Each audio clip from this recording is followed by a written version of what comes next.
Hello. Hey, hey. Hello, mic check. Ha-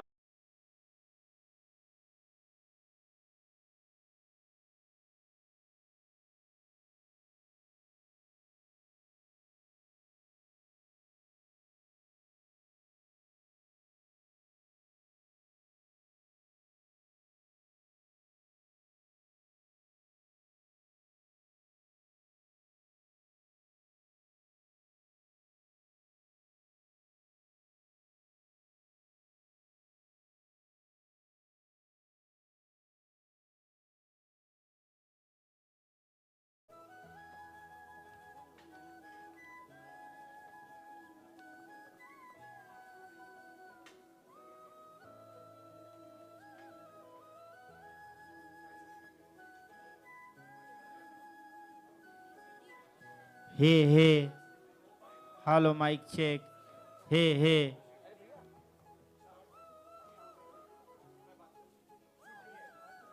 Hey, hey. Hello, check. Hello. Hello, hello. Hey, hey.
होगा VIP लगाऊंगा। उसको वो यहाँ दिखना भी नहीं चाहिए। हमें तेरी नीड नहीं है, ये किस लिए सेटअप है? यहाँ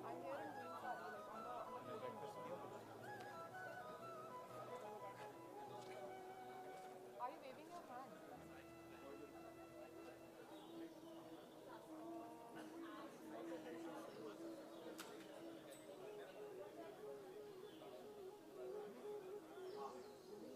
I'm just standing on the podium, like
हाँ अनाउंस हो जाए.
I'm not able to see you actually.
Hello, good morning, नमस्कार। आप सभी का आज के सिल्वर जुबली कार्यक्रम में बहुत बहुत स्वागत है। कुछ ही देर में माननीय मंत्री जी हमारे बीच में होंगे। आप सभी से निवेदन है, जो लोग खड़े हुए हैं वो लोग अपनी जगह पर बैठ जाएं। And I would also like to request all of you to kindly switch off your mobile phones और keep the phone on silent mode. आइए, एक डॉक्यूमेंट्री फिल्म हम आप सबको दिखा रहे हैं। आपके अटेंशन के में माननीय मंत्री जी हमारे बीच में होंगे, हमें उनका इंतज़ार है। तब तक आइए एक डॉक्यूमेंट्री फिल्म देखते हैं।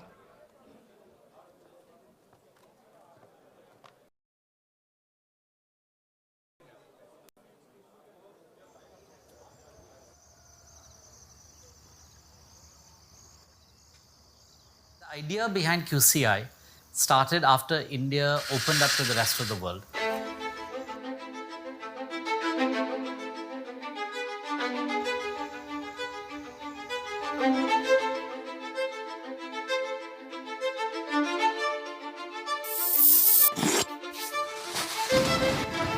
there was a lot of thinking as to whether Indian products would meet the quality standards around the world and how to improve the quality of goods and services in India to world standard and to help exports. After many years of discussion, the government thought of the idea based on the Scandinavian model to create an agency that would be the apex agency for quality.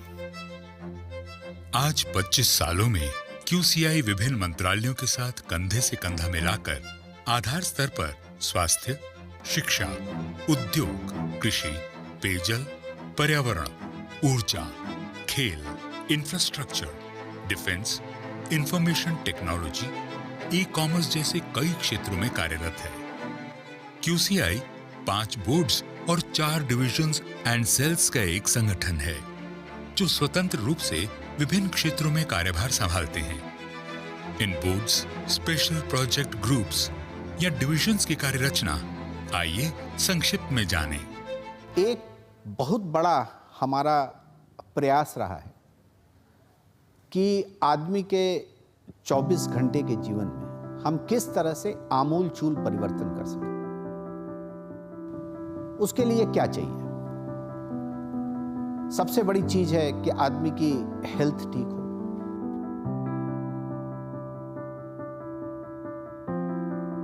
Hindustan में बहुत सारे hospitals थे, लेकिन फिर भी कोई protocol नहीं था। हर अस्पताल अपने हिसाब से काम करता था। तो इसलिए एक ज़रूरत थी कि बाकी देशों की तरह हम भी किसी एक ऐसे मानक को तैयार करें। NABH ये एश्योर करता है कि आप जो भी ट्रीटमेंट किसी भी आदमी को अपने अस्पताल में दे रहे हैं उसमें कोई रिस्क ना हो।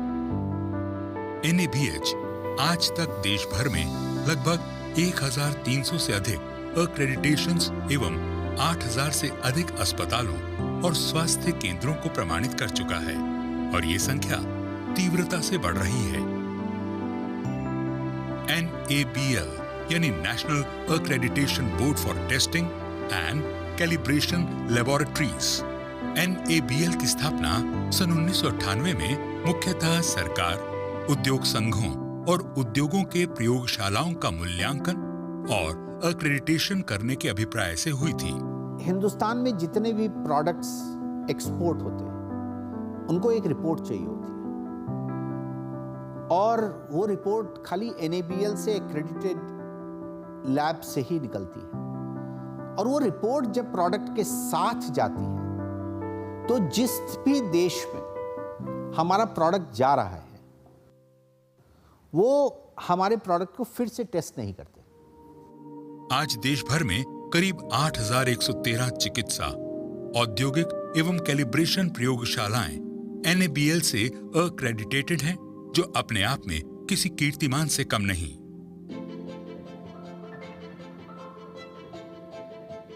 NABCB यानी national accreditation board for certification bodies. NABCB देश में एक ऐसा अभियान लाना चाहता है जिससे देश के उत्पादनों एवं सर्विसेज को अंतर्राष्ट्रीय मानकों और मापदंडों पर बेंचमार्क कर उन्हें विश्व स्तरीय बनाया जा सके। हर आदमी को ये समझना जरूरी है कि जितने भी इंस्पेक्शंस हिंदुस्तान में होते हैं, चाहे वो बिल्डिंग का हो, रोड का हो, ब्रिजेस का हो, कोई भी इंस्पेक्शन, वो जो अभी तक गवर्नमेंट या सरकारी कर्मचारी उसका सत्यापन किया करते थे, अब धीरे धीरे थर्ड पार्टी एजेंसीज जो कि NABCB से एक्रेडिटेड हैं, वो जमीन पे जा करके इनका संस्तुति करती है। उससे सबसे अच्छी चीज ये हो रही है कि इसमें कहीं पे भी नागरिकों को ये नहीं लगना चाहिए कि गवर्नमेंट के या सरकारी कर्मचारी उनको किसी तरह से परेशान करेंगे इस सत्यापन की प्रक्रिया में, और यही NABCB का रोल है। NABET यानी national accreditation board for education and training. आप हमारे एक छात्र को कितना अच्छा बना सकते हैं ताकि वो सामाजिक लेवल पे, मानसिक लेवल पे और अपने एम्प्लॉयमेंट में सक्सेसफुल हो सके। यही प्रत्यायन का सबसे बड़ा काम है। NABET के वर्तमान प्रारूप की स्थापना सन 2009 में की गई, जिसका मुख्य अभिप्राय देश के लिए कुशल, शिक्षित एवं प्रशिक्षित मानव संसाधन को तैयार करना रहा है। आज NABET देश भर में 7,000 से अधिक स्कूलों और हॉस्टल्स का आंकलन एवं मूल्यांकन कर चुका है। NBQP यानी national board for quality promotion. NBQP ने गुणवत्ता की इस मुहिम को जनमानस तक ले जाने का कार्यभार संभाला है। लक्ष्य है गुणवत्ता की जागरूकता का एक ऐसा सैलाब लाना जिससे देश का हर नागरिक इस क्रांति से जुड़ सके और इसका महत्व और जिम्मेदारी समझते हुए इसमें अपना योगदान कर सके। National board for quality promotion हमारा एक ऐसा बोर्ड है जो गुणवत्ता के ऊपर, जिसको हर नागरिक को ट्रेन करना है और सेंसिटाइज करना है, ये उनका काम। उसमें हो सकता है बड़ी सारी चीजें, जैसे किसी प्रोफेशनल को क्वालिटी के बारे में अगर आपको समझाना है तो वो भी NBQP करेंगे, समाज को समझाना है तो वो भी NBQP करेंगे, कंज्यूमर को समझाना है, उनके राइट्स के बारे में समझाना है, ये भी NBQP का काम है। तो NBQP को आप ये कह सकते हैं कि NBQP हमारा बाह्य अंग है, जिससे हमारे पूरे स्वरूप को दिशा दी जाती है। अब जबकि आप सभी बोर्ड्स के बारे में जान चुके हैं, तो आगे बढ़ते हैं, क्योंकि जितना जरूरी था बोर्ड्स के बारे में जानना, उतना ही जरूरी है QCI के डिविजन्स और सेल्स को समझना। So PPID started out with us hiring 2 young people in I think 2015, and then it quickly grew to 15 and 50 and 100, and I think today we are at 700. इस सफलतापूर्ण सफर में PPID ने कुछ ऐसी परियोजनाओं पर काम किया है जिन्होंने कई क्षेत्रों में एक सकारात्मक बदलाव किए हैं। PPID ने केंद्र और कई राज्य सरकारों के साथ 160 से अधिक प्रोजेक्ट्स पर काम किया है। उनमें से एक है sampling and analysis of coal. आपको जानकर आश्चर्य होगा कि करीब 250 यंग प्रोफेशनल्स हमारी कोयलरीज में, जहां पे कोयला खदानों में से निकलता है, वहां पे जाकर के इस नेशनल ट्रेजर की सैंपलिंग और उसकी एनालिसिस करते हैं।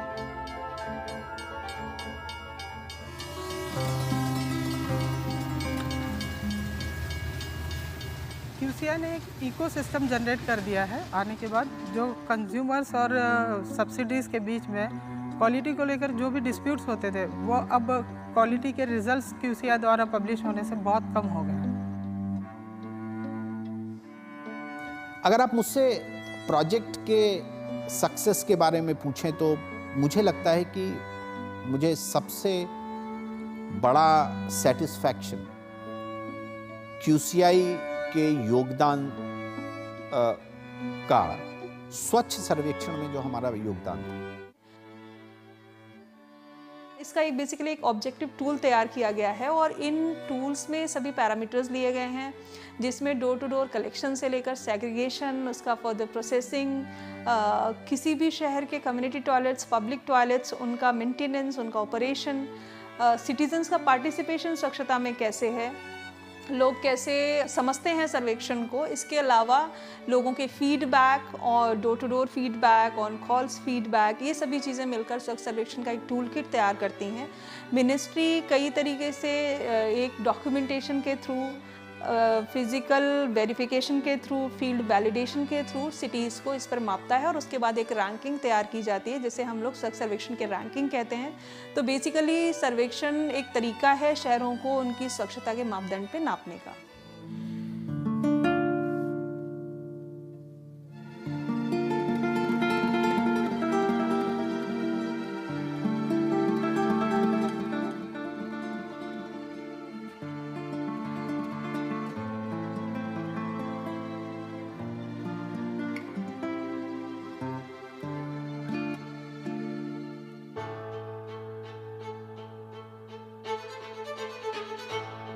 अटल भूजल आने की वजह से खेतों में जो पानी है, वो ट्यूबवेल्स का जो वर्किंग्स है वो बहुत अच्छी की गई हैं।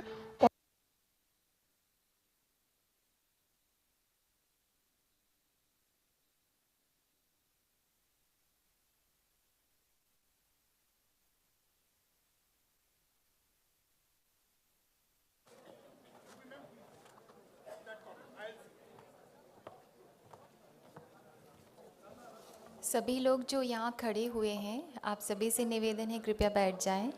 माननीय मंत्री जी कुछ ही मिनटों में हमारे बीच में होंगे। आप सभी से निवेदन है कृपया बैठ जाएं। Honourable minister will be here in a short while from now. I request you all to kindly get seated. कृपया बैठ जाएं। May I request you all to kindly get seated? Honorable Minister will be here in a short while from now. आप सभी से निवेदन है कृपया बैठ जाएं।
इससे ज़्यादा नहीं होगा, इससे ज़्यादा नहीं होगा।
मंच पर उपस्थित सभी मेहमानों का हम स्वागत करते हैं।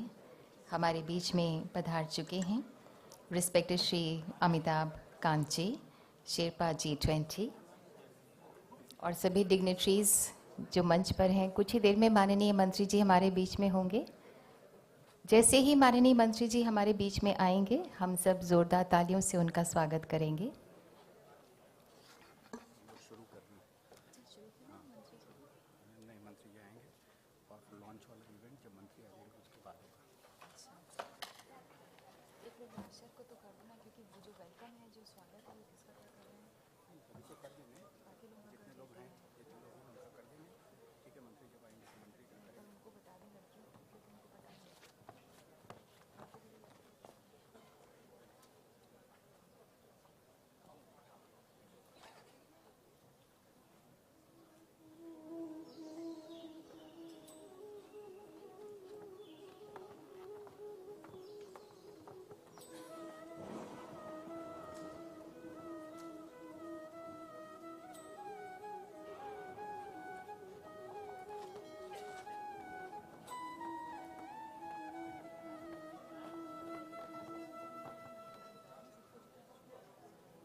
म्यूजिक बंद कर दीजिए।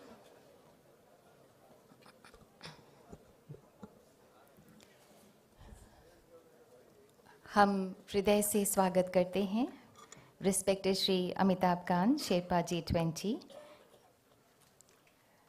हमारे बीच में है Shri Anil Agarwal, additional secretary DPIIT। मंच पर उपस्थित हैं Shri Adil Zainulbhai ji, chairman QCI, doctor RP Singh ji, secretary general QCI। हम आपका स्वागत करते हैं। यहाँ उपस्थित सभी महानुभाव मेहमानों का हम हृदय से स्वागत करते हैं। Quality council of India ministry of commerce and industry के अंतर्गत एक ऑटोनोमस बॉडी है। हमारी ये यात्रा शुरू हुई थी 1997 में और आज हमारा गर्व का पर्व है, हमारे 25 साल के सेलिब्रेशन का। और ये महज सेलिब्रेशन नहीं बल्कि एक डेडिकेशन है हमारा देश के प्रति, क्वालिटी मूवमेंट के प्रति और भारत की आत्मनिर्भरता के प्रति। QCI सदैव कृत संकल्प है कि गुणवत्ता के एसेंस को बरकरार रखना है, सोशल तथा इकोनॉमिक सेक्टर में क्वालिटी के इकोसिस्टम को बनाए रखना है, नेशनल क्वालिटी कैंपेन के जरिए नेशनल एक्रेडिटेशन स्ट्रक्चर को गढ़ना है। हमारे यहाँ अतिथि सत्कार सौभाग्य माना जाता है। अतिथियों का सत्कार करना हमारी संस्कृति भी है और हमारा सौभाग्य भी है। हमारा निवेदन है श्री आदिल जैनुल भाई आपसे कि कृपया रिस्पेक्टेड श्री अमिताभ कांत जी का स्वागत करें, उन्हें मेमेंटो और शॉल भेंट करके।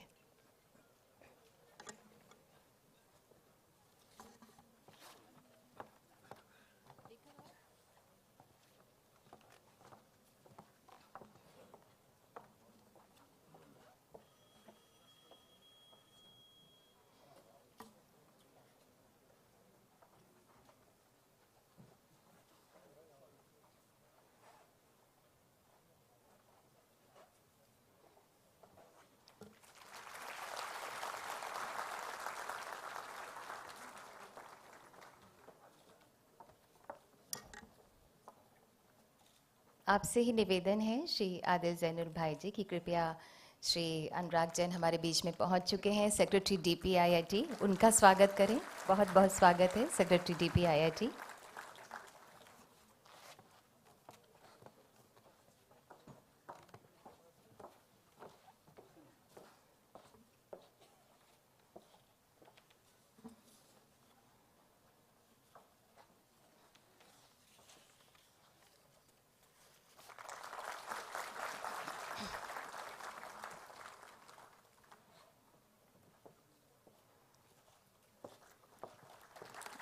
और अब मेरा आग्रह है श्री आर.पी. सिंह, जो कि सेक्रेटरी जनरल हैं, कि कृपया एडिशनल सेक्रेटरी श्री अनिल अग्रवाल का स्वागत करें।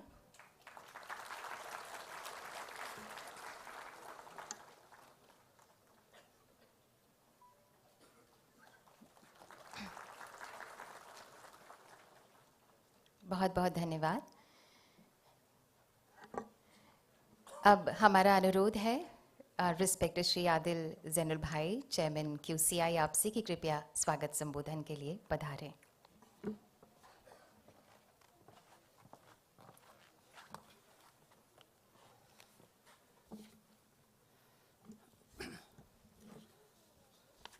Good morning and namaskar. Good morning. Morning. Good. Always important to wake everyone up in the morning. Although, since you're all fans and friends of QCI, I don't have to wake you up in the morning. You're already zealous enough and excited enough to join us here. So I bid a great welcome to actually people on the stage that I'm going to recognize and welcome are very, very, very strong mentors and friends of QCI. Let me start with Amitabh Kant, who is now G20 Sherpa, and before that was at NITI, and before that was at DPIIT. And I want to tell a little story while I welcome him, which is 8 years ago, I was walking on a beach on vacation with my children and my grandchildren when I got a call from my secretary, desperately trying to get a hold of me. It was in Portugal, by the way, not even in India. Desperately trying to get a hold of me, saying, Amitabh Kant's office has called 6 times, please call him back right away. So I said, well, listen, I'm walking on the beach and this is not an appropriate time to talk to Amitabh. So I'll call later in the evening when I get back. So later in the evening, I called Amitabh, and Amitabh said, you have to become chairman of QCI. And I said, what is QCI? I don't know what QCI is. And honestly, I didn't know what QCI was. And I said, I'm very busy and I don't have much time, so how much time will it take? And Amitabh, you know, first of all, I don't know if any of you have dealt with Amitabh, but Amitabh can convince you of anything, right? So Amitabh said, no, you have to do this. Yeah, it's very important. And by the way, it won't take any time, 10 days a year, you know, you're chairman, you come, you know, preside over stuff. And so I said, well, let me think about it. And then he said, no, I don't think you understand. When the PM asks you to do something, it's not a question of thinking about it, right? You have already accepted, let's put it that way. So it was one of the great opportunities that I got, and that is why it is so wonderful. And by the way, since then I spend 100 days a year. So even the 10 days a year was not correct. So this is why I'm so happy and so delighted that Amitabh is here on the dais with us. I want to, so Amitabh, thank you very much. And that was 8 years ago. And I want to also welcome Anurag Jain, who is the current secretary DPIIT, and he is an extraordinary friend of ours. And he's the kind of friend you want who not only says you're doing a great job, but he also says, and have you thought about A, B, and C? And they're all really good ideas. So Anurag ji has not only supported QCI tremendously since he's been here, but he has also pushed us to get better and better and better. And I think today, what I'm going to ask each of the people on the dais and each of the panels is, please don't spend a lot of time congratulating us, although congratulations to everyone, I'm going to come to that. But please spend a lot of time telling us over the next 25 years and over the next 10 years, what is it that we should do to really make a difference in India in quality? Okay? That is what the purpose of this get-together is, to commit to the future, not just celebration. And then I also want to introduce Anil Agarwal, who is also at DPIIT. And you know, honestly, he spends as much time on QCI, not as much as I do, but actually a lot. He has been a great friend of ours and has driven us. And some of the most exciting things we are doing today have really come about because of Anil. So Anil, I am delighted that you are here. And so it's, the people we have on the dais are not here in their, not just as their positions, but really because they have been personally involved and have driven what we're doing. And I've asked all of them to talk about what should we do in the future. So let me start out by saying that, you know, QCI has been very successful over the past 25 years. and over the last 10 years, we have grown 12x. If I invited all the QCI employees when we took over 8 years ago, they would have fitted in one section of this. And today, we can't find an auditorium big enough for all of them to fit. So we're having a separate function for all the QCI folks. But it's not that. It is that what I feel really proud about is that all of you, and I can see many, many people here who have been integral to QCI. Many of the chairmen of our boards are sitting here. Many who have been chairmen before, and I won't go through all of them because it'll take a very long time. But chairman of NABH, I can see here, chairman of NABL, the previous chairman of NABH, the previous to previous chairman of NABH are all here. And I think they're all here because they all played an important role in the evolution of QCI. So what is it that we are most proud of before I go to the next? What we are most proud of is that QCI has helped play a role in the development of the nation and in fulfilling the vision that the PM has for the country. It is not just, so we think about quality very, very broadly. When we talked about quality in products and services, Honorable PM said, why don't you improve the quality of life for each of our citizens, right? Why is it just on products and services? We should improve the quality of life. And so this is what we have tried to do. And in many of the most important programs of the government, we've been there to help measure, and everyone knows the first thing you do in quality is measure, right? So we've been involved in measuring number of toilets that have been built, quality of electricity getting to villages, how aspirational districts are improving, how houses are being built under PM Awas Yojana, how gas is being delivered, gas cylinders are being delivered to everyone. So in many of the major programs of the government, and Swachh, of course, which is the most important. We've been involved in Swachh in both urban and rural. So we are very, very proud to have played a real part in the development of the country by ensuring quality and by helping make the scheme successful. So that is, I think, something that we are all very proud of, and that's something that we hope we will continue to do. What we're thinking, I wanted to do one other thing at this point, which is I wanted to remind you all that this started, QCI started 25 years ago. The first chairman was Ratan Tata, and it was his vision, and he laid down the groundwork. Then it was Venu Srinivasan of the TVS group in Chennai. After that, it was Dr. Mashelkar, who headed CSIR labs and others, and is a very, in fact, Dr. Mashelkar put in place many of the structures. Some of the accreditation boards and others came about during Dr. Mashelkar's time. And then after that was Dr. Arun Maira, and just before me was Amitabh Kant was chairman. And I think partly we are successful because we were able to stand, as somebody said, on the shoulders of giants. And it was what they put in place. So I want to take a very special moment to thank all the previous chairmen of QCI and all the previous chairmen of NABH, NABL, NABCB, and all the others. So thank you very much for setting the foundations. And my last thanks I want to give to all QCI employees, to all our partners from all the accreditation agencies, certification agencies, and others who have all really worked to help us get to where we are. As I said, we have a very large number of very young people.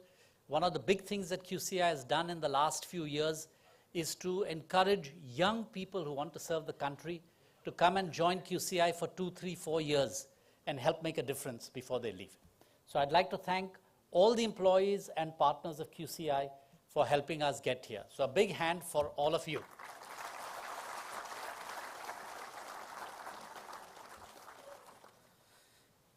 I want to spend 2 minutes on what made us successful and what is the culture that we hope for and what is it that we hope to do going forward, although we are listening a lot to your ideas.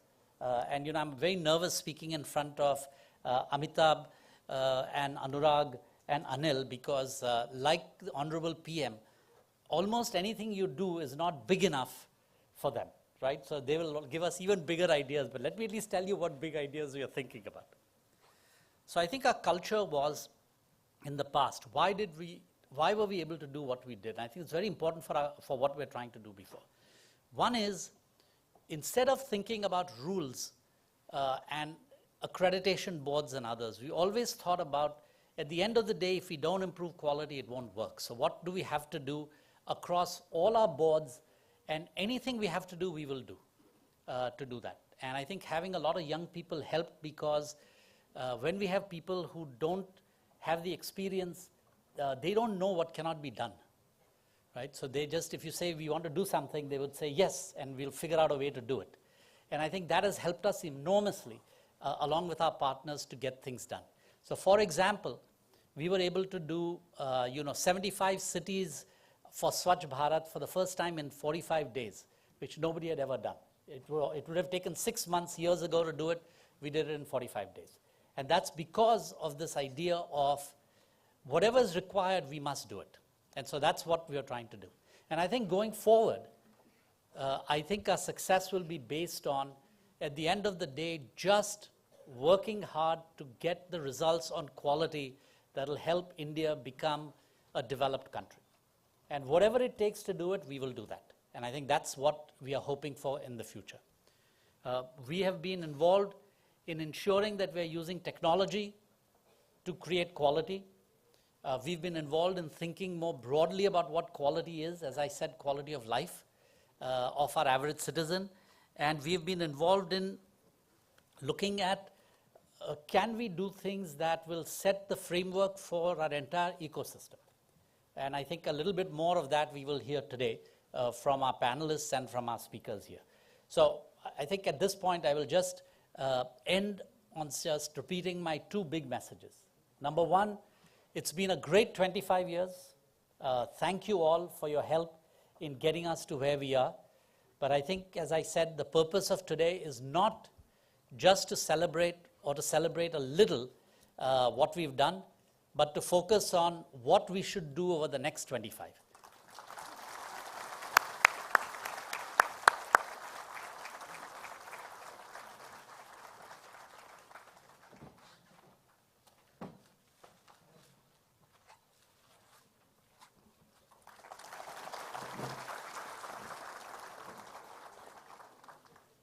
So Piyush ji, welcome.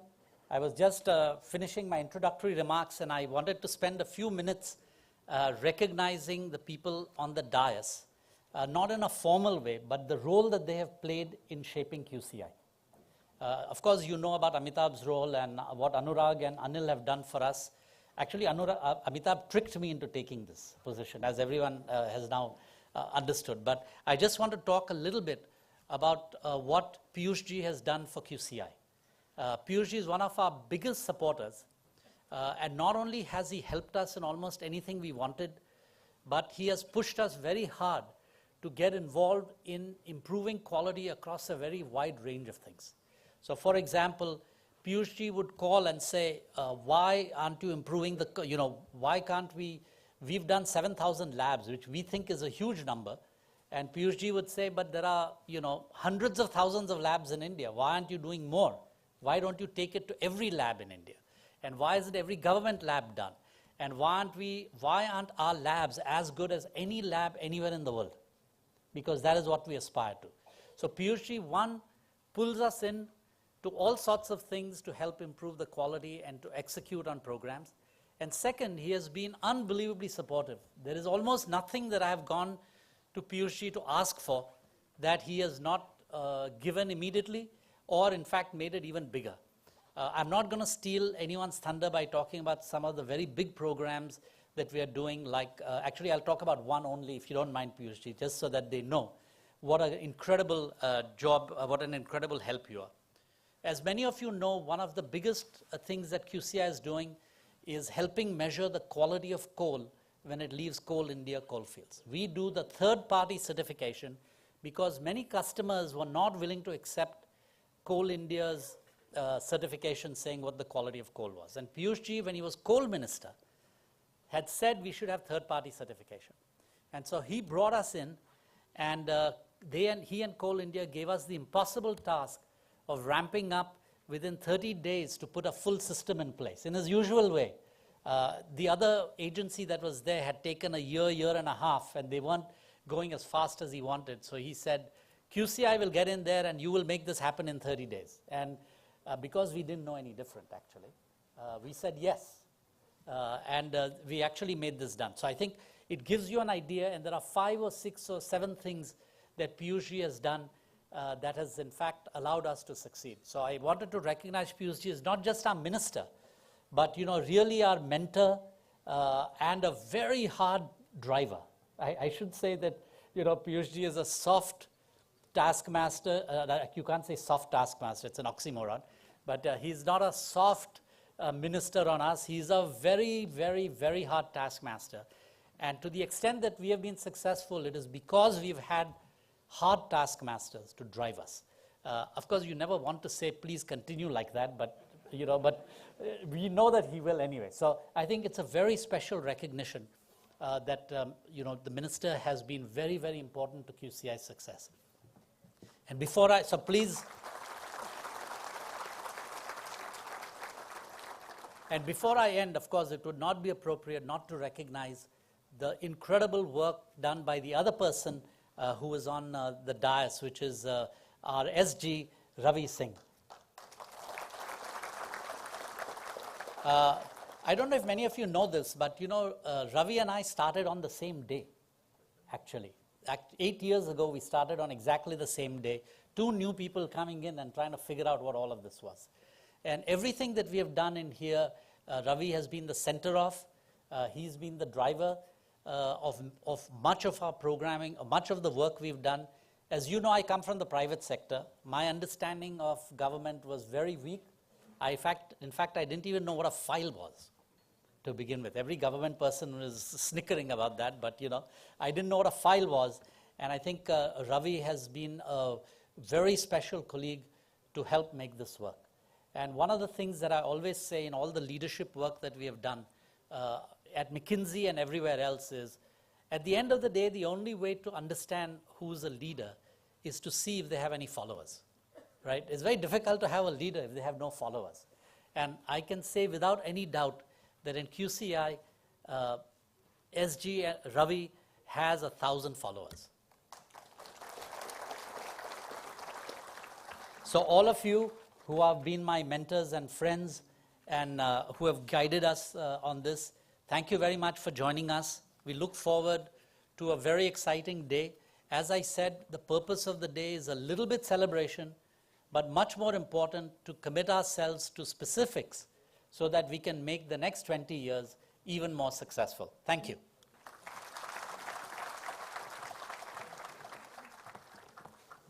बहुत बहुत धन्यवाद chairman QCI और हमारे बीच में honourable minister of commerce and industry, consumer affairs, food and public distribution and textiles माननीय श्री पीयूष गोयल जी पधार चुके हैं। हम उनका हृदय से अभिनंदन करते हैं और स्वागत करते हैं। एक बार जोरदार तालियां माननीय मंत्री जी के लिए। और अब मैं श्री आदिल जैन भाई से निवेदन करती हूं कि माननीय पीयूष गोयल जी का स्वागत करें, उन्हें शॉल और मेमेंटो भेंट करके।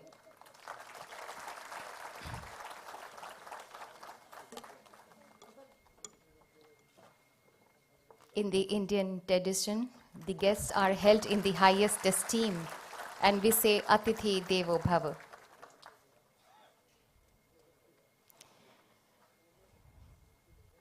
In India, we begin any auspicious occasion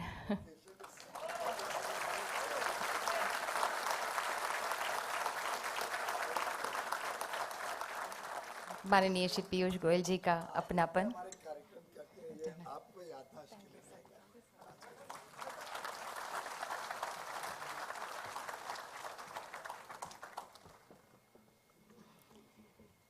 बहुत बहुत धन्यवाद माननीय श्री पीयूष गोयल जी, आपके शुभकामनाओं के लिए।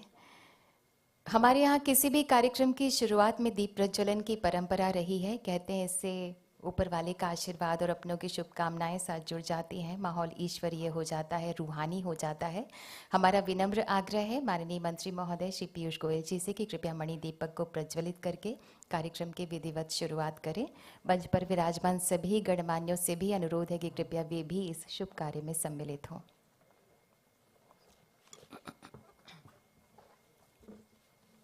वक्रतुंड महाकाय सूर्यकोटि समप्रभ निर्विघ्नं कुरु मे देव सर्वकार्येषु सर्वदा।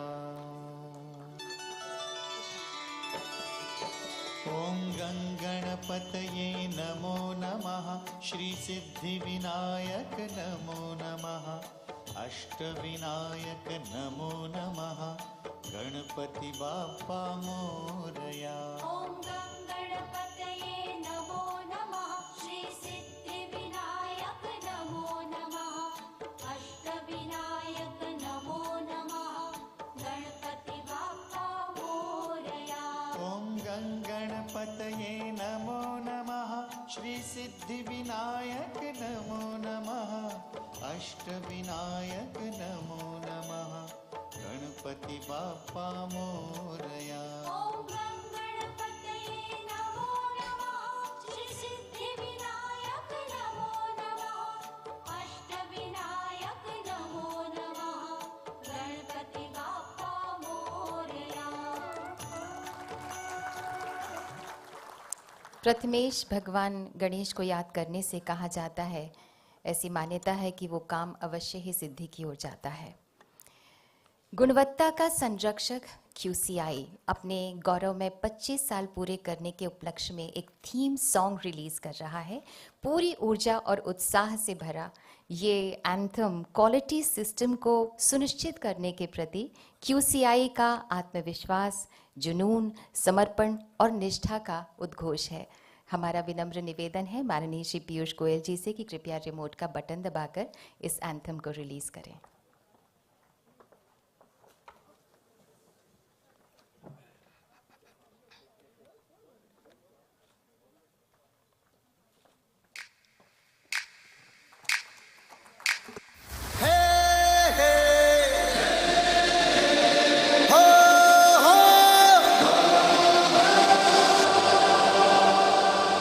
हम नई सोच लेके आएंगे,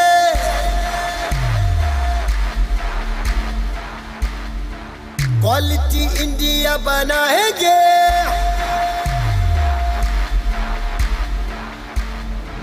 हर आने वाले पल को आज लिखेंगे कल को, जो कहा करके दिखाएंगे, क्वालिटी इंडिया बनाएंगे।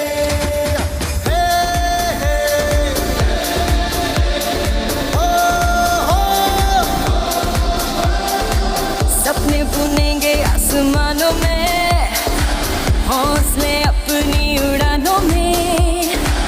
खुशबू की होगी नामी, स्वच्छ होगी जमी, आबो हवा को महकाएंगे, क्वालिटी इंडिया बनाएंगे।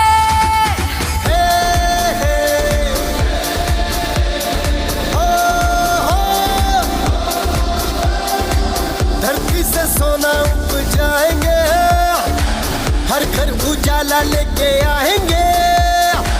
शिक्षा के होंगे नारे, स्वस्थ होंगे सारे, मुस्काने होठों पे सजाएंगे, क्वालिटी इंडिया बनाएंगे। Let's sing together, guys. Oh, oh. Come on, India, sing together. Quality Council of India. चलो रोशन कर जाए बेहतर भारत की राहें, हम क्या है दुनिया को बताएंगे।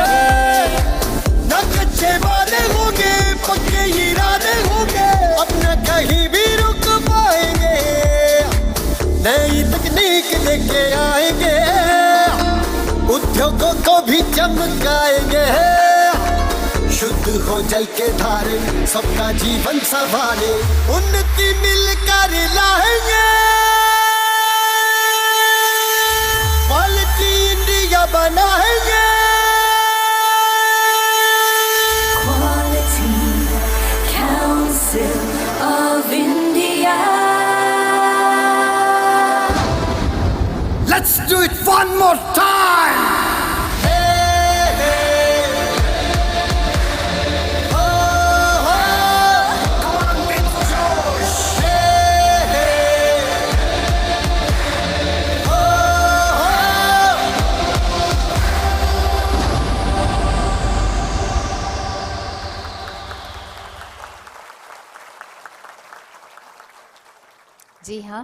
QCI विभिन्न कोर सेक्टर्स में सकारात्मक बदलाव का परचम बुलंद कर रहा है। वक्त बदला तो QCI ने अपना रुख भी बदला।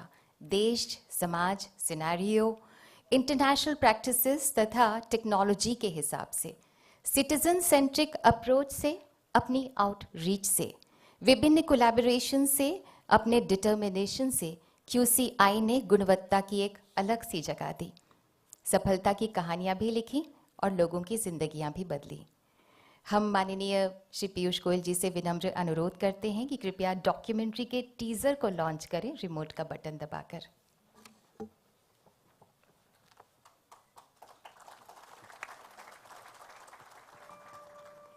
How do we bring world-class quality, world-class products and world-class services for the Indian consumer?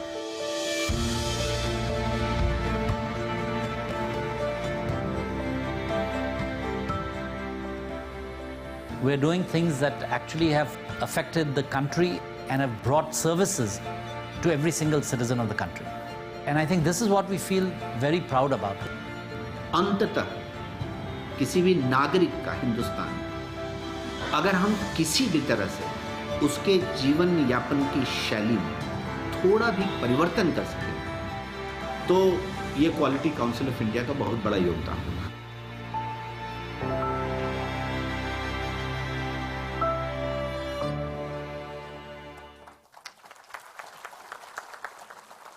गुणवत्ता हमारी पहचान ही नहीं, हमारा प्रण भी है। 25 साल की हमारी गर्वीली यात्रा को समेटे एक कॉफिटेबल बुक के साथ हम उपस्थित हैं, जिसमें इस यात्रा की स्थापना से लेकर उपलब्धियों के मील के पत्थरों तक, हमारे इरादों से लेकर अभूतपूर्व पड़ावों तक, हमारे संकल्पों की गाथा है। हमारा विनम्र निवेदन है माननीय मंत्री जी आपसे कि कृपया इसका विमोचन अपने कर कमलों द्वारा करें।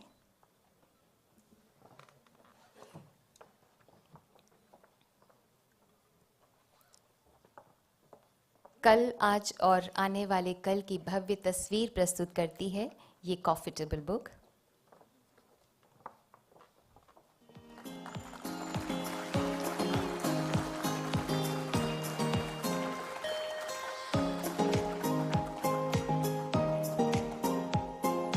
धन्यवाद माननीय। और अब 7th edition of quality best practices book को भी लॉन्च करें माननीय अपने कर कमलों द्वारा। और हम तहे दिल से शुक्रगुजार हैं DL शाह ट्रस्ट के, जिनके सहयोग से, इंस्पिरेशन से 6 एडिशंस के बाद 7वां एडिशन भी हम लाने में कामयाब हुए हैं। ये book QCI DL Shah awards के सिलेक्टेड अवार्ड विनिंग प्रोजेक्ट्स का एक आईना है।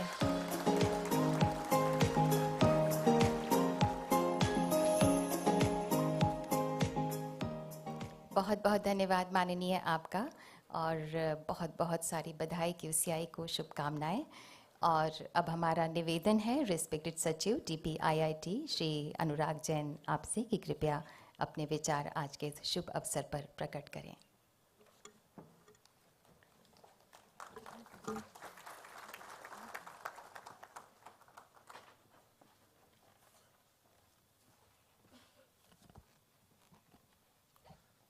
Honorable Minister Shri Piyush Goyal ji, Mr. Amitabh Kant, Sherpa G20, Adil Bhai, my colleagues Anil Agrawal Sahab, Secretary General R.P. Singh Sahab. First of all, even though Adil Bhai said that we should not waste time in congratulating, I must start with the congratulating the team QCI, which involves almost the whole set of people who are present here in this auditorium today. Sir, you came later. Before that, Adil Bhai was introducing the galaxy of people who are sitting here in the audience includes the past chairmen of various boards, NABH, NABL, etc., all the 4 boards. So whatever QCI today, almost everybody in this room has contributed to take QCI to what it is today.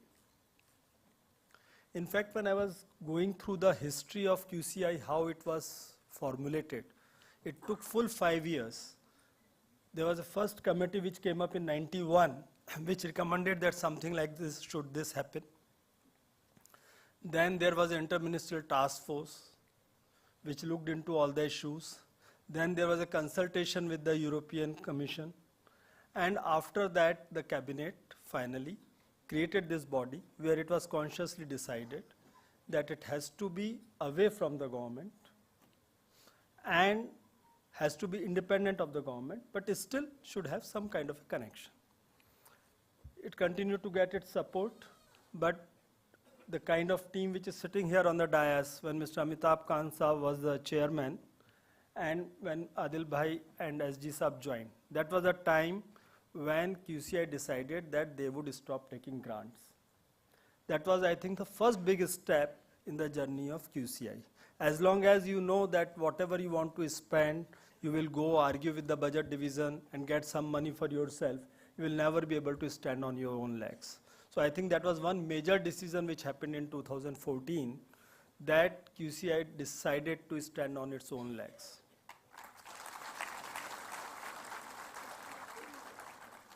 Another major decision they took, in spite of not taking the money, they would subject themselves to, for the purpose of transparency, to RTI. Voluntarily they took RTI as a part of their processes. Thereafter, some of the things Adil Bhai has already talked about, the coal experiment he has talked about. FCI, I guess, sir, that also would have been given by you, FCI project. That is, again, a very transformational project. Actually, this is going to, the general perception in the mind of people is that the food which comes through the public distribution system is of inferior quality. This is a typical thing which you read in newspapers कि गेहूं सड़ रहा है, गेहूं को चूहे खा रहे हैं. But what QCI has done, actually I had discussed with my colleagues there when we are looking at the FCI project. I asked my colleagues in food department, all the SOPs have been formulated, and now the way the wheat grain is to be procured to the time it is distributed, the way it is to be stored, everything is standardized. And as we know, if a particular thing gets standardized, the processes get standardized, the final outcome, the quality is reasonably assured. Now they are going one step forward. It is almost 1 year since our minister takes the meeting of all the 5 departments together. So we come to know what's happening in another department. And I've been seeing that he has been pushing for the cameras in all the FCI stores. And the project is almost complete. And once that happens, it would be available for public viewing how the food grain is stored, the food grain which is coming to you, where is it coming from, that kind of visibility would be given to people. So it is empowering the citizens. At the same time, when you have this kind of empowerment of citizenry, it actually makes us perform better. So that is what is going to happen. Similarly, the experimentation in health, the gradation of the hospitals, etc., all those things are really, they have contributed to improve the quality. But one thing I will talk about today is ONDC. ONDC is going to be a game changer. When I joined as Secretary DPIIT, I think second or third day, Mr. Anil Agarwal came to me. He said that this is an idea which, along with QCI, we are working on.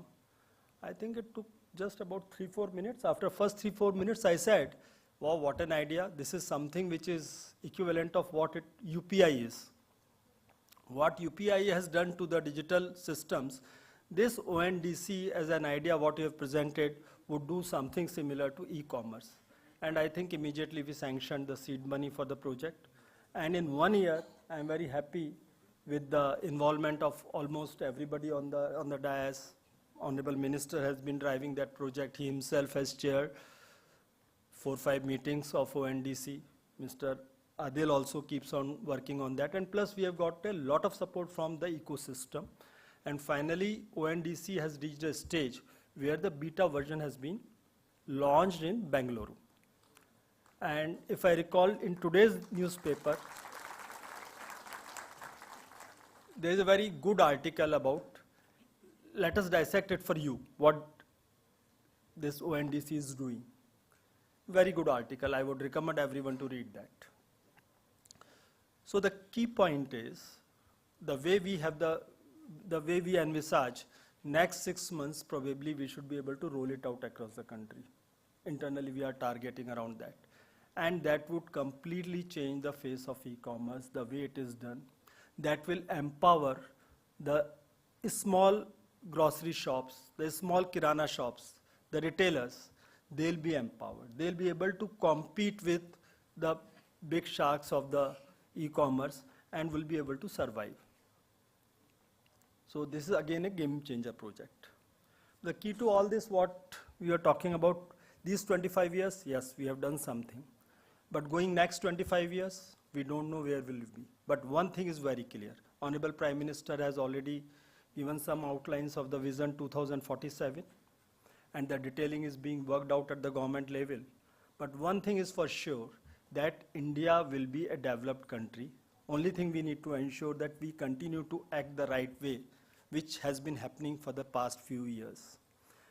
There have been a lot of structural reforms. There have been a lot of policy reforms like GST thing happening, one of the biggest reforms, IBC happening. With all that in place, now for the infrastructure thing, we have got PM Gati Shakti. I'm sure all of you would know what PM Gati Shakti is, and it is going to transform the way the projects are implemented in this country, the way the decision making for an infrastructure project is done, the way the projects are planned, all that is going to change completely. And in last 1 year, it has really been put firmly in place. The Government of India departments have started planning their infrastructure projects on the PM Gati Shakti platform. With infrastructure, with industrialization, the ease of doing business, ease of living, and the structural reforms, I think we have got our foundations set. We have to ensure that this good work continues, and in 25 years, we will probably be definitely the third largest economy, which will happen in 2030, but by 2047, we may overtake US, otherwise definitely in 30 years we'll overtake. We'll be a developed country. But for that, what is most important? What do we do? As a mission, I think, can we take the total quality mission as part of QCI's agenda? Actually, your theme song talks about total quality. We are talking about change in health, change in education, change in environment, and all that, how do we drive?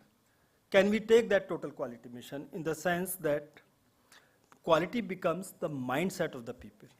The way we know that if we talk about cars, we know German cars have a good quality. I mean, that's the general perception people have. You talk about watches or chocolate, you talk about Swiss chocolate, Swiss watches. You talk about some products coming out of Japan, you think it's a good product. Can we create that kind of brand India by 2047, that anything coming out of India, people say, yes, it has to be quality. Change of mindset of general people of India towards quality. Change of mindset for us, I would say that is more important than the government officials. If we start angling on the quality for everything, things will fall in place. And for that to happen, we need to ensure there may be individual brilliances all around. You may see a lot of very good experiments. But for that to happen at a scale, what is important is to ensure that SOPs are made properly. So that project, Adil Bhai, we talked about, people have a system of certifying offices, which I personally feel the SOP of giving that ISO certification is simply nothing but whatever your existing processes are, putting them on a piece of paper and ensuring that they are repeated. That itself is a great step. But I think we need to go further than that. We need to look at business process re-engineering so that the life of the citizens becomes better. The quality of services what the government gives becomes better. The health outcome, the education outcome of the services which government gives becomes better. For all that to happen, it has to start with the measurement index, the processes, and then I'm sure with such a vast country, one organization cannot do. So we need to ensure to put in place a system so that can we have Quality Council at the state level, which mirrors what Quality Council of India does, and then undertake SOPs, standardization of every institute which is working, and then having an industrial arm. So this is a very, very major thing if that can happen. And maybe if we start as a mission, total quality mission now, over a period of time, together we should be able to achieve that. Thank you.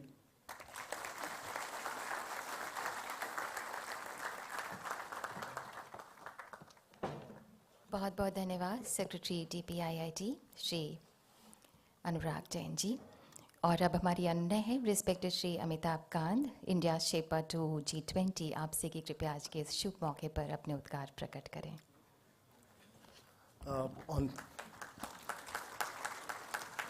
Honorable Minister, Mr. Piyush Goyal, who's been a very big source of inspiration and motivation to many of us.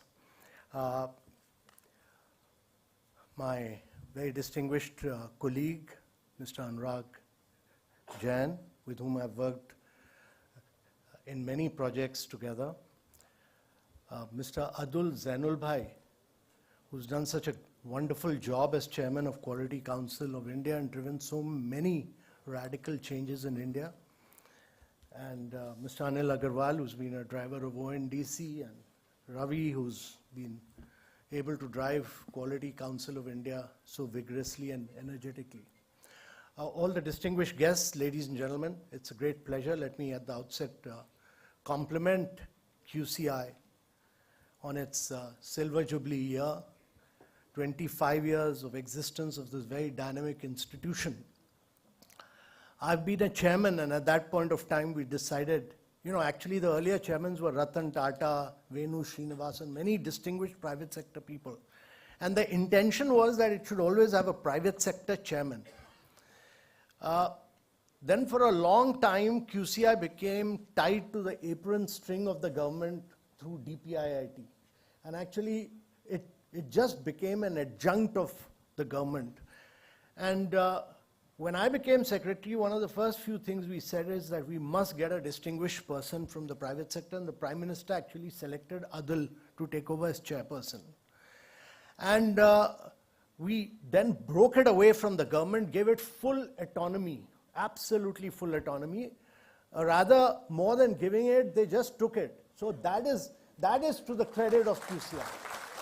That is to the credit of QCI that they never came back, and I continued as Secretary DPIIT for 3 years. They never came back for a single paisa. And that is to the credit of QCI, that it's grown and grown and grown and expanded into a top-class institution. So ladies and gentlemen, Adil really said that we should not praise QCI and we should really make some suggestions. So my view is that the Honorable Prime Minister has set this big target before the country that we must become a developed nation by the time we become 100 in 2047. We are already the 5th largest economy in the world. We'll soon accelerate and become the 3rd largest economy in the world. And I think one of the great things this government has done is to ensure houses, it's ensuring Swachh Bharat, it's ensuring water, it's ensured electricity, it's ensured LED bulbs, and it has truly transformed the lives of common citizens of India. We are a $3 trillion economy, and it's important to understand that our per capita income is about roughly $2,200 because we have a large population. Now that means we are an upper middle income country, but when you talk about India becoming a developed nation, which the Prime Minister has talked about, that would really mean that we need to grow at very, very high rates by the time we become 100 in 2047. Several countries in the past have actually done this. Japan did it during 56-73, South Korea did it between 80 to 90, Singapore did it between 60-72, China did it between 95 to 2010. What did they do? They grew at high rates of 10% plus. And it's very important to understand this, that if India was to become a developed country, this means that we need to accelerate the pace of growth to very high level. If we were to grow at 6% from now to 2047, we'll be just roughly around a $16 trillion economy. If we grow at about 8%, we'll be a $20 trillion economy. But if we grow at about 10%, we'll be close to about a $32.6 trillion economy. That is the compounding power of growth. The difference between 6 to 8 to 10% is so enormous. And it is important because the per capita income, if you grow at 6%, will be 10,000. If you grow at 8%, it will be 14,000. But if you grow at 10%, your per capita income will be close to about 24,000 per individual of India. That is the transformation that you will do. And therefore, the challenge for India is, when Prime Minister talks about being a developed nation, is to grow at very high rates of 9 to 10% per annum, year after year, year after year, year after year, till 2047, to truly transform India in one generation. And that, to my mind, is really the key. And this, I am a great believer that this cannot be done without quality. This requires very top-class quality focus. India can really grow at those high rates if we are a quality country, and we accept the concept of quality in a very big way, and quality gives rise to a massive competitive advantage to India, and quality really becomes a driver of growth for India. And to my mind, there are just 4 or 5 things, to my mind. I'm a great believer, like the Prime Minister has been saying, that government has to be a facilitator, catalyst. The private sector has to drive India. And the private sector must drive this 10% rate of growth for India. Without that, it will not happen. And that means that you'll have to bring in huge competitive efficiency in the economy. And that requires, just to my mind, 5 key things. One is a huge focus on customers. That is, every sector, including government, must look at customer. Government, from its perspective, has to be its client. And therefore, customer focus has to be really the focus of this growth. That cannot happen without total involvement of employees. And very, very important is what has been talked about in every single scheme where we have achieved success, from bulb distribution to LED to everything, to aspirational districts. Each one of these schemes, including coal, has been the aspect of measurement. You know, all that we've achieved, this digitization, we are 7x in digital payment, we are 7x of United States of America, we are 3x of China, we do 25% more digital payment than USA and China put together. That has been our achievement. And all this has become constant level of measurement across scheme. And therefore, measurement will have to be the key. And fourth is that quality must be recognized and rewarded. That is systematic support to quality across every single organization of India, that we reward quality and actually emphasize that everyone who focuses on quality has to be rewarded. And last point that I want to make is that continuous improvement is really the basis of quality, because the world is advancing. All these aspects of cutting-edge technologies, AI, digitization, constant Industry 4.0, and that would require continuous and constant improvement on a minute-to-minute, day-to-day basis with a focus on quality. So quality has to become a part of our bloodline. It has to become a part of our passion, our very existence, and therefore this aspect of quality can be the only basis on which India can achieve this high level growth of 10% rate for long periods of time, and achieve what the Prime Minister has envisioned for us, that we will be a developed country by 2047. And therefore, quality, quality, and quality alone has to be the basis for it. Thank you very much, ladies and gentlemen.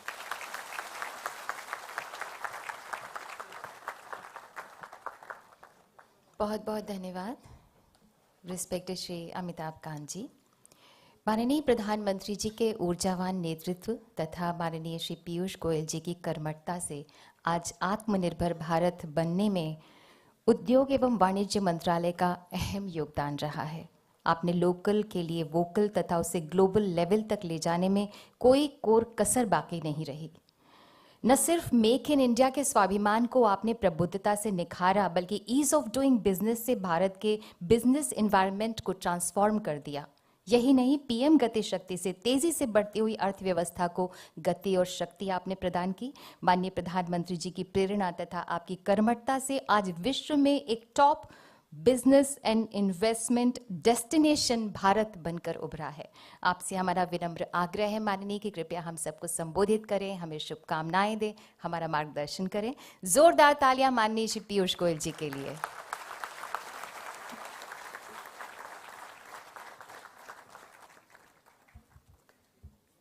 Thank you very much. Shri Amitabh Kant ji, Sherpa for the G20, Shri Anurag Jain ji, Secretary, Department for Promotion of Industry and Internal Trade, Shri Adil Zainul Bhai, the very, very dynamic chairman of Quality Council of India, and the person who has given it wings over the last 8 years. Congratulations to you, Adil Bhai, and to your entire team for this landmark, historic occasion. Shri Anil Agarwal, our additional secretary in the ministry, Shri Ravi Singh, the Secretary General of QCI, all the distinguished senior colleagues who have contributed to the journey of QCI over the last 25 years, and all the other very distinguished participants of today's important program celebrating 25 years of the Quality Council of India. Truly a landmark occasion, a day to remember, a day to celebrate, and hopefully a day to give new wings to an idea whose time has not only come, it's actually overdue. We are in the festive season. We've just completed 9 days of celebrating Navratri, Dasera yesterday, the victory of good over evil. We'll have Karwa Chauth, which some of our ladies here may possibly be fasting on. Diwali, Christmas, New Year, we have a series of festivals.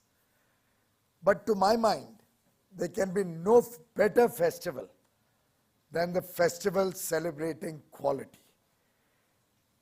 And therefore, today's program has a very special significance. 25 years, in a way, is a long journey. But really, if you look at it, it's the beginning. And it helps to reach an inflection point from where one can really take off towards much bigger and bolder targets, a bolder and better future.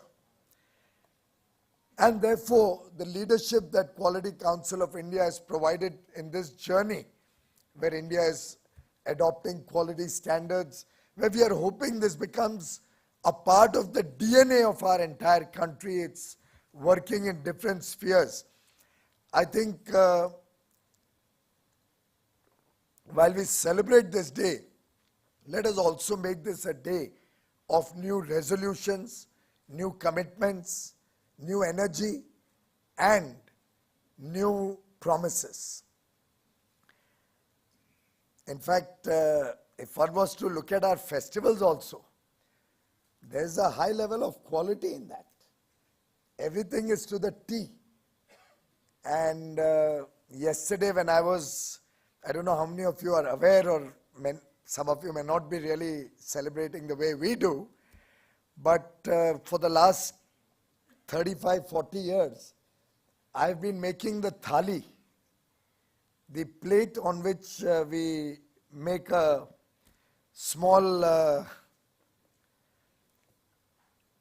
demonstration of what the festival of Dasera is all about. I would have been much more comfortable in Hindi, but I see many friends from out of the country. But I'll translate briefly for you.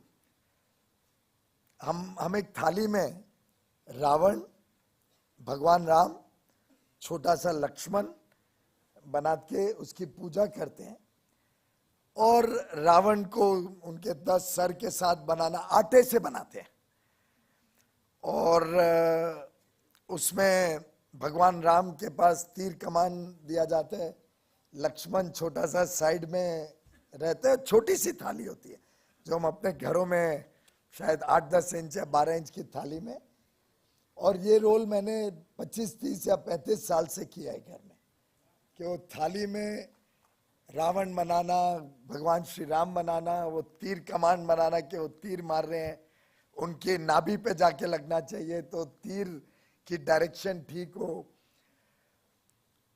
और शायद 35 साल 30 साल मेरी शादी के हो गए, 30 साल तो पक्का मेरी पत्नी ने मेरी आलोचना की है जब जब मैं वो बना रहा होता हूं। रावण का सिर बड़ा हो गया, राम का सिर छोटा होना चाहिए क्योंकि रावण बड़ा आक्रामक रहता था, भगवान राम सौम्य रहते थे। फिर कभी पांव ठीक नहीं आते हैं, कभी वो डायमेंशंस ठीक नहीं होते हैं, बो एंड एरो बनाना आसान नहीं है। तो हर चीज में क्वालिटी का तो एक संबंध बन ही जाता है।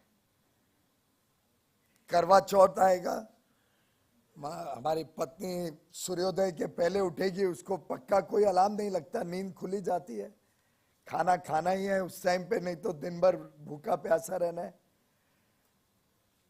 और उस दिन 100% मैं क्वालिटी से इसलिए जोड़ रहा हूं कि भगवान भी क्वालिटी कॉन्शियस है एकदम। 100% उस दिन चांद लेट आएगा।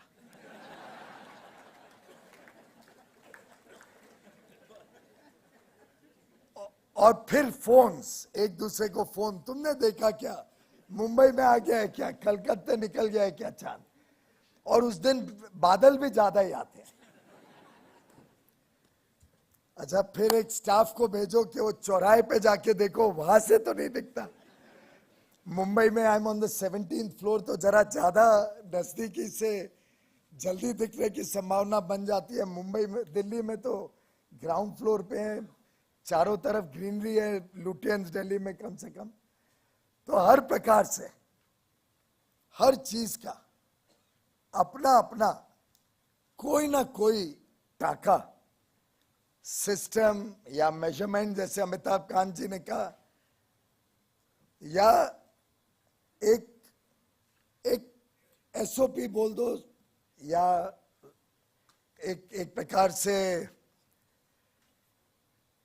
सिस्टमैटिक अप्रोच हर चीज में देखने को भी मिलता है, अपनाने का भी मौका मिलता है, और आगे के लिए तैयार करने का भी एक मौका रहता है। मैंने कभी सोचा नहीं, मैं एक अगर मास्टर बना लूं और उसको नीचे प्लेट पे रखूं और उस पे आटा फ्लो करके और फिर उसको हटा दो, तो परफेक्ट रावण और राम बन जाएंगे। And that is what quality is all about.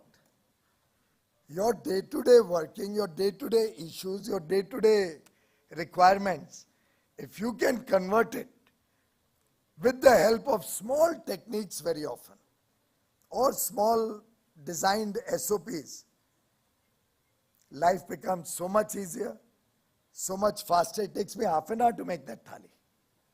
I could do it in 5-7 minutes in a more efficient manner. Let me try that, unless my wife objects. उसको भी हंसी मजाक का अच्छा मौका मिल जाता है, and then she makes sure that it is FaceTimed and shown to the kids also. Look, this is what your dad has done this time. Why I am highlighting this is that I think if each one of us was to have in our mind the consciousness that any and everything we do can be done better, can be done more efficiently, can become more cost effective, can become more useful for our customers, to take forward Amitabh's point, can become more measurable and can actually help this country become a developed nation in the next 25 years. If we absorb this idea in our very being, in just about any and everything we do, it can transform this country faster than any of us in this room can imagine. And that truly is Prime Minister Narendra Modi's vision when he talks of the 5 commitments, 5 pran. He's really asking the nation to change our mindset, to be a self-confident, a self-reliant economy, to be bold in our ambitions, to plan for a developed nation by 2047,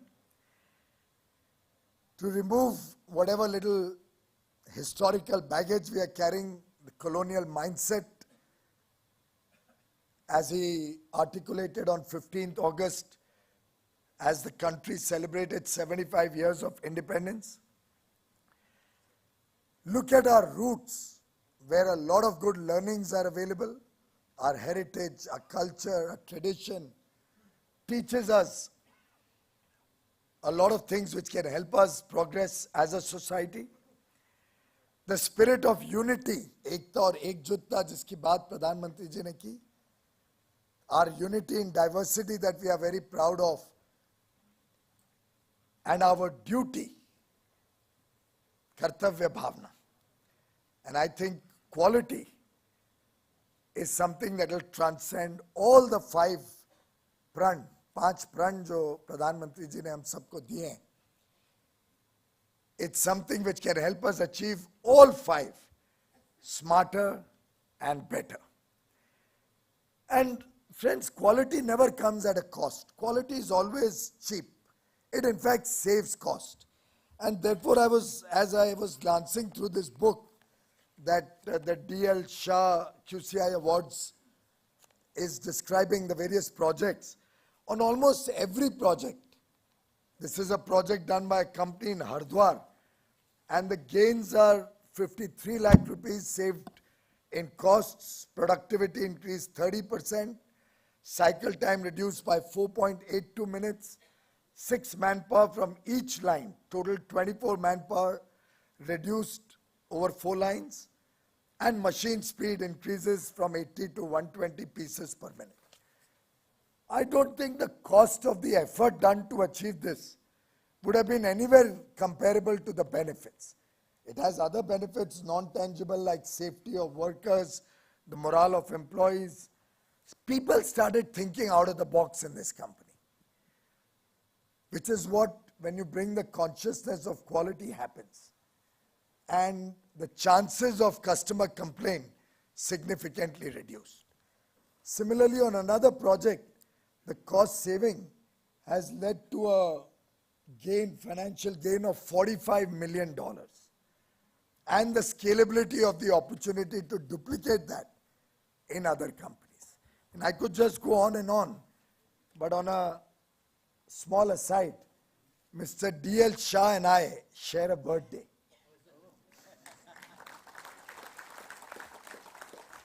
I'm privileged that you asked me to dedicate this book, because the first page, as I read, the late D.L. Shah, 13 June 1907. And I'm glad I got this information, because it makes me feel closer to Quality Council of India. Incidentally, the Director General of the World Trade Organization, Dr. Ngozi, and I also share a birthday. And I think that helped in our bonding, helped when I was fighting for India and the developing countries' cause at the WTO, and also helped when we finally celebrated the success of the WTO along with our birthday celebration together. Friends, I've had a beautiful relationship with Quality Council of India. Not only since I became the Minister of Commerce and Industry, but ever since I got an opportunity to serve in government. And truly the work that they did in bringing quality into the entire coal ecosystem is not only worth the highest accolades, but has been in the spirit of national service, because it has transformed the way the coal industry looked at quality. There was a time before 2014 where what you paid for in terms of coal was far, far away from what you actually got. So there would have been slippages as high as 6 levels or 5 levels many times in the quality of coal that was being delivered versus the coal that was being paid for. I remember in my first meeting with the heads of all the coal companies in Kolkata, somewhere within the first month or two after becoming the coal minister in 2014, I recall, and as you very rightly said, I'm not an easy person to work with. Many officials may not like to work with me actually. I'm told so. I don't know how far it's true. Anurag or Amitabh can probably, or Anil can throw more light on that. But I was doing a review of coal, and one of the managing directors of a coal company, whom I was pulling up for the fact that boulders were coming along with the coal that was being supplied by Coal India and its subsidiaries. At that time, 2014, there were big boulders. And boulders probably the size of this box over here, coming along with coal while being transported. So I was pulling up the officials, why this is allowed to happen, how does this happen? Obviously the coal companies are not doing a good job. And a managing director tells me, sir, when we loaded the coal, he said it in Hindi, but again, for the benefit of our participants from abroad. Sir, when we loaded the coal from our coal mine, from the quarries, we loaded perfectly good coal. Along the way, in the railways, I was not railway minister at that time, he thought he could get away with it. He didn't realize that Modi government is one government. Every department has broken the silos, we work as one team and are responsible collectively as the government of India. Says in the railways, the train stops somewhere, these people come to steal coal, they take away the good coal and they put in those boulders into the coal wagons. I was aghast. I won't take his name now, I don't want to expose him, but I said, Mr. So-and-so, are you trying to suggest that the people who are coming to steal the coal, if any, when they take away the good coal, they are picking up these huge boulders, climbing on top of the wagon because the loading is from the top, and putting these boulders inside as a replacement for the good coal? And how many people would be required to pick up a boulder as big as this? And why should they ever do that? They just need to steal the coal, if at all, and run away. They are not going to be replacing that coal with huge boulders. But that was the thinking and the justification which must have gone on for how many years before 2014. And that is the day I called upon becoming more quality conscious in the coal sector. After serious efforts, I found that it was not getting us adequate results, and that's where, like the good Samaritan, Coal Quality Control of India walked in and helped me truly transform the quality of coal in India. I think it took us about a year and a half of relentless pursuit and pushback. Wasn't an easy job, friends. Every single way, along the way, every single possible opportunity, we were tried to be stopped. Every effort was made to stop us. It was not an easy journey. Right from even appointing them. That process to appoint them was full of complications and files and paperwork going up and down to avoid appointing them. They said we'll do it in our own labs, only our labs will do it, third party will not do it. Every single obstruction that they could do, they did. But I'm glad to report that by the time we finished the project, of course it's continuing. You still continue to do third party sampling. But by the time we achieved a zero tolerance on quality of coal being compromised, what the coal company built is what the power plants got. And if they did not, we had a third party sample under seal kept with us before the dispatch. That would go for a third party independent evaluation. And should there be a discrepancy in the billing and the independent third party evaluation, coal companies have actually paid back money to the power companies, which ultimately, ladies and gentlemen, have helped all of you in business, as residential consumers. All consumers of power in the country benefited because this irregularity was ultimately being loaded to the power cost that everybody was paying until 2014. And with the quality of coal improving, your cost of power came down, was kept under check, and of course, our power companies and the equipment that they used got longer life, less maintenance, and overall, this quality consciousness helped us in changing the mindset of the coal companies. I'm sharing this in so much detail with you, friends, because I'm convinced quality only helps save. It comes at zero cost. And any effort made to improve quality across the country in big or small units, in everyday life, will help the economy, will help the country truly become a developed country. There is no shortcut in quality. You have to go through the rigor. You have to go through the initial pain, but it can have huge results for each one of us. We've seen that happen when the hospitals were taken up for quality accreditation. We've seen that happen when the Food Corporation of India decided to focus on quality, particularly since the grain being given, rice, wheat being given, was to the poor of the nation, who also have a right to good quality food grains.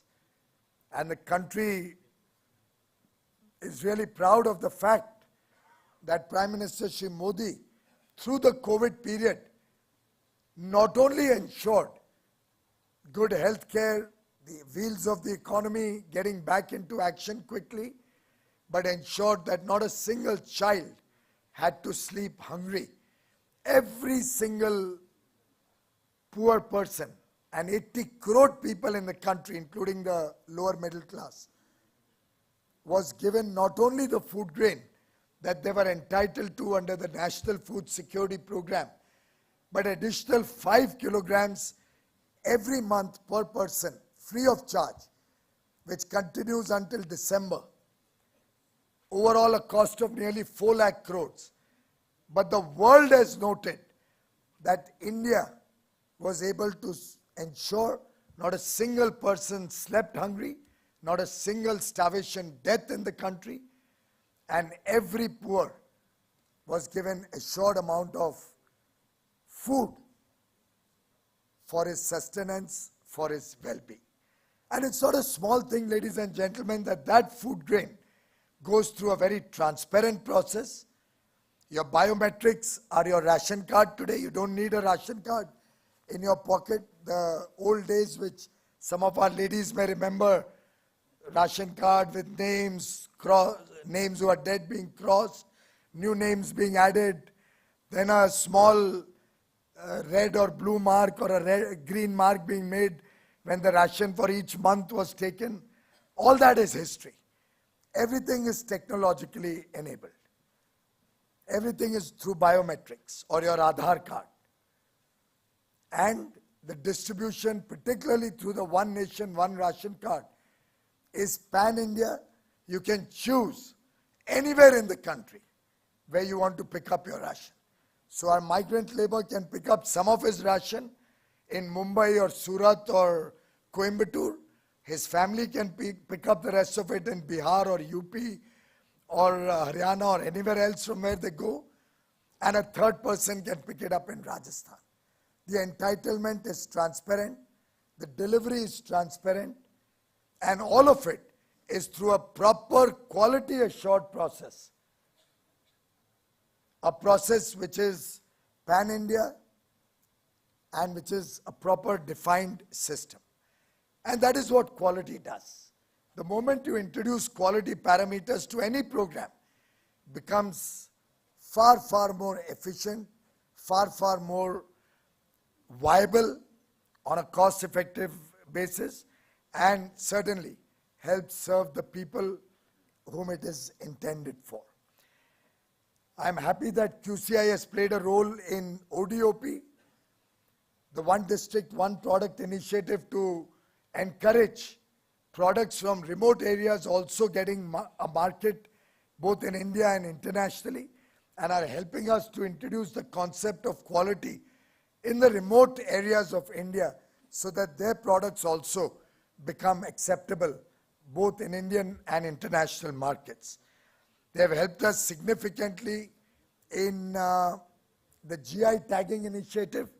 They have helped us through the Swachh Sarvekshan, the ranking of states and cities on cleanliness, which is again a very, very important program of this government. They are helping me bring quality consciousness at the storage points in various warehouses of the Food Corporation of India, Central Warehousing Corporation, and the different states. And most importantly, they have been actually the leaders in the initiative of the ONDC, the Open Network for Digital Commerce, which will help us save millions and millions of small mom and pop stores, the corner stores, from becoming extinct, which will help save billions and millions of jobs, which will help democratize e-commerce so that the entire ecosystem across the country gets a chance to engage with modern technology, with e-commerce, and become stakeholders of a vibrant future India which cares for every section of business and industry, big or small, and which focuses deeply on customer satisfaction. As the Prime Minister said, it's time that the nation adopts zero defect, zero effect. Quality also can help us significantly when we are looking at a sustainable future for the country. I'm sure the efforts that the Quality Council of India has done so far will not become an occasion to rest on their laurels. Let this 25th anniversary rekindle a new spirit, a new excitement, open up new opportunities, new thinking, help them scale up each of the programs that they have undertaken to make it national in character, to help us make quality a part of our day-to-day lives.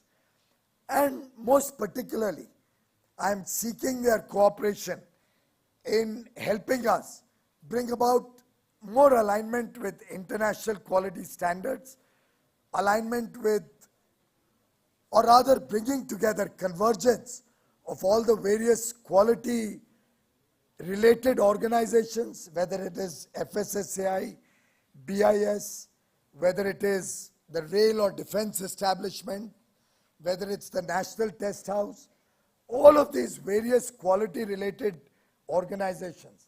I would urge the ministry and QCI to work to bring in convergence so that quality, which we want to be a national mission, also works hand in hand towards greater acceptance of all these various organizations working in tandem, working towards a world-class quality system which can help us scale up absorption of quality standards, which can help take the national quality mission to every citizen and every business establishment in the country, so that the business environment, the investment environment that we have been able to create can grow from strength to strength and can help India achieve our mission of becoming a developed nation by 2047. Quality, ladies and gentlemen, will define brand India. And I do hope the brand India that goes out across the world will be one where quality is assured, quality is guaranteed, and quality becomes a part of every facet of our life as we work in the Amrit Kal, the next 25 years, to making India a developed nation. My best wishes to all of you in the festival season, my wishes to Quality Council of India for a successful journey towards QCI at 50. When India will be celebrating 100 years, you will be celebrating 50 years. And I think that will be an appropriate occasion to measure the success of QCI's journey to make quality intrinsic to every aspect of Indian life, our customers' satisfaction and happiness, and making India truly a world power that it is destined to be. Thank you.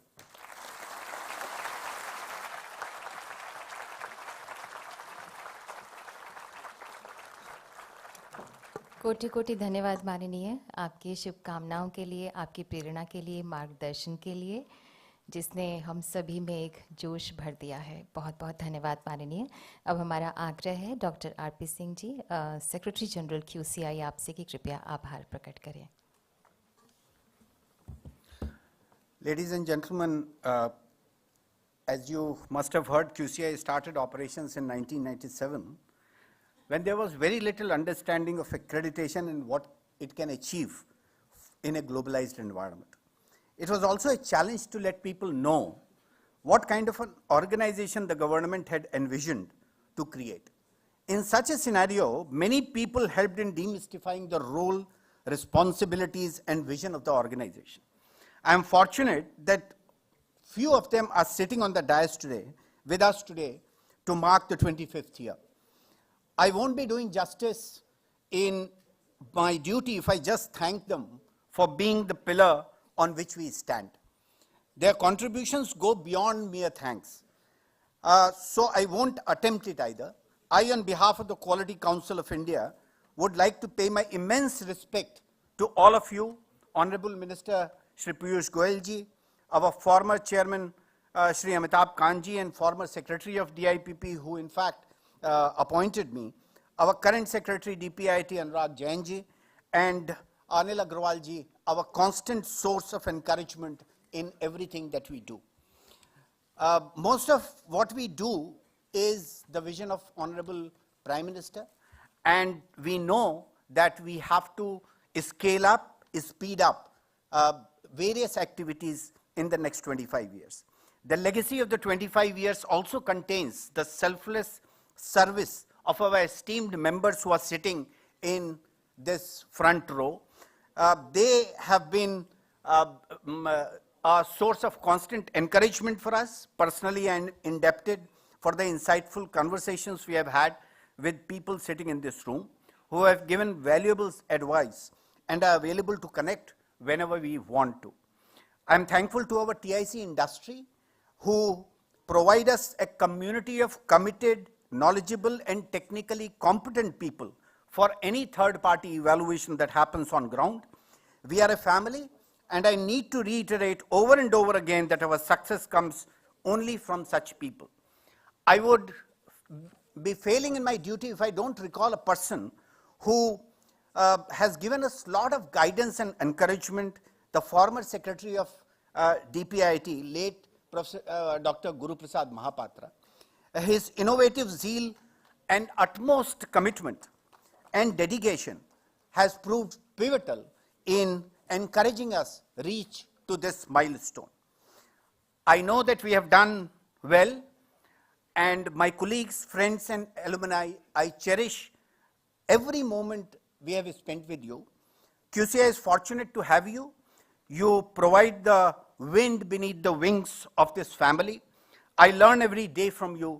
Keep educating and throwing us impossible things to achieve. We will do our best. Thank you all, and I will only finish with 4 lines from Rashtrakavi Dinkar ji, who says, सच पूछो तो शर्मे ही बसती है दीप्ति विनय की, संधि वचन संपूज्य उसी का जिसमें शक्ति विजय की, सहनशीलता क्षमा दया को तभी पूजता जग है, बल का दर्प चमकता जिसके पीछे जब जगमग है. Thank you very much.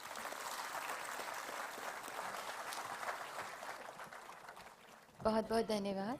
आप सभी से निवेदन है, कृपया राष्ट्रगान को सम्मान देने के लिए अपने स्थान पर खड़े हो जाएं.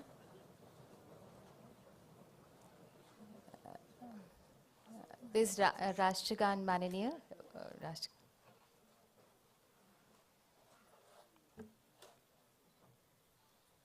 जनगण मन अधिनायक जय हे भारत भाग्य विधाता, पंजाब सिंध गुजरात मराठा द्राविड़ उत्कल बंगा, विंध्य हिमाचल यमुना गंगा उच्चल जलधि तरंगा, तव शुभ नामे जागे, तव शुभ आशीष मागे, गाहे तव जय गाथा, जन गण मंगलदायक जय हे भारत भाग्य विधाता, जय हे जय हे जय हे जय जय जय जय हे. बहुत बहुत धन्यवाद माननीय मंत्री महोदय श्री पीयूष गोयल जी. बहुत बहुत धन्यवाद रिस्पेक्टेड श्री अमिताभ कांत जी, और धन्यवाद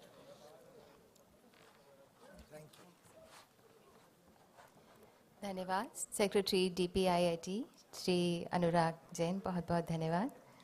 और मंच पर उपस्थित जो भी हमारे डिग्नेटरीज रहे उनका भी हृदय से बहुत बहुत धन्यवाद. आप सभी से निवेदन है, माननीय मंत्री जी अब प्रस्थान कर रहे हैं. कुछ देर आप सभी अपने ही स्थान पर रहें.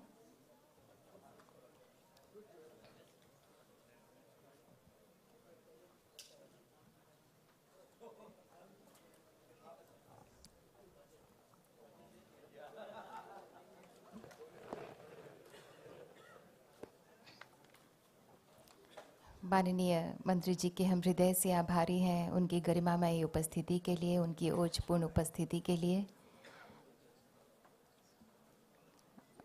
आप सभी कुछ देर अपने ही स्थान पर रहें.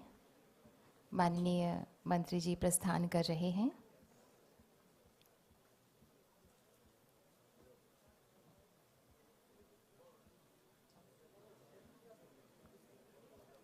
आप लोग अपने ही स्थान पर रहें. हमारा फर्स्ट टेक्निकल सेशन बस शुरू होने ही जा रहा है. We are going to start the first technical session after a short while from now.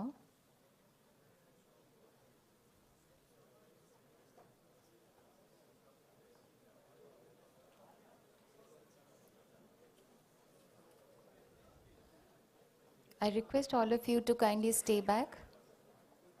We are having the first technical session after a short while from now. I request everybody to kindly get seated.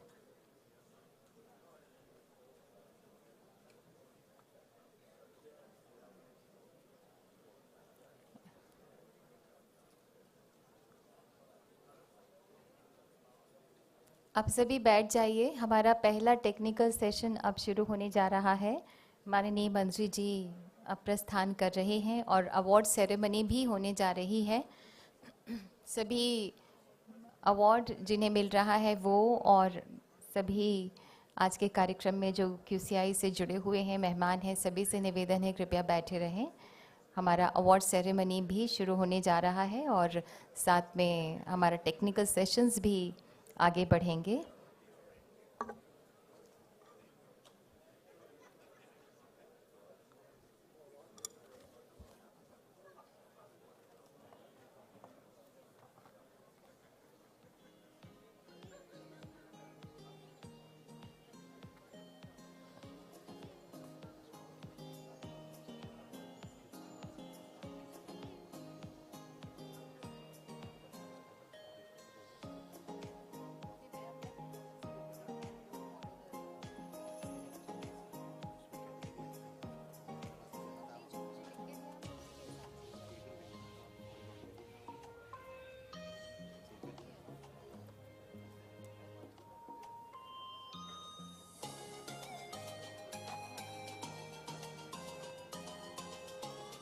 I request you all to kindly stay back because we are going to start the first technical session after a short while from now.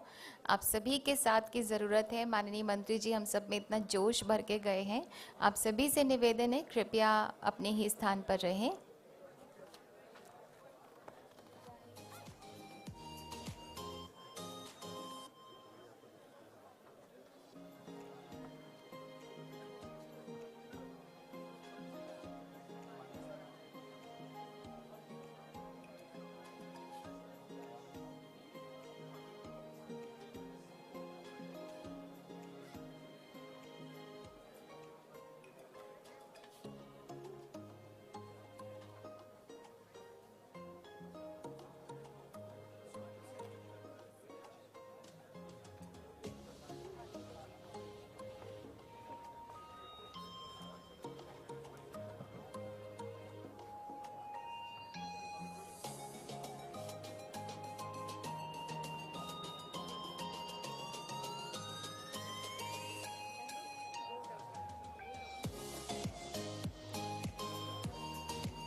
પાણી નથી ને ભાઈ પાણી પી લો.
जो हमारे platinum awardees हैं वो और इसके जोशी अवार्ड्स जिन्हें मिल रहा है वो सारे अवॉर्डी इस तरफ में आ जाएं.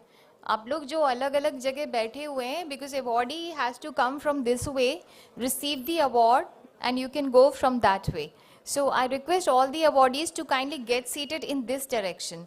आपको यहाँ से आना है and follow this route, receive the award, have the photograph and follow that route and come back to your own respective places. So all the awardees जो हमारे platinum हैं और साथ ही SK जोशी award जिनको मिल रहा है वो यहाँ पे 6th row onwards, 6th row के आगे तक बैठ जाएं. Please, I request all the awardees who are getting the Platinum Awards and SK Joshi Awards, I request all of you to kindly sit on this row.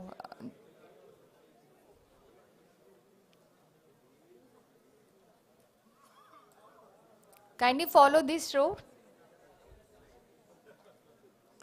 सभी awardees जिन्हें platinum और SK Joshi award मिल रहा है, आप लोग यहाँ बैठेंगे and you have to follow this these stairs. Come back, come from this way, receive the award, have photograph and follow that way and come back to your respective places. आप यहाँ से आएंगे, रिसीव करेंगे award और उसके बाद photo आपकी होगी. उसके बाद में आप उस वाले स्टेज से वापस उतर के अपनी जगह पे आ सकते हैं.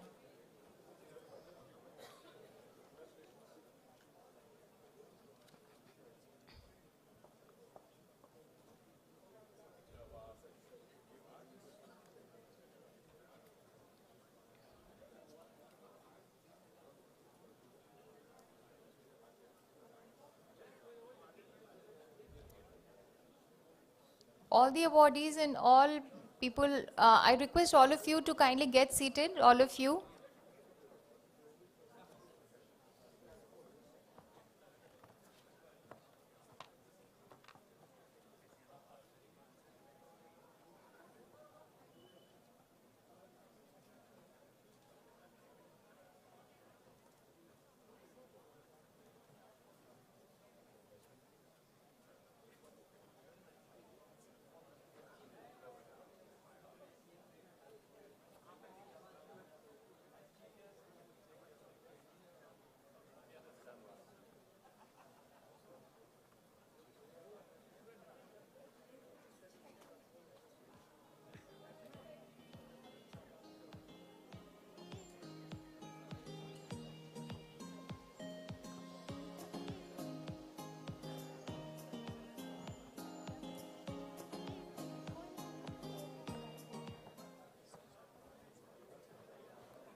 लाइट जो है पोडियम पे थोड़ा कम हो गई है, ठीक कर दीजिए।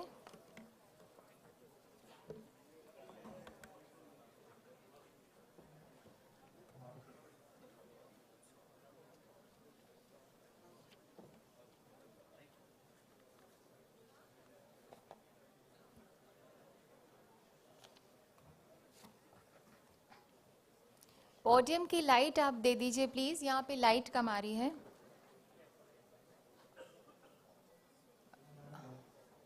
पोडियम की लाइट का किसका है जिम्मा?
वेलकम बैक, आप सभी का स्वागत है। हमारा टेक्निकल सेशन शुरू हो रहा है। The theme for the first session is quality ecosystem and enabler for Make in India. And we are privileged to have amongst us all the luminaries from different genres. हमारे दिग्गज panelist हमारे बीच में पधार चुके हैं, हम उनका अभिनंदन करते हैं जो कि डिफरेंट जॉनर्स से हैं। Respected Dr. Rene Van Berkel, UNIDO representative and head regional office in India. We extend a very warm welcome to you, sir. Respected Mr. Emmanuel Riva, Chair IAF, we extend a warm welcome to you, sir. Respected Mr. Matt Jantley, CEO, UKAS UCAS, so we welcome you. Respected Shri Vipin Sodhi, former MD and CEO, Ashok Leyland and JCB India, we extend a very warm welcome to you. हमारे बीच में है respected Shri Adil Zainul भाई, chairman QCI and capacity building commission, आपका हम स्वागत करते हैं, इस्तकबाल करते हैं। एंड रिस्पेक्टेड श्री आदिल जैनुल भाई will be moderating this session. इसके पहले कि हम अपने सेशन को आगे बढ़ाएं, हम अवार्ड सेरेमनी जो है वो संपन्न करना चाहते हैं before the panel discussion. 14th cycle of QCL DL Shah quality awards आज दिए जाएंगे। लेट DL शाह एक इंडस्ट्रियलिस्ट फिलॉन्थ्रोपिस्ट थे जिन्होंने हमेशा क्वालिटी टूल्स और क्वालिटी मैनेजमेंट प्रैक्टिसेस को बढ़ावा दिया ताकि उद्योगों में उत्पादन बढ़े, इकोनॉमिक परफॉर्मेंस भी बढ़े।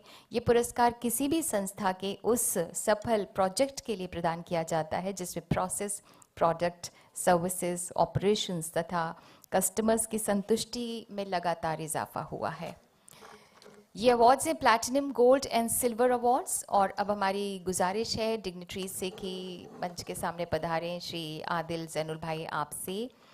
श्री खुशरू खम्बाटा जी से भी मैं निवेदन करूंगी कि मंच पर पधारें। रिस्पेक्टेड श्री खुशरू खम्बाटा जी, CEO DL Shah trust, Shri CK विश्वास, CEO NBQP, and Shri Vipin Sodhi, MD and CEO Ashok Leyland and JCB India.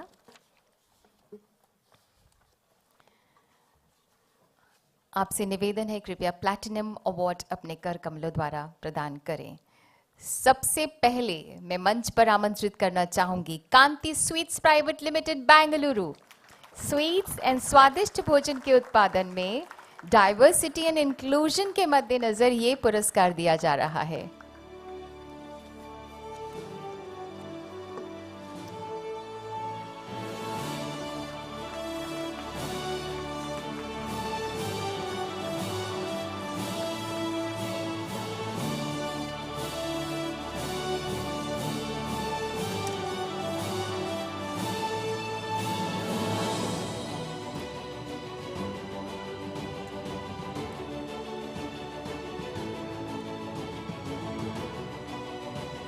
बहुत बहुत बधाई। और अब मैं आमंत्रित करना चाहूंगी for platinum award Ashok Leyland limited Pantnagar in house front fascia dice की कमीशनिंग के प्रोजेक्ट के लिए बहुत बहुत बधाई।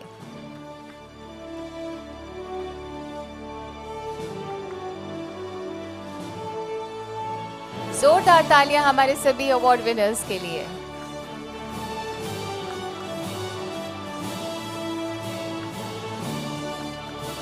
कंग्रेचुलेशंस। और अब मैं आमंत्रण दूंगी साकरा वर्ल्ड हॉस्पिटल बेंगलुरु। कम वजन के शिशुओं को हॉस्पिटल में रीएडमिशन रेट को कम कर दिया गया। बहुत बहुत बधाई साकरा वर्ल्ड हॉस्पिटल बेंगलुरु।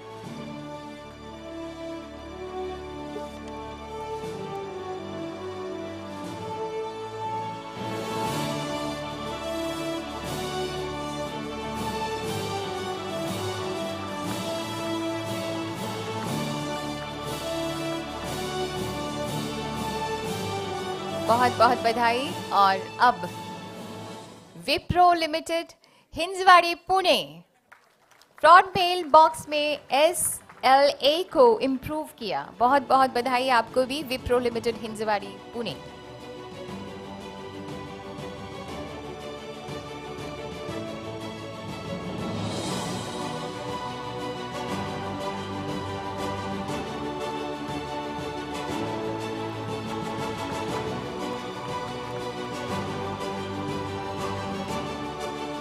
Congratulations।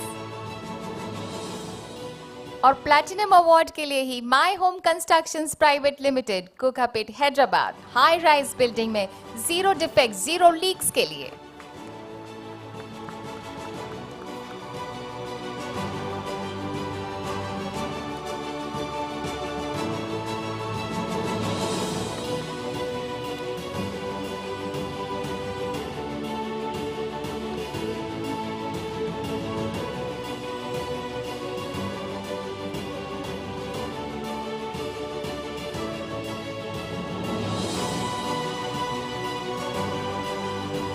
बहुत बहुत बधाई। कंग्रेचुलेशंस। बहुत बहुत धन्यवाद all the dignitaries for presenting the awards. और अब मैं निवेदन करती हूँ, गुजारिश करती हूँ श्री आदिल जैनुल भाई आपसे कि रिस्पेक्टेड श्री खुशरू खंबाटा जी का स्वागत करें।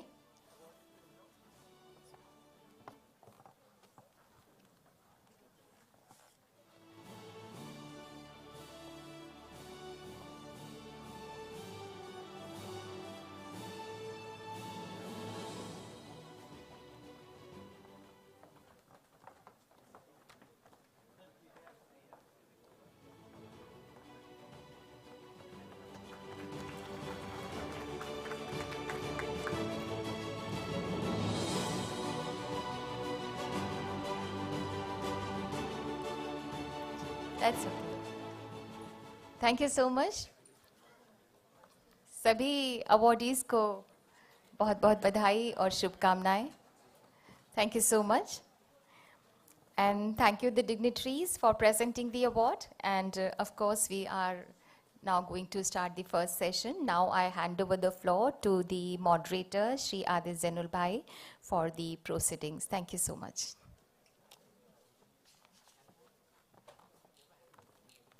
हैंड माइक यहाँ पर दे दीजिए प्लीज। कंसोल हैंड माइक दे दीजिए।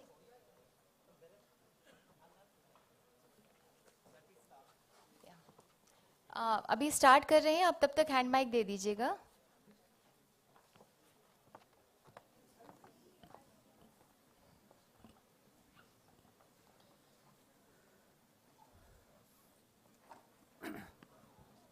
Good afternoon and welcome to our first technical session, where I think we have a very interesting group of panelists, and we are trying to do something very specific here.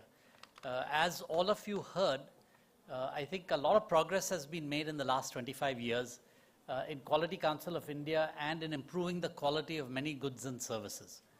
But the challenge that has been put to us by Honorable Minister, by Amitabh Kant and Anurag, is that our goal is to become a developed country by 2047. And we have a very short-term goal of increasing exports to $1 trillion. And therefore, the manufacturing ecosystem in India and the quality required out of that ecosystem has to be at a very, very high standard. And so we are very happy and delighted to have a set of people here whom we have asked to give a perspective from around the world as to what is it that India overall will need to do over the next few years and the next 20 years so that we are ready for becoming a developed nation. Obviously, many things have changed. Technologies have changed, Industry 4.0 has come in, the requirements of the consumer have changed and will continue to change. And in that context, what is it that we want to do, not just as QCI, but as the quality ecosystem in India that we should think about? So I've asked each of them, I have asked each of our panel members to give their thoughts on, very specifically, on what is it that we need to do as a country and what is it that we need to do at QCI to achieve the goals that have been set out for us by Minister when he talked about the fact that brand India should be associated with brand quality, that it helps us become a developed country, and that we improve the quality of life for all our citizens, which covers sustainability, which covers every aspect of their lives. So it's a very broad subject, and I'm going to ask, our approach will be that I'll ask each of the panel members to give their opening remarks. We've said, 3 to 5 minutes, and then we'll have a series of discussions. We'll have questions from the audience, and then we're going to end where I will ask each of the panel members to give 3 very specific suggestions on what we should do. There's a little bit of a risk in asking for very specific suggestions because then it says we must do it. Right? So, but I have asked each of them to try and make it as specific as possible based on their experiences around the world as to what to do. I'll tell you a little bit about why this is a little bit of a risk. I had asked Minister, Honorable Minister, to give his very specific suggestion about what QCI should do. And he said, all this is very good that you're now 10x as big as you were in 7 years ago, but really, you should be 50x as big. And so we're going to set in, your budget should be 50 times, and your cost should be 50% of what they are today per hospital and per lab and per educational institution. So there's a little bit of a risk in asking for very specific suggestions because we might get some things that we actually then have to do. But I think that'll be the most helpful for us. So with that, why don't we start out? And I'll just start, if you don't mind, we'll just start from this end and move forward. Is that okay? Wherever, you can do from there, here, whatever you're comfortable. Hello, everybody. I'm Emanuele Riva. I'm the chair of IF. IF is the international network for accreditation that includes stakeholders and all the actors of this environment. And this environment, I also the chair of INET-QI. INET-QI is the international network. Today we are celebrating the 25 years of India, the quality infrastructure in India. I'm chairing the international quality infrastructure. So you have to consider that, thank you. You have to consider that in each, more or less in each country, in each region, there is a quality infrastructure. I will go quickly. Okay, so IF is a benefit of IF. IF is an actor that allows the recognition of certificates. So what is certified here can be sold, can be used, can be also used in other parts of the world. And this is, of course, mutual. So this is the benefit of IF. We have some important recognition. One is from the WTO, the TBT agreement, and one from UNECE. So these two institutions officially declare the importance of this quality infrastructure and the recognition of this tool. In some regions, there are also regulations. Now, I don't know, I don't think here we have a kind of regulation as there is, for example, in Europe, but however, in some regions are coming up a regulation that clarify how to use this, the tools of the quality infrastructure. Here you can see the members and the coverage of the MLA. We are divided in regions. So here we see today we have 6 regions, but there are others that are coming. This is important in order to implement ideas, because you cannot just only work at international level. You know, to arrive to the singularity. So it's important to also to be close to the problems. Today we have, just only if we talk about certification, we have more than 10,000 certification bodies accredited worldwide. So this is an extreme, because the data are liquid. So this is an extreme. So it's increasing a lot. This, however, gives the responsibility what is under this umbrella, because when we have this huge number, there is the risk that in this huge number, not everybody is working at the same level. Quality infrastructure, as I said, is an international organization that have as a members WTO, ISO, UNECE, UNIDO is here with us, World Bank, and so on. ANETY is thinking to develop now regionals. So what we can do, let's start with what we can do. The idea is to start to have regional quality infrastructure, not just only international or national, but to stay also in the middle. Today there is more or less nothing in the middle. We need something in the middle to have some harmonization at the regional level. So this is what we have to do in future. In Europe we have a regulation, so in Europe it's quite easy to consider Europe as a region, even if in Europe there is no strong link between the politicians, the standardization, the accreditation, the metrology. So there is also in Europe something that is missing, something that has to be done. In Europe, these rules has been implemented to guarantee primarily the safety, the environment, so the first needs of the people. So this is why the CE mark and the full regulation has been established.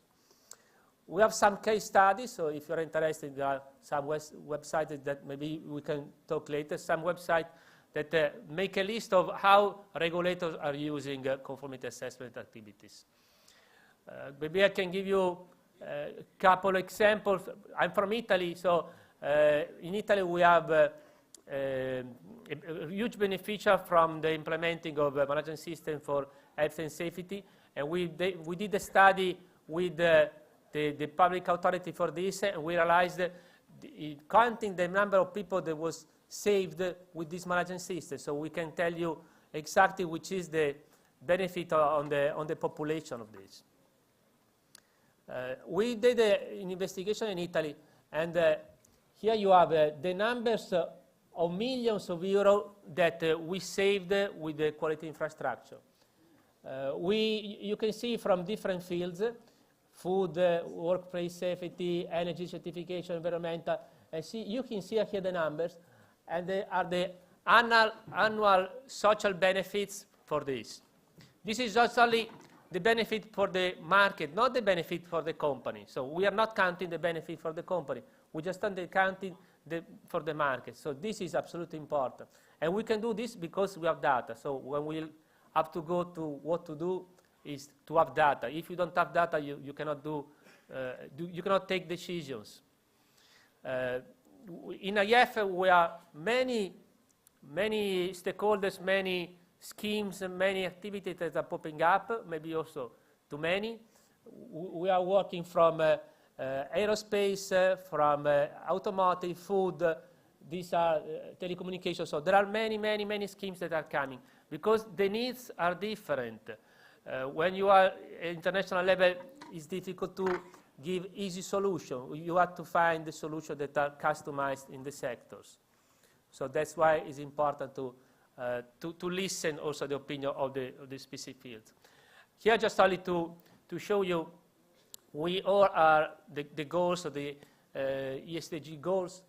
This is a video, but we have also other videos. If you're interested, you can use your mobile and you can find many videos that are useful to promote it, to understand which are the benefits for accreditation and conformity assessment activities. Thanks.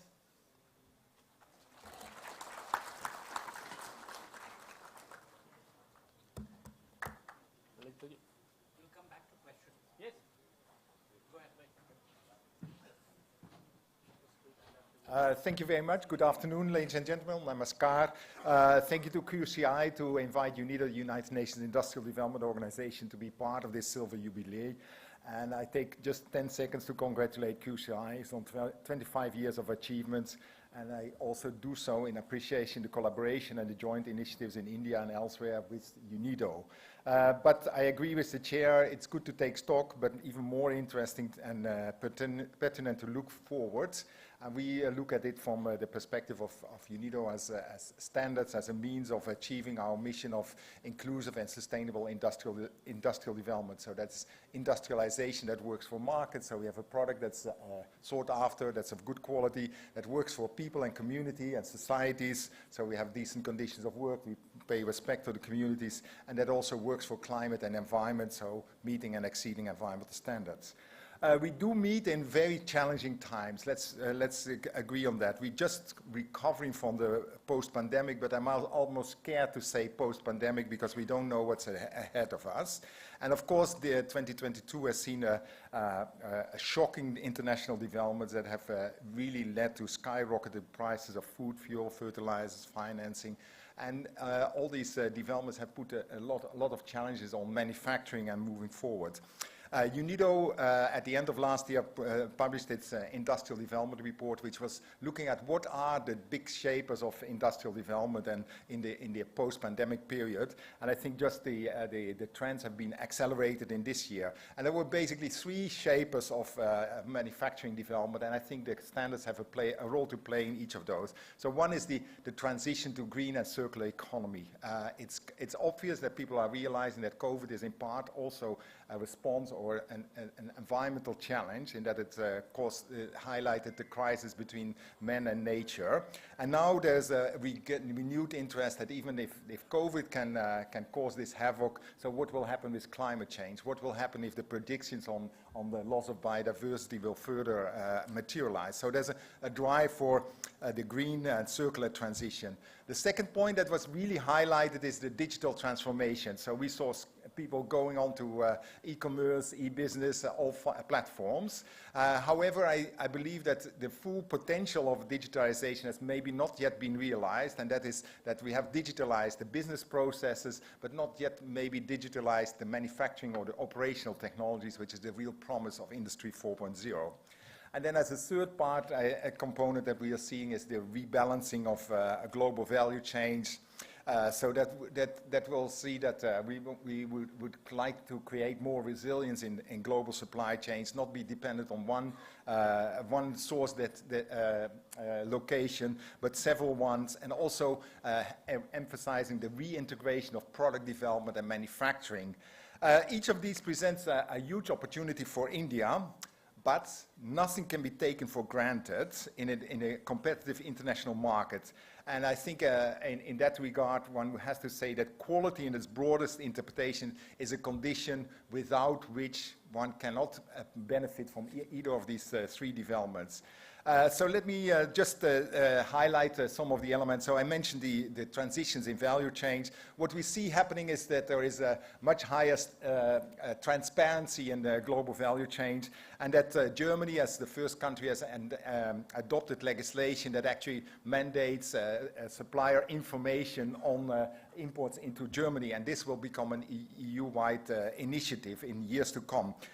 So the voluntary sustainability standards, the VSSs, which we have seen over the past years, will become just less voluntary, and it's certainly because these VSSs were delivering sustainability benefits, we basically stand all to benefit from there.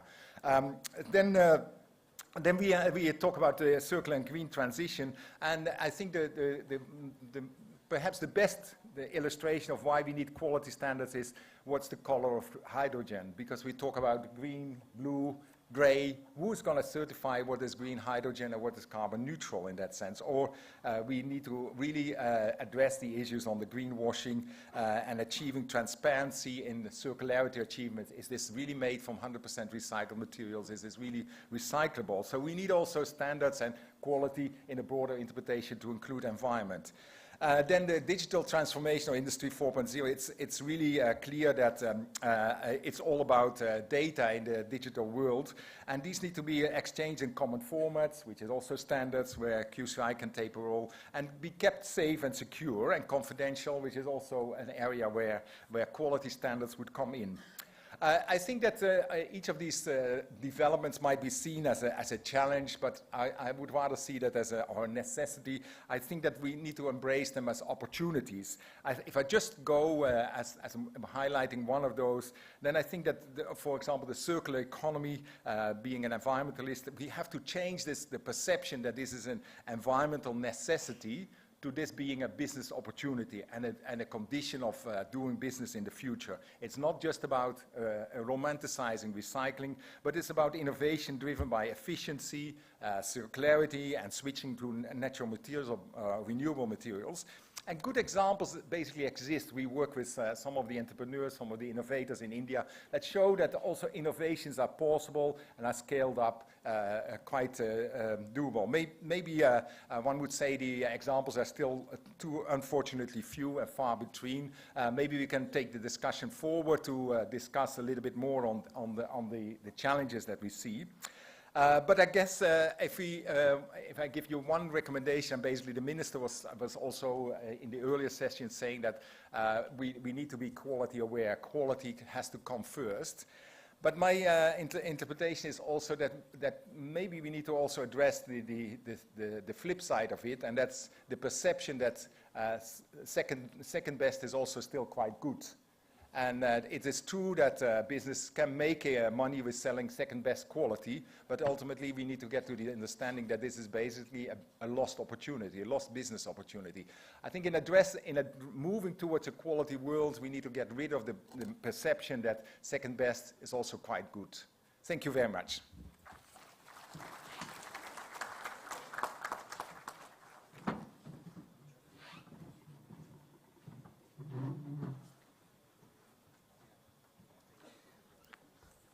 Namaskar, everybody, and Adil, thank you for having me here. It's a great pleasure to be part of QCI for the last 1 month, and congratulations, everybody. And also, to see the young energy in this organization is absolutely amazing. So congratulations, Adil, Ravi, and all of you here. My opening remarks are in 3 parts, which is quality consciousness, responsibility to create a quality ecosystem, and third, quality as a differentiator. So let me start with quality consciousness. I was fortunate to be part and start my career as part of an Indo-Japanese joint venture where the big Q, and we'll come to the big Q, was a given. But the real inspiration came from a former colleague of mine, and let's call him Ashok, I've changed his name, about 2.5 decades ago. Ashok always smiled when he worked.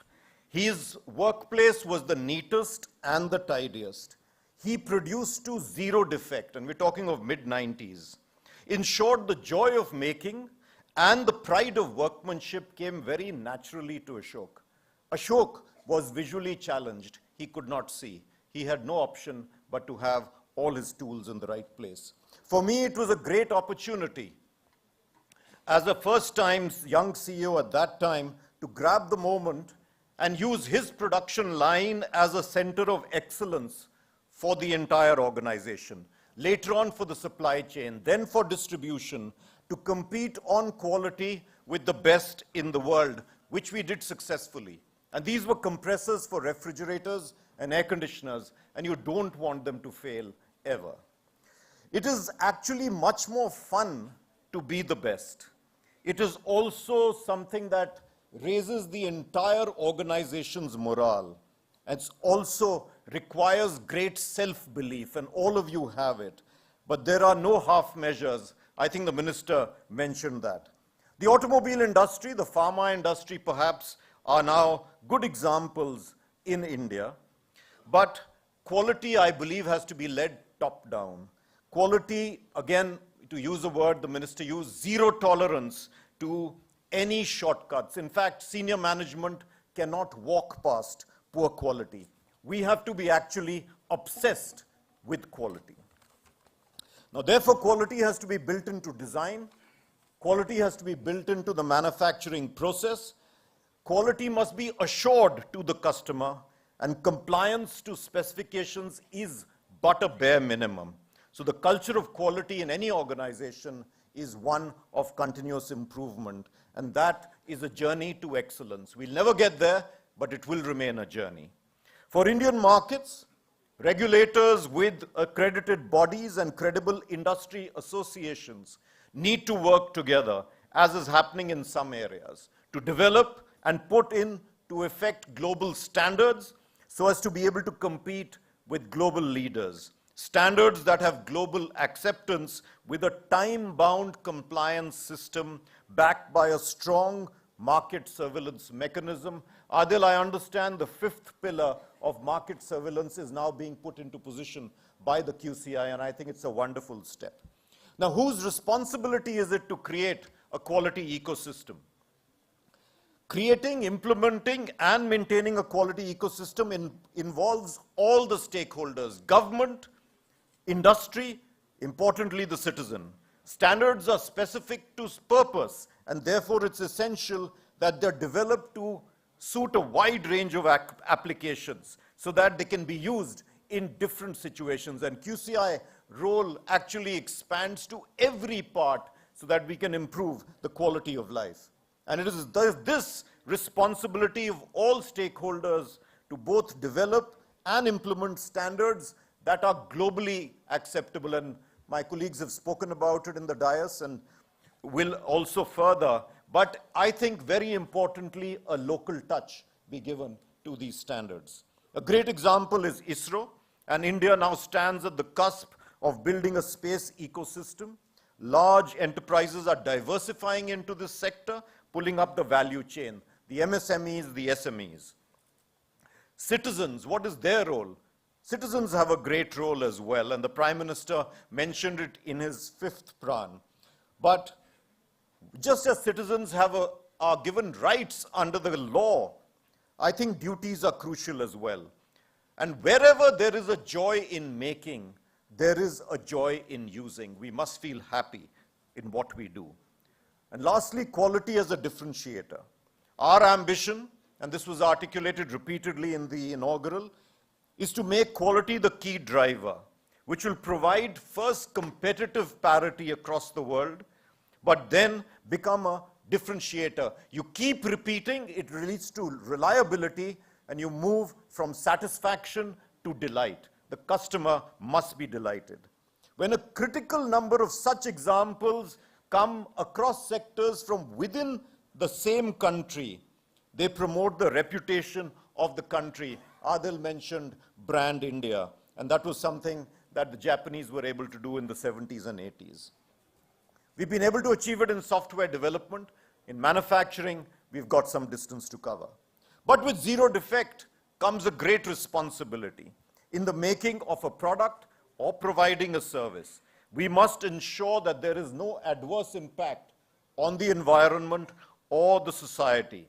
And as my colleague said, the industry, therefore, in today's terminology, has to be carbon neutral, preferably carbon negative. That is zero effect. That is what the Prime Minister spoke about in 2014. And that, ladies and gentlemen, is the big Q. There are many of you in QCI who are working on zero effect, especially those in the Z division, supporting MSMEs. Your work is crucial. And therefore, to conclude, all of this comes from teamwork, from a mission that cuts across sectors and provides us with a solid framework to support and propel the evolution in the mindset of both industry and government.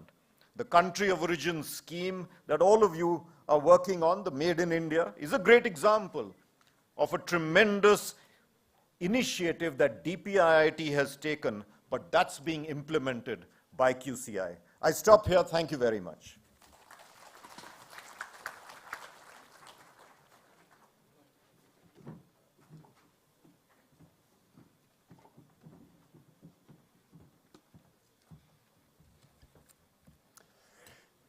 Distinguished and honourable guests, Chairman, General Secretary, ladies and gentlemen, friends and colleagues from NABCB and NABL, Thank you very much for this opportunity which to engage and share and learn from this opportunity in this conference. My name is Matt Gantley. I'm the Chief Executive of UCAS, and it's very pleasing to be here to share our experiences looking at the past, the current picture, and also looking back to the key questions that the Chair has asked us to look at, future perspectives for quality infrastructure. I have some slides which I'd like to show you.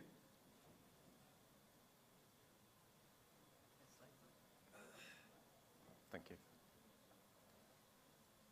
So first of all, I would like to give you a very quick introduction about the past and current perspectives from the United Kingdom quality infrastructure, and in particular, the United Kingdom Accreditation Service, UCAS. Firstly, where has UCAS come from? UCAS is the national accreditation body of the United Kingdom. We can trace our history back to 1966 to the British Calibration Service, but we were consolidated as one organisation 26 years ago, and we were brought together as a single organisation in order to achieve and implement the European Union regulations for accreditation, as Emanuele Riva has already highlighted. So ultimately, the purpose of us as an organisation is to deliver quality infrastructure in the United Kingdom to ensure that testing, inspection, certification and verification, calibration is all done competently, consistently and impartially.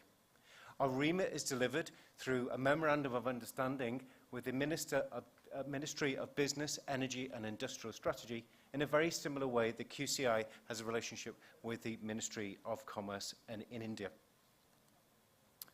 So ultimately, what is critical here in the understanding of accreditation and its role in quality infrastructure is to look at our purpose. And the purpose for UCAS is to deliver the national quality assurance system through the delivery of the accreditation service, ensuring that conformity assessment is competent, impartial and consistently delivered. And we do that through our expertise and our impartiality, ultimately to ensure that trust and confidence in the products and the services that we all rely upon. And that is ultimately the purpose of what UCAS does, and clearly the key requirements for QCI within India too. Now, as Emanuele has already highlighted, in the United Kingdom and many countries across the world, accreditation plays a fundamental part in the apex of conformity assessment. For inspection, testing, certification, across all laboratory activities in many different sectors across the country and globally, this system works to deliver that confidence and trust in the products and services. And we deliver that as a delegated public authority activity. And therefore, it is essential in the United Kingdom and also in Europe that there is only one national accreditation body. And at the point of accreditation, that is not a competitive activity, to ensure that on behalf of government and the public, that service is delivered appropriately. So we're also then part of a broader quality infrastructure, and Vipin and Emanuele and also René have already talked about the importance of standards and also its link to metrology, and also then the link to market surveillance. Those fundamental pillars of standards, of accredited conformity assessment, metrology and market surveillance make up the quality infrastructure, and that system is replicated all around the world and brings together a whole system to ensure at an international level that testing, inspection and certification is done once and then accepted all around the world. And that's critical, of course, as we look forward to the opportunities of trade with India. Now, in the case of the United Kingdom, that quality infrastructure ensures, and the delivery of UCAS accredited certification ensures that across many different disciplines and areas, and this is just an example of those, the accredited conformity assessment, as we've already heard earlier today in the inaugural presentations, the use of testing, inspection and certification, the use of third-party conformity assessment is critical to the scaling up of quality and environmental concerns of many different aspects of quality within our societies, whether that is in forensic science, whether that is in healthcare testing, whether that is in water potability, whether that is in building regulations, whether that is in mutual recognition in trade. accredited conformity assessment allows us to make sure that we can provide an alternative to regulation or supplement or augment regulation. It enables us to put in place a risk-based approach to regulation. It maintains consumer and other protections and industry standards. It reduces technical barriers to trade at an international level. And of course, in the case of the United Kingdom, enhances our soft power.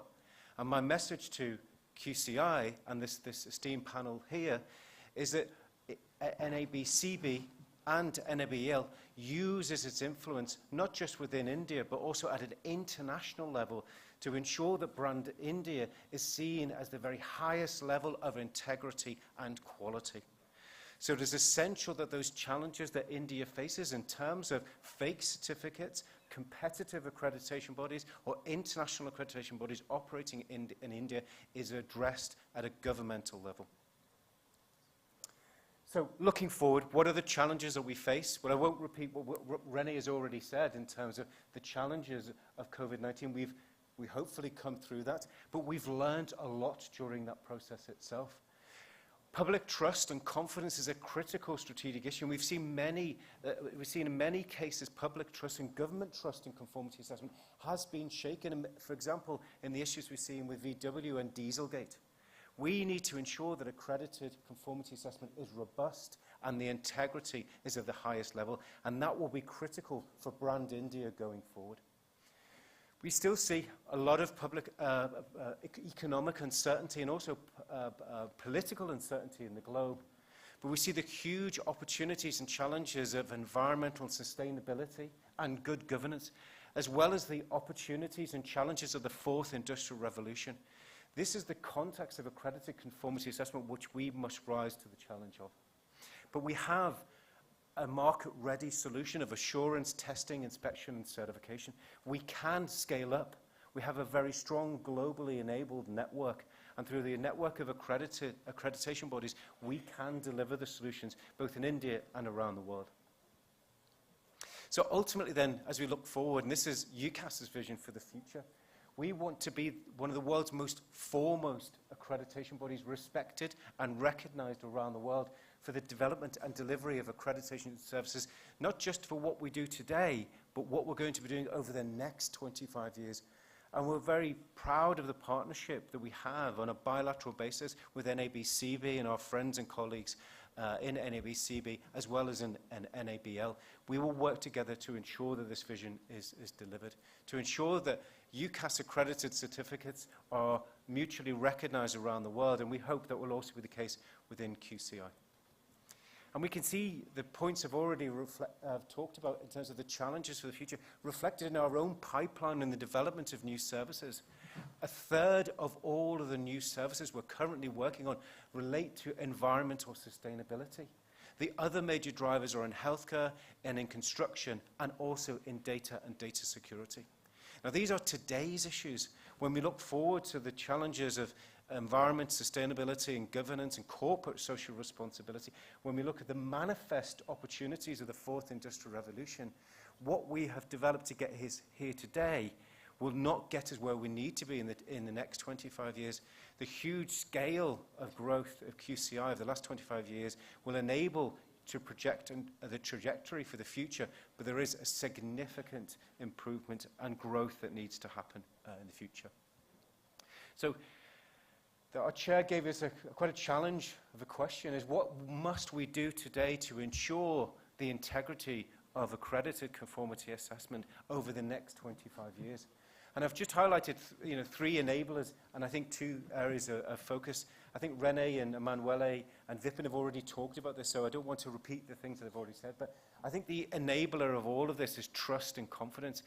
That is the service that we deliver, trust and confidence. We need to ensure, whether it's government, whether it's industry, whether it's the public, they need to understand what we do. We need to deliver that through being agile, ensuring that we can communicate, that we deliver with relevance and impact. Emanuele gave us some examples of real case studies of where we've delivered with impact. And we need to, going forward, ensure that we deliver in a pioneering way. That's going to be especially important with issues of the fourth industrial revolution and environment, social responsibility and governance. Now, India has such a natural ability to be able to do this with your natural competencies and capabilities in IT, in engineering. But India needs not just to be a follower of what's happening internationally, it needs to be a leader and bring its innovation skills into that arena. And it's very pleasing to see NABL and NABCB being at the forefront of international collaboration. So engagement and collaboration, not just in India, but also across the world, is fundamental to brand India. So that it isn't just the Chinese or the Americans or the Europeans leading international committees, it's India leading those committees. And I'm actually very pleased to see QCI's talent development program. It's in action, a fantastic program, and that's going to be critical for the next 25 years. So the areas of focus, not to draw it out too much further, it's going to be the fourth industrial revolution in the many ways in which that brings itself into practice. We need to work on that collaboratively with many different partners to ensure that we understand what those developments are, and we can work with agility, ensure that we have impact and relevance in those areas, and make a pioneering solution for the future. Areas of IT are developing so quickly. Innovation and digitization is evolving so quickly.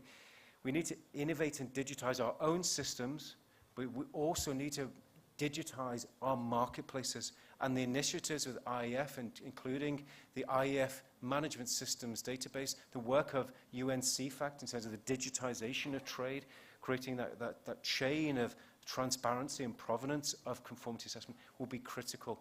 And Brand India really needs to be central to that. And lastly, of course, ESG, CSR are fundamental to our survival on this planet over the next 25 years. I hope to see QCI being a leader in that engagement in the future. So thank you, Chairman. So I've run over, but thank you.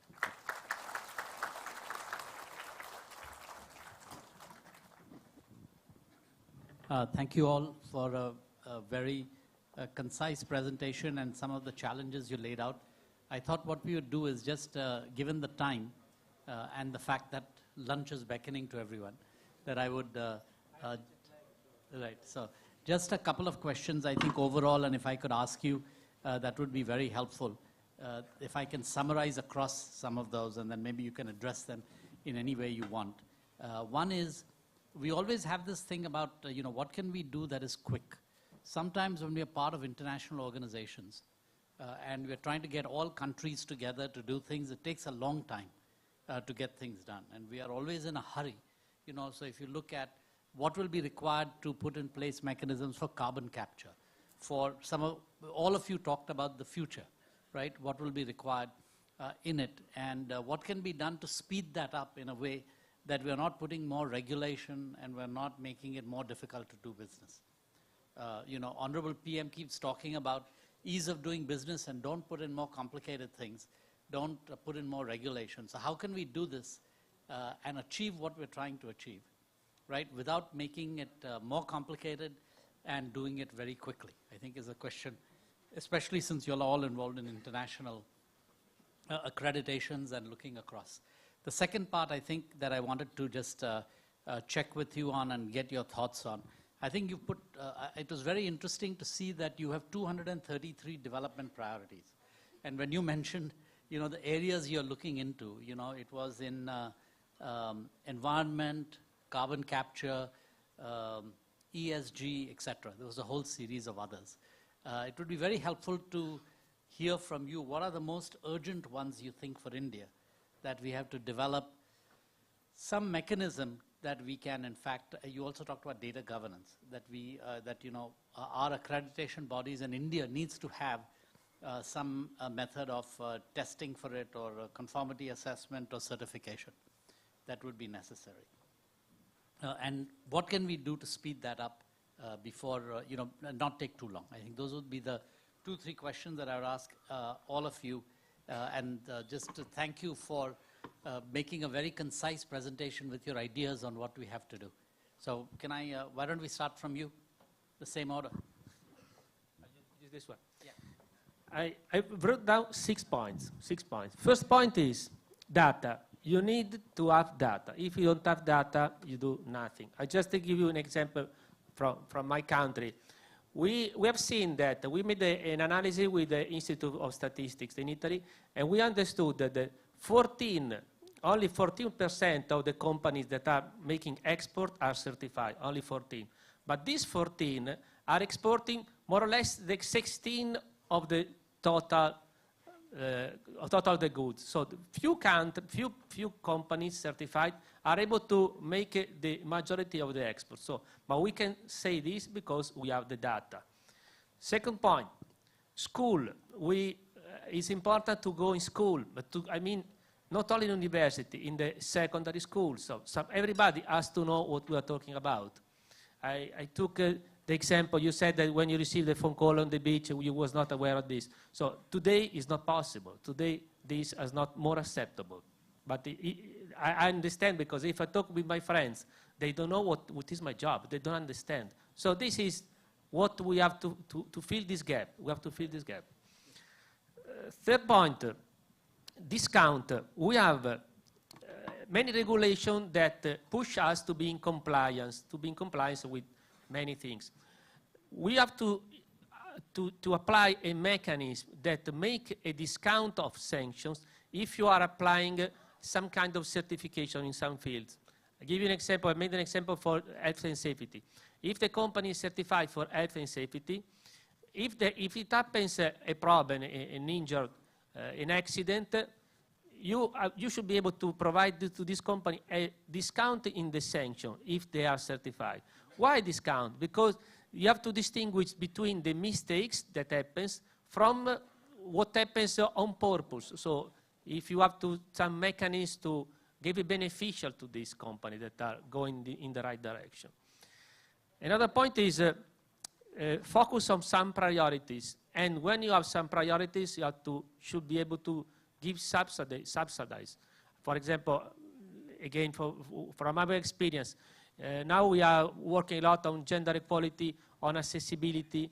And so if you are working in this field, the government provide you some benefits. So some discount in the tax, some money also to reach the certification. So you have to consider for you as a country, which are the 2-3 priorities. And while you have 2-3 priorities, subsidize, try to give some incentives. So.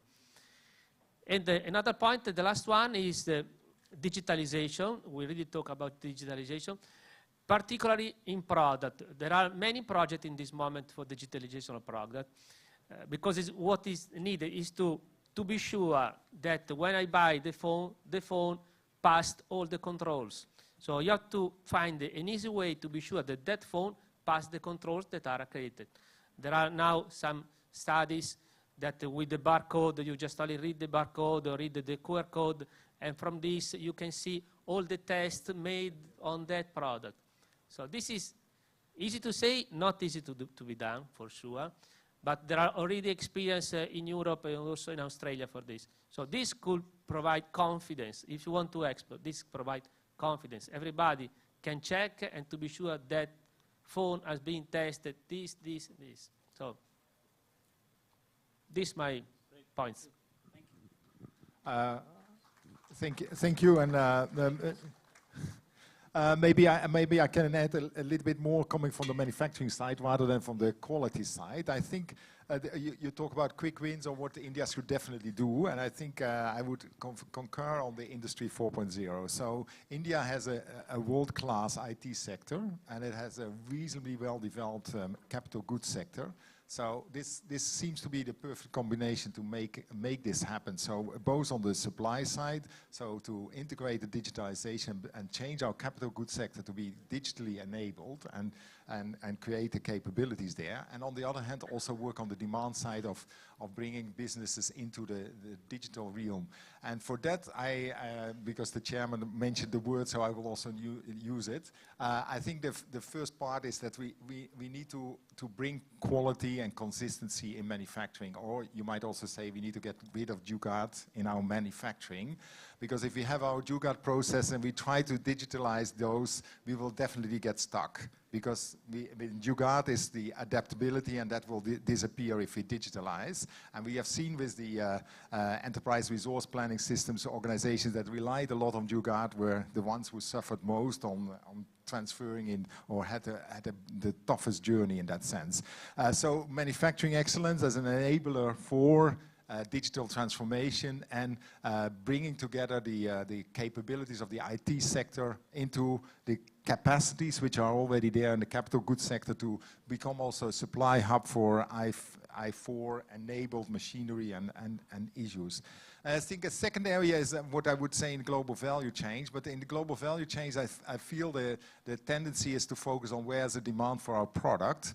I believe that India has also quite a lot to offer, and kind of focus on what has India to offer, and work on developing the markets and the products around this. And I just to take an example, I think it was also mentioned earlier on, but on the sort of rural crafts, cultural industries, much work is on the handloom sector, but it's on the handloom sector from a perspective of employment creation and so on. So can we bring in quality in those products and then access international higher paying value markets for that? So I think there is a role for quality to play there, and it relates not only to the handloom sector, but what we do with bamboo, what we do with our spices which are there, and geographic GI tagging could be one part of that, which could be promoted further. I think as a third, and that I think is still the biggest, big challenge, is to bring the MSME segment into the quality thinking and trench them with the quality and productivity mindset. I believe that the initiatives like ZED, as Zero Effect, Zero Defect, have been are starting the way. We are also doing some work from our side, which is complementary, but still the challenge is out there to do something. And with all the divergence and new developments, we get an even more diversified quality standards tree, which makes it even more daunting for MSMEs to come forward. So we need kind of a simplified roadmaps to bring our MSME segment into the quality movement. Thank you very much.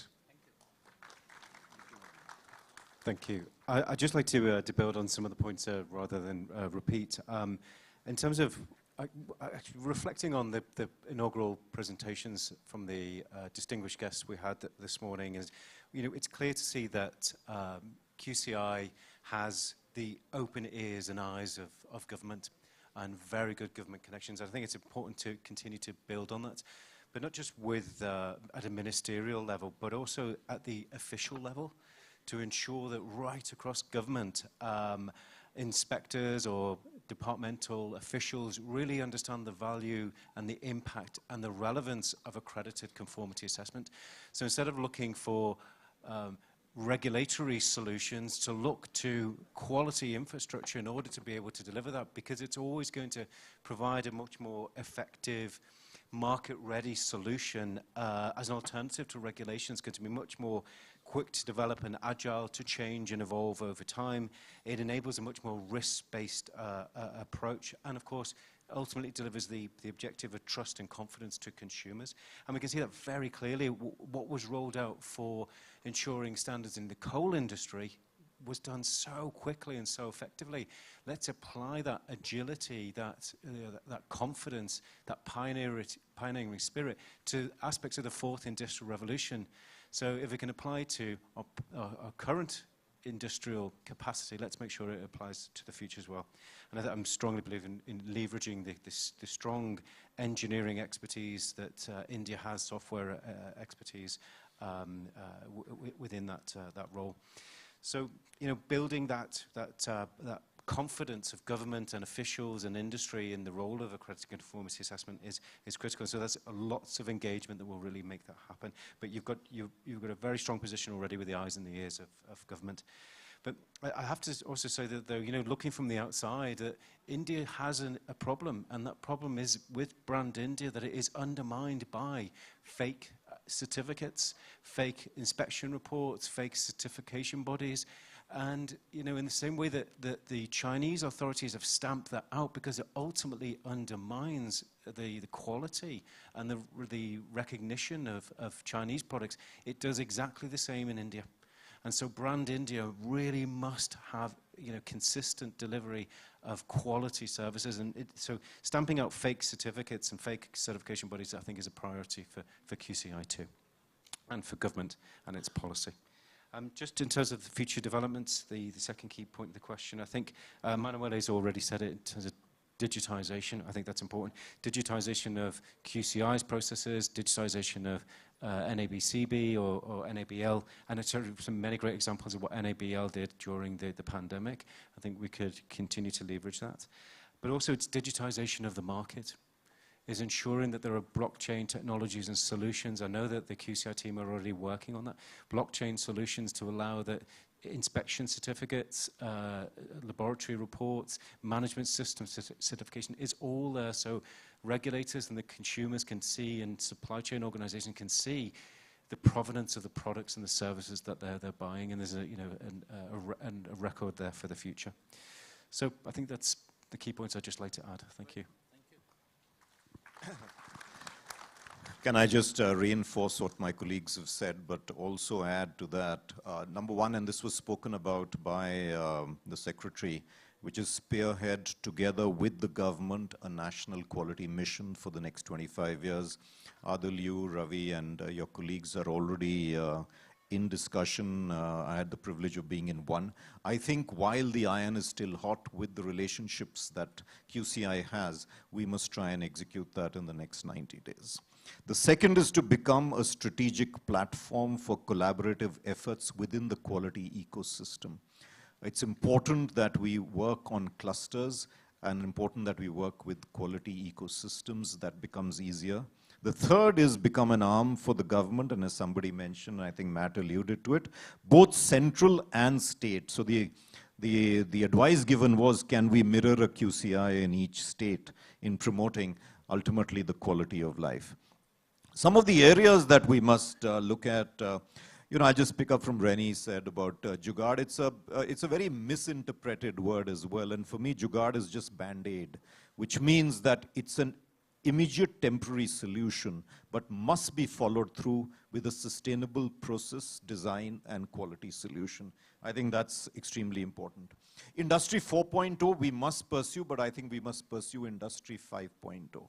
We are a country with a huge population, and we must humanize Industry 4.0. So technology plus people, and a lot of focus on people, which then brings me to some of our arts and crafts. And look at indigo dyeing, for example, a great opportunity to set standards for indigo dyeing, which is a dyeing art, unfortunately. But if we can set sustainable standards, the developed world will be extremely pleased to source from India. And there will be a number of arts and crafts that are not sustainable in the way we use the processes. QCI can play a big role. And finally, MSMEs, the medium and small industries are the backbone of any industrialized society. We owe it to them, and that will be through self-certification. Matt talked a lot about trust and confidence. It is through trust and confidence that quality brings that we can eliminate inspectors and get into self-certification. Thank you very much. Back to you, Adil. I think given the time and the looks I'm getting from everyone, I think this has been, you know, we could go on and we could push on each of these ideas, but I think this has given us a very good and broad sense of what needs to be done. I think the challenges have been laid out. I think we have some very specific ideas. So I'd like to end this session at this point and say we have a great series of opportunities. I've taken 3 pages of notes, and I'm sure my colleagues from each of the boards will also have done that, and we will follow up on it. Thank you very much for your, yes, go ahead. Only one. Yeah, go ahead. Only one thing. In these days, there are the prize, Nobel Prize in these days. If you remember in 2017, there was a Nobel Prize given to Richard Thaler. This was for a book called The Nudge. So this is, for me, the message. this infrastructure is the nudge. We have to use this to implement policies, not because the ministry has to use the law. We are using the soft law. We are using another mechanism. And this is an easy way to make the changes. Yes. This is the message. Thank you. Good point. So this is the nudge, right? This is the nudge for, in case people didn't get it, it is the Nobel Prize winning in economics, which was nudge theory, right, is what you're saying. And the accreditation system is the nudge theory as opposed to the hammer of regulation, right? And I think all of us want to, are very committed to the ease of doing business, so we want to be able to simplify it rather than complicate it. So with that, let me thank everyone, thank my panelists. I know several of you have traveled from around the world, and thank you so much for giving us some very good and sharp ideas on what to do going forward. Thank you. Thank you so much. I request all the dignitaries to kindly stay back. And this is the time for Professor S.K. Laboratory Excellence Awards. पहले मैं इसके बारे में बताना चाहूँगी. Professor S.K. Joshi was an eminent genius in the field of science and academia. उन्होंने भारत में scientific research के लिए गहरा योगदान दिया था. The Professor S.K. Joshi Laboratory Excellence Award has been instituted to promote laboratory quality and performance improvement in the country. There are 3 awards, gold, silver and bronze, along with certificate of appreciation. May I request the dignitaries, respected Shri Adil Zainul Bhaiji and respected Shri Vipin Sondhi ji, to kindly come in front of the dais to present these awards. And I request the dignitaries to kindly stay back. सबसे पहले testing के लिए दिया जा रहा है, और मैं निवेदन करूंगी कि सारे जो हमारे अवॉर्डीज हैं इस तरफ से आएंगे.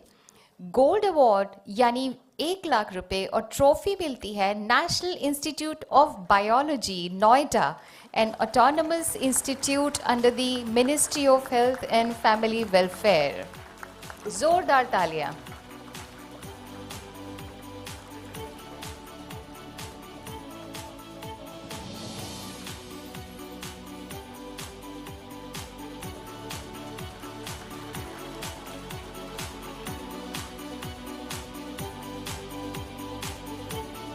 बहुत बहुत बधाई. इसी कैटेगरी में silver award goes to centre for analysis and learning in livestock and food, national dairy development board, NDDB Anand. इन्हें मिलता है 75,000 and a trophy.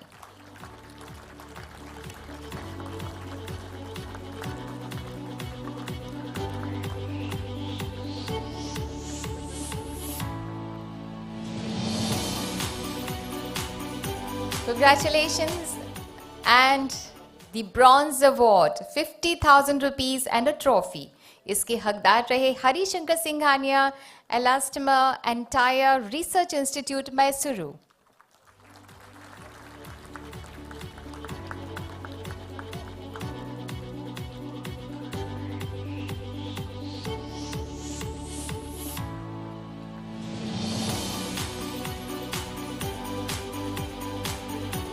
Congratulations. Certificate of appreciation दिया जा रहा है इसी कैटेगरी में UL India lab, UL India private limited, Bengaluru.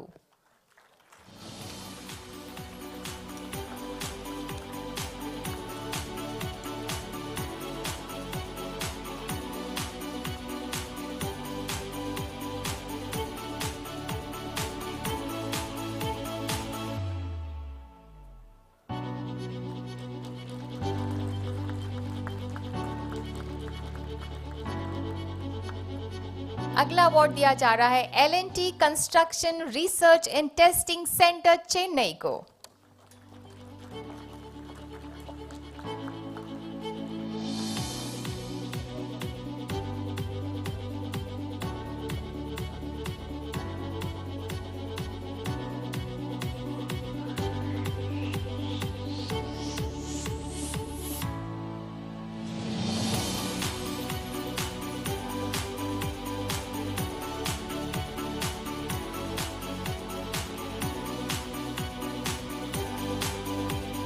Congratulations. चलते हैं अब कैलिब्रेशन कैटेगरी में गोल्ड की ओर institute for design of electrical measuring instruments Mumbai and autonomous institute under the ministry of micro small and medium enterprises.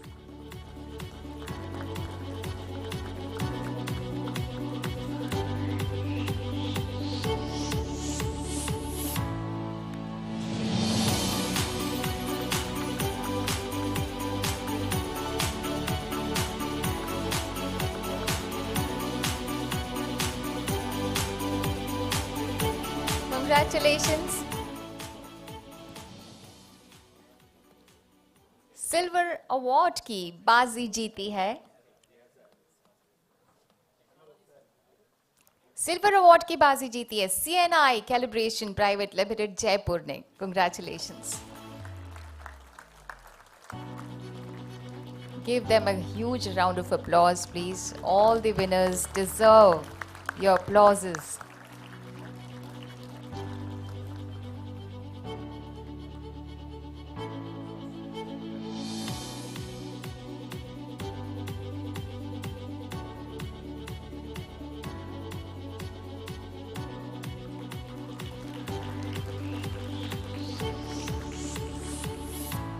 Bronze दिया जा रहा है. Bronze award goes to Bells calibration laboratory को, a unit of Bells instruments private limited Faridabad.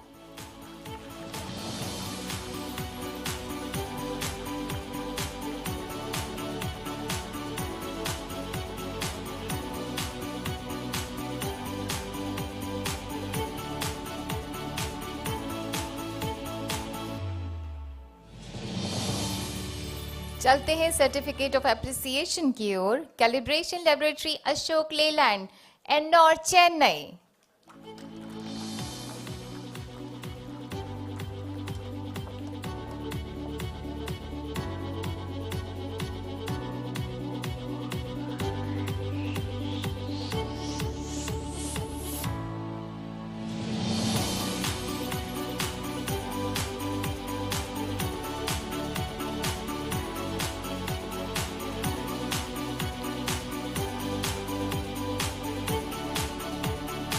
And the next is Metrology Laboratories, Central Manufacturing Technology Institute, Bangalore, and Autonomous R&D Institute under Ministry of Heavy Industries.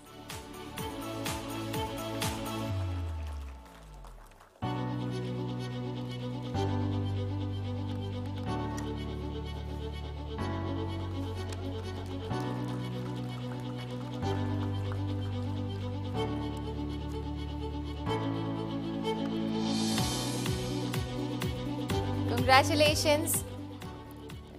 Medical category की अगर हम बात करें तो the gold award goes to doctor Dangs lab LLP New Delhi.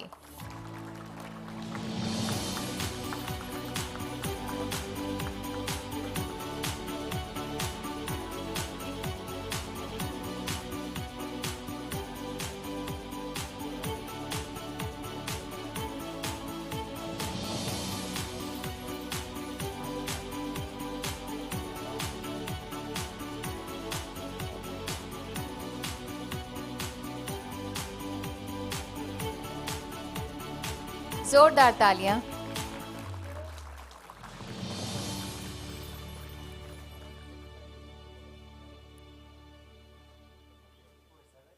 Congratulations.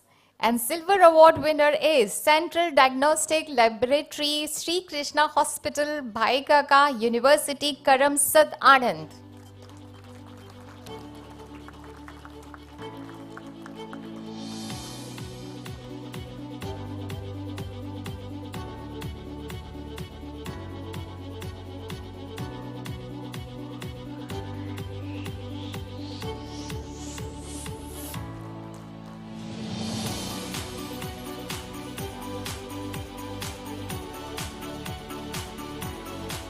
The bronze goes to Sakra World Hospital Laboratories Services, Bangalore.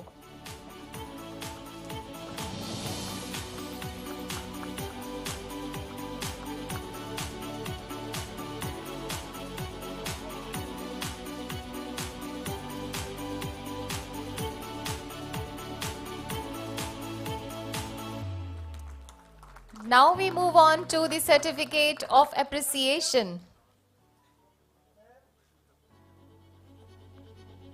Certificate of appreciation goes to, congratulations, IAMM EQAS Department of Clinical Microbiology and Immunology, Sir Gangaram Hospital, New Delhi.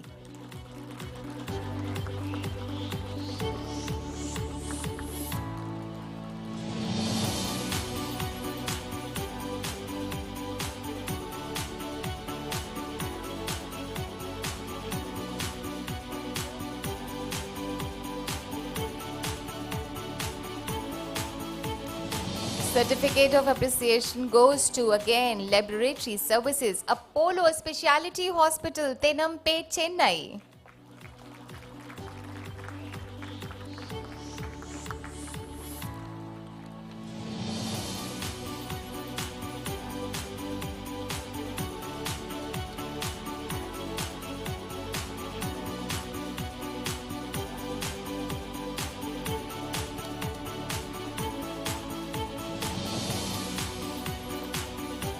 Thank you, the dignitaries, and congratulations to all the awardees. And as a token of our immense respect and to honor the dignitaries on the dais, I request Shri Adil Janul Bhai Aapse to kindly present mementos to our dignitaries. Respected Dr. Rene Van Buckle,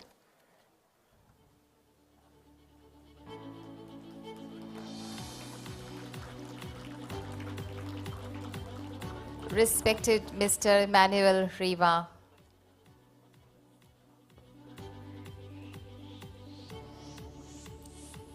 Mr. Emmanuel,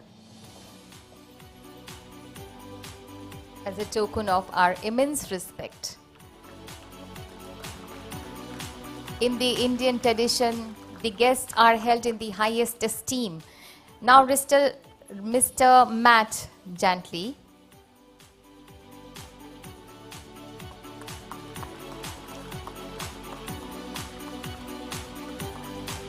respected Mr. Matt, and respected Shri Vipin Sondhi.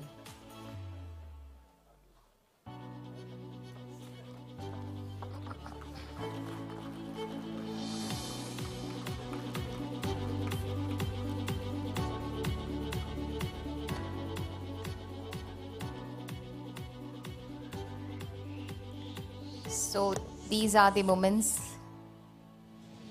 to capture in the camera, in our memories, in our hearts.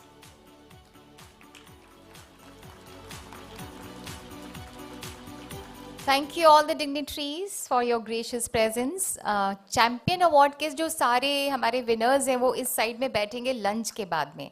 Lunch के बाद में post lunch सारे champion हमारे awardees इस तरफ बैठेंगे. And I thank you so much Zainul ji, बहुत बहुत धन्यवाद जैनुल भाई आपको और सभी dignitaries on the desk. I request all of you to kindly join us for lunch. आप सभी भोजन पर सादर आमंत्रित है. 3 बजे हमको वापस से यहाँ पर इकट्ठा होना है हमारे सेकेंड टेक्निकल सेशन के लिए. 3 o'clock पे fast eating. Please come back. We shall resume the next session at 3 o'clock because we have to start the second technical session. Thank you so much. Namaskar. See you at 3.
Everybody sitting at the back, all are requested to come on the front row seats.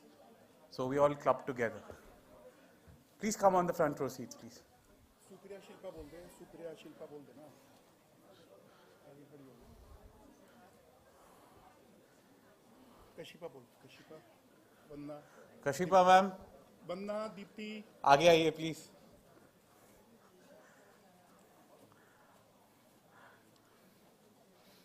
आप भी आगे आइए। Poonam ma'am, सबको।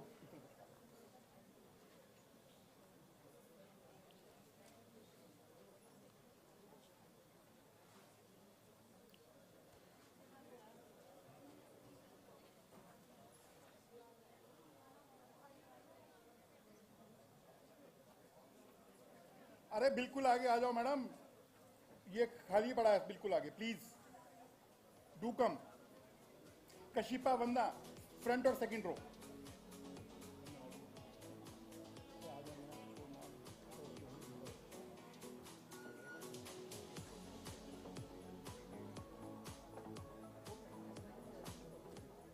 हाँ भाई, हो गया 9 minute का।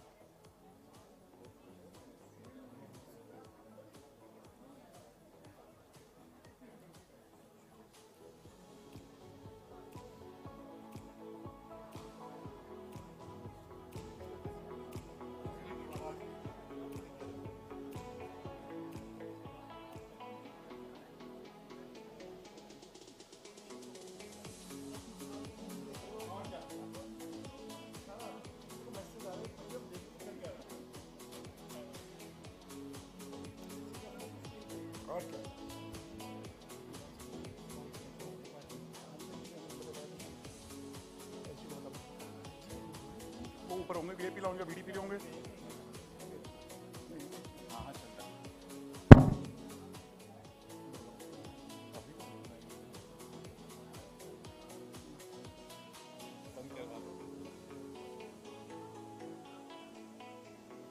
माइक बंद कर देंगे, हो गया काम।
Can we have people from the lunch area come in now?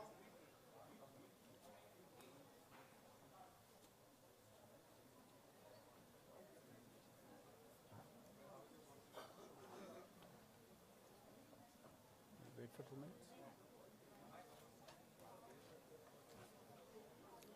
Guys, please take your seats. Bus, sir.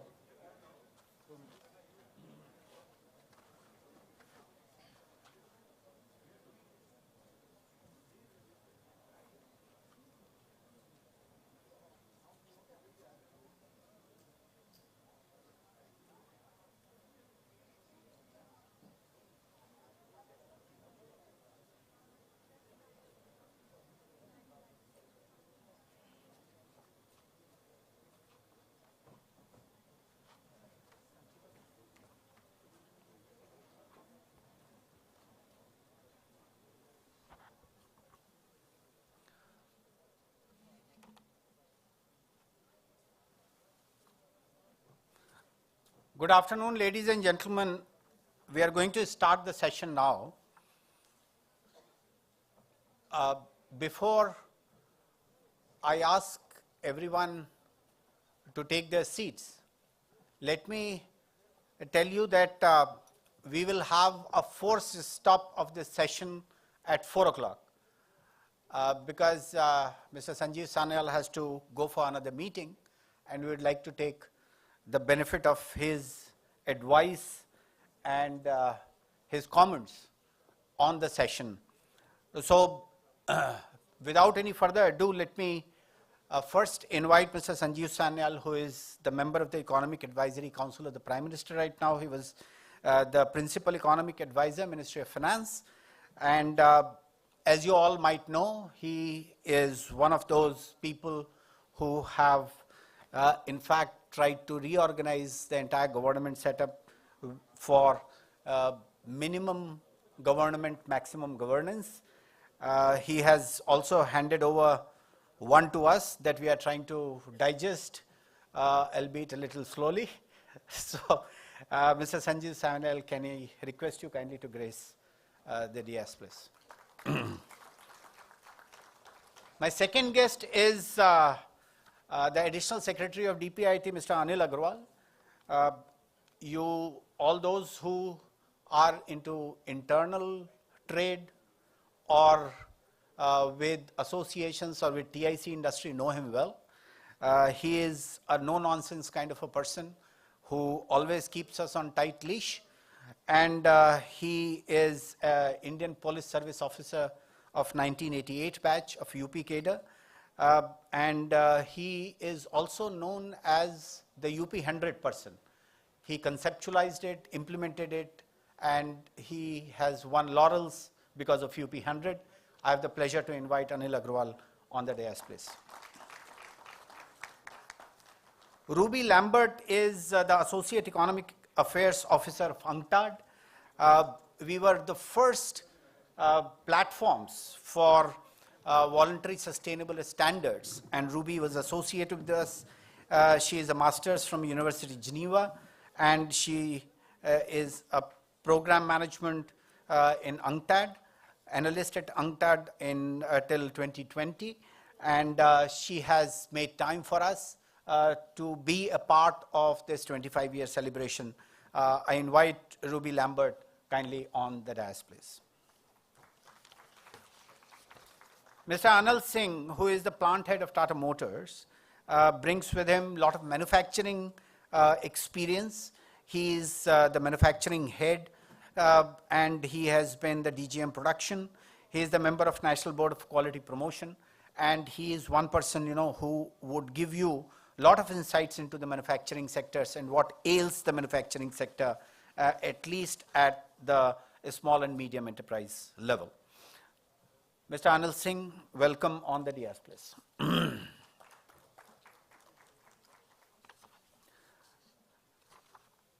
The first person that I would like to invite comments on is Mr. Sanjeev Sanyal. And as you all might know, that his book, competitiveness roadmap for India 100 talked about the growth path for India's transformation into a developed country by 2047. We have had a lot of discussions about it, and I would request whatever Sanjeev is going to say today, he must also tell us how to deal with the challenge of the missing middle and how to target the $5 trillion economy and beyond in the global uncertainties and that we see today, and where does Indian opportunity lies. Mr. Sanjeev Sanyal, please. Sure. Hello. Yeah. Thank you very much. What I will do is, I'm sure it'll be much more interesting to have a conversation, so I'm not going to give a long speech. But the topic of this session is achieving through speed, scale, digitization, and quality. So what can I say briefly about it that will hopefully be insightful and useful place to start a conversation on? I think one of the problems of governance generally worldwide, but I certainly, now I've been 6 years in government, I can tell you, is this search for this perfect plan, this perfect master plan that should work for all time and all place forever.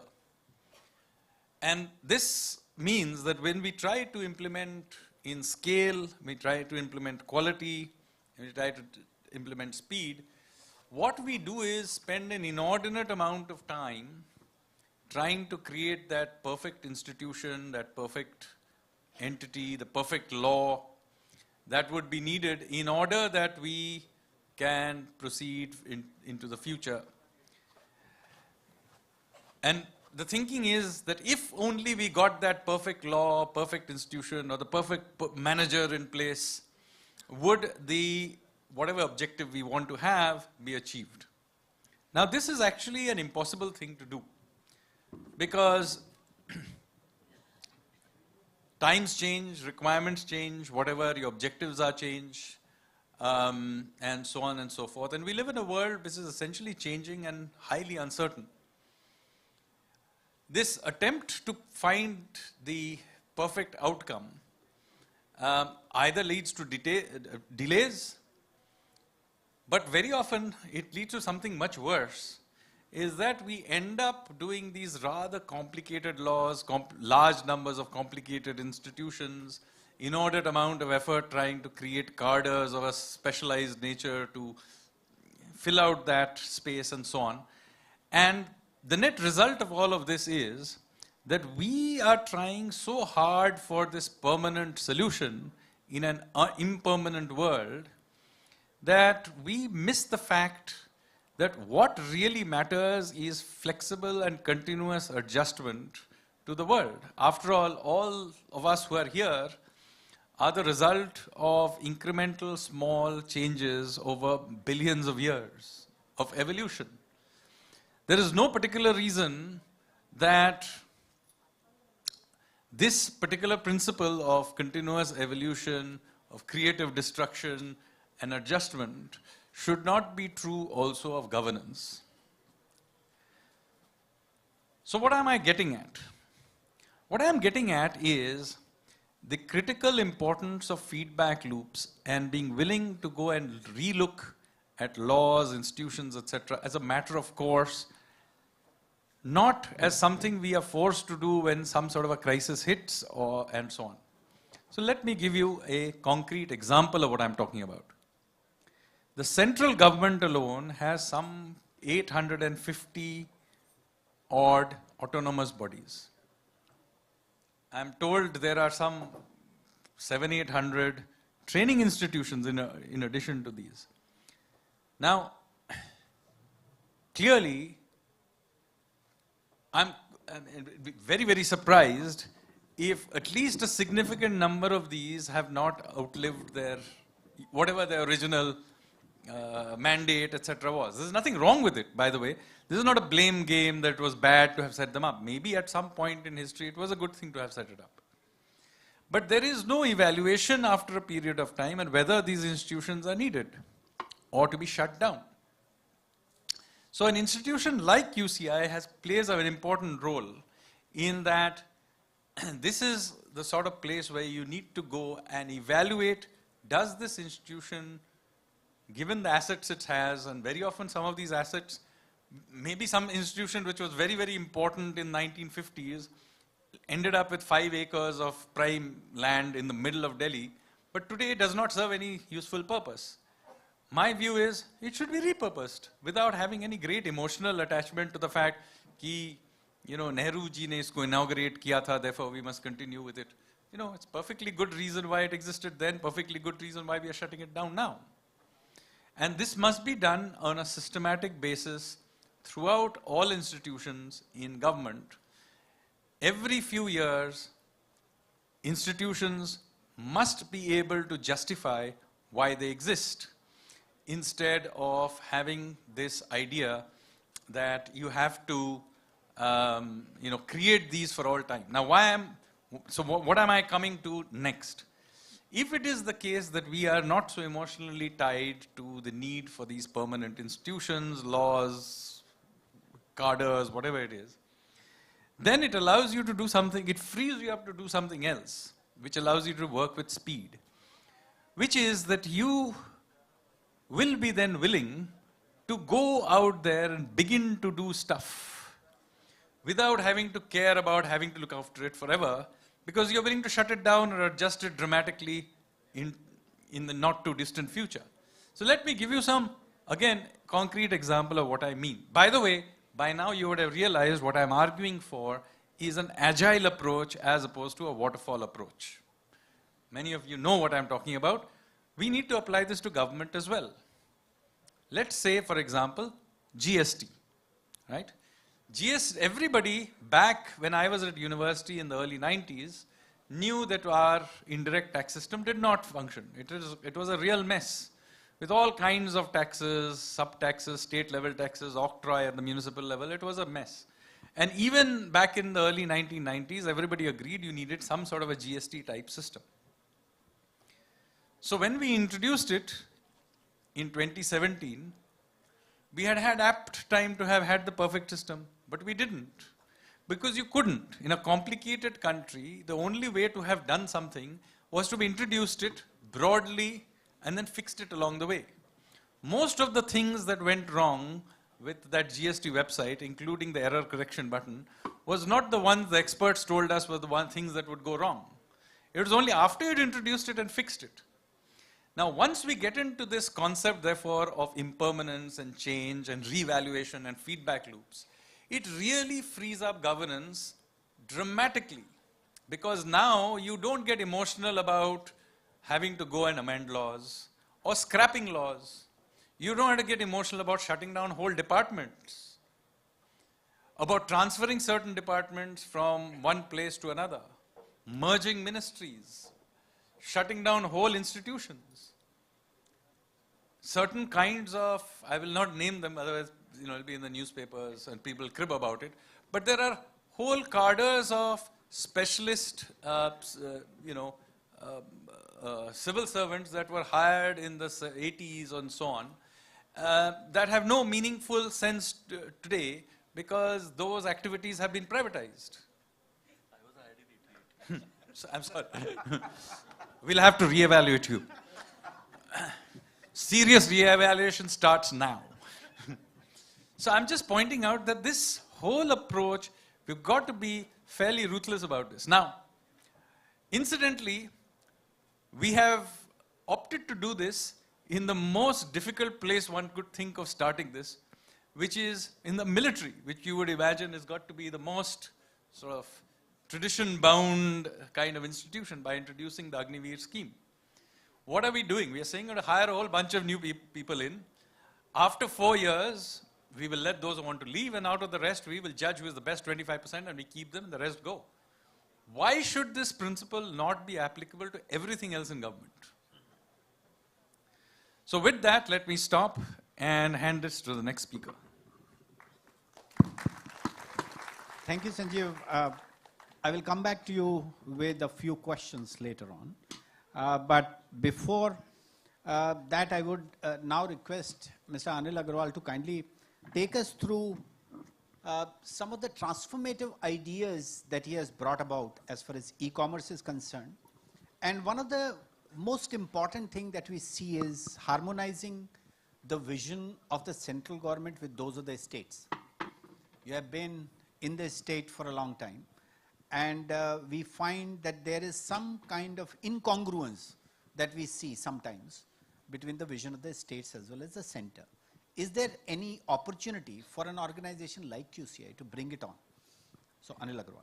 Okay, so thanks for, first of all, thanks for having me here. Taking on from what Mr. Sanyal just said,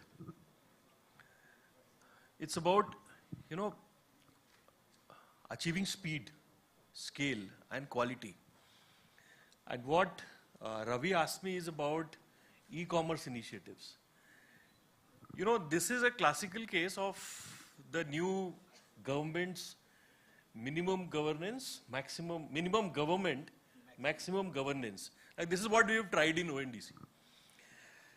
And you know, it's very interesting to see how this ONDC, the whole thing came out. You know, it's very, very interesting.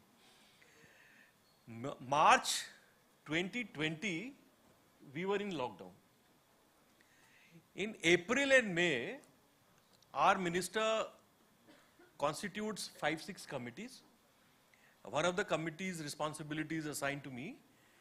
And we are asked to look at how technology could help various disabilities which are caused by the pandemic. Anjali is sitting in the front row. She was part of the group that we constituted. We had some members like, you know, Mr. Anil Singh. They were members from good manufacturing companies. There were some startups. Startup India was assisting us do this. And then we realized one of the fundamental issues was connecting the supplies, the essential supplies, to citizens who were trapped in local communities. So, जो घर में बंद हैं, वो बाहर नहीं आ सकते. How do we send supplies to them? And then we realized, you know, to take the local retailer, connect them digitally with them is not very easy. You can take them to one platform, you take them to the other, and then the whole process is different. The way it is, you prepare a catalog, the way you open a storefront, the way commission structure works, the way payments are resettled, and the way you are discovered on the network. Everything is controlled by platforms, few platforms on which. So then we just discussed, can the whole thing be standardized? You know, standardization of catalog, standardization of search, discovery, order placement. So then Anjali was the person who came up with this, that look, we have this protocol, can we try to make it on, can we try to apply it to commerce? Beacon protocol was trying something on similar grounds for mobility. We thought, can we expand it to say, okay, now let's do it for commerce. Now, commerce is much more complex because, you know, there is a buyer, there is a seller, a payment has to go, then the order has to be fulfilled. Whole lot of complexities are there. But then, you know, and then we thought, is it doable? We assigned this to QCI, autonomous organization under DPIT. Under, I say under in a very, you know, flexible and a soft way because QCI is an autonomous organization. I mean, and then, you know, they started working on it. They developed some concept paper. We kept working, and then, you see, when we do it today, it's. And Adil was the one who said, you know, if you want to do something like this, the organization must have a startup mindset. You must have a startup mindset because you need innovation, you need the speed. So startup mindset will come. That is what will give you speed and innovation. But you also need the government scale because that is where, you know, you can actually expand it to the way you want to do it. So that is how we institutionalized the new entity as a private sector-led entity where government has minimal or no interference. Practically, you know, the ONDC as an entity is independent totally independent of the government. If they listen to us, it is their choice. They actually don't have to listen to us. Now, today it is, that much of independence has been given. And it is nice of them that they come to us and take some guidance from us. So this is how I believe institutions for future will be built. With minimum government intervention, but government support is what is needed. Government needs to be catalyst. Government needs to be facilitating. And the private sector, enterprise and the capital needs to come to what they believe is worth doing. And that is how this ONDC and everything has come up together. So this is what I would say, and I would end here so that we can have more discussion on this. Thank you, Anilji.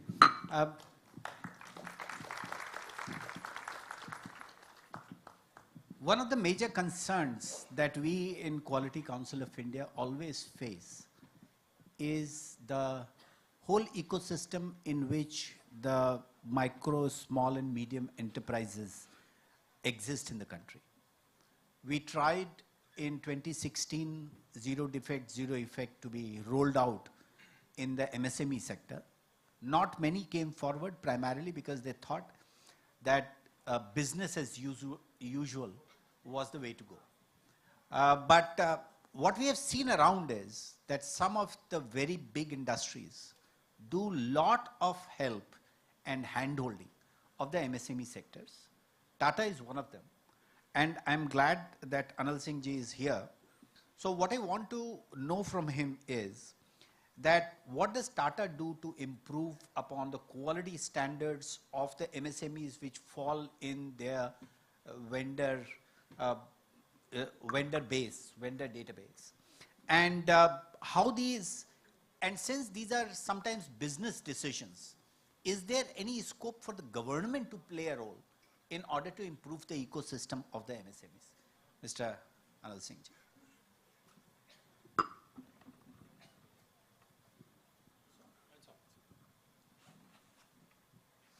So good evening, and I think I am the misfit in this very august,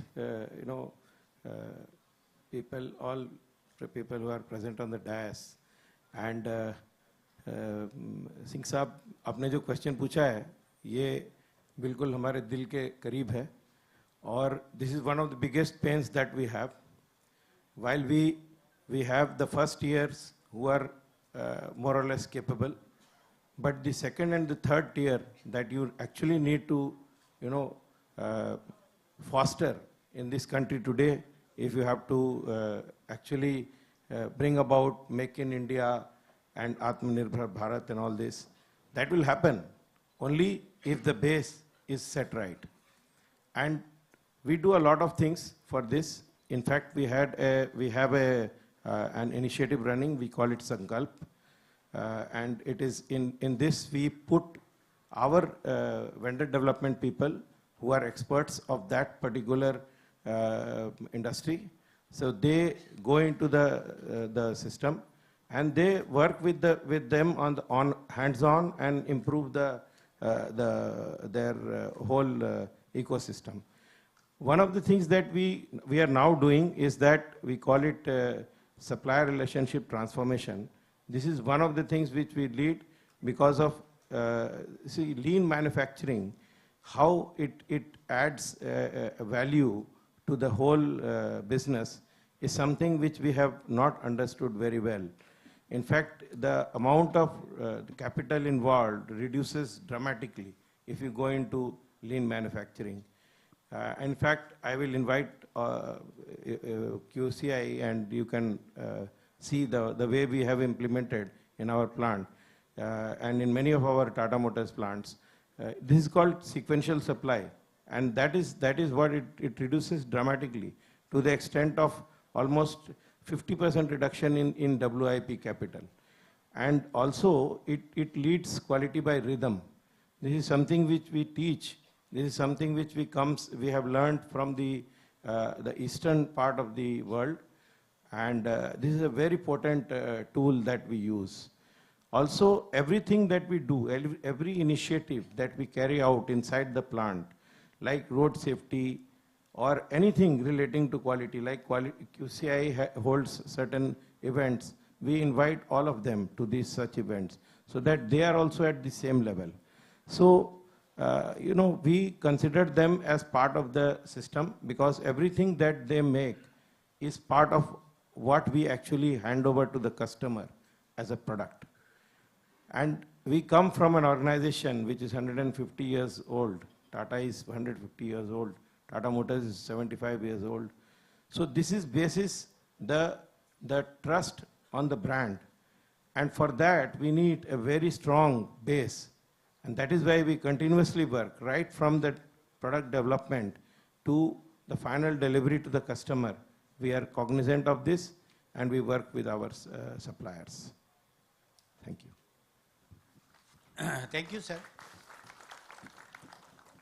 I would come back and again to you to find out exactly what do you think about what the government must do in order to get to almost 6 million or so MSMEs around the country to be on that quality path so that our products are recognized as one of the best in the world.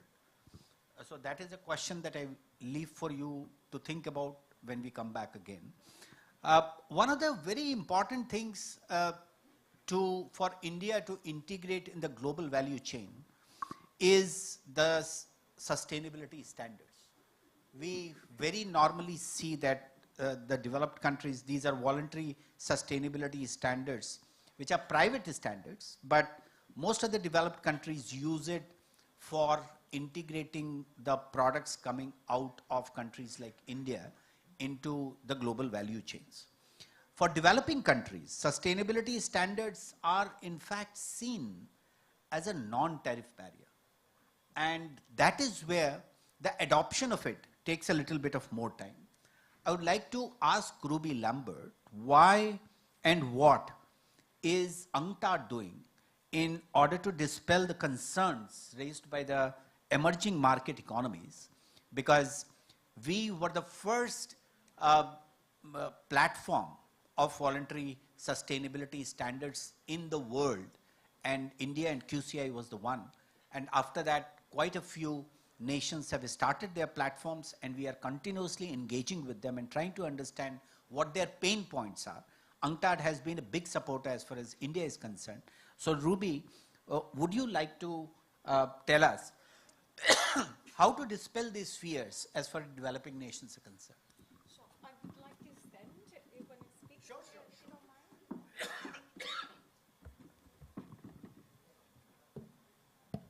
Hello. All right. Thank you very much, Dr. Singh.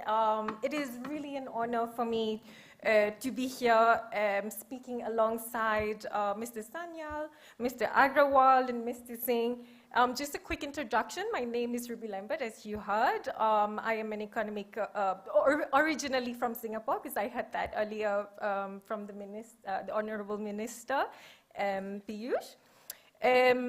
I am the Economic Affairs Officer at the United Nations Conference on Trade and Development, which is based in Geneva, Switzerland, and also the Secretariat of the United Nations Forum on Sustainability Standards, which is an initiative of 6 United Nations agencies.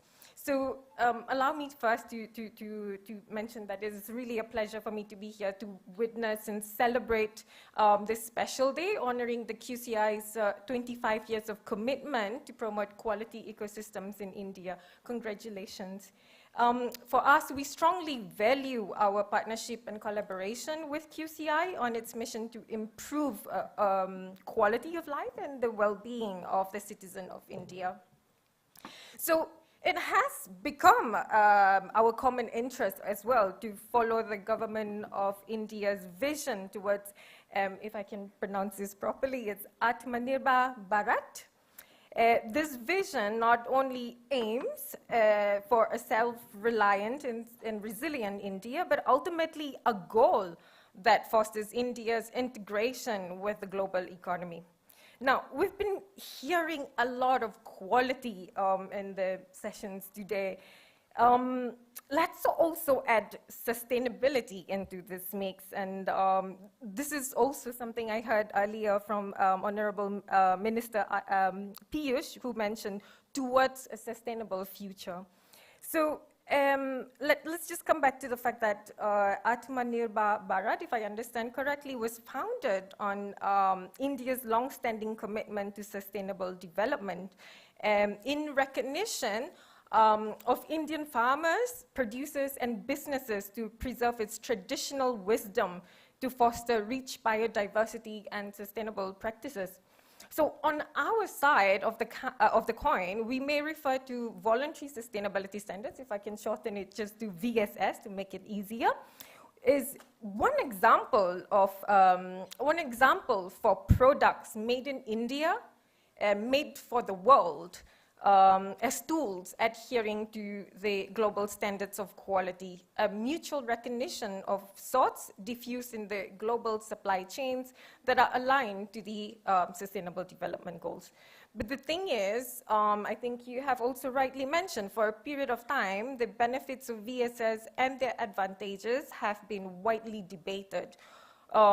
In particular, there has been concerns about the discriminatory effects of VSS, especially on SMEs.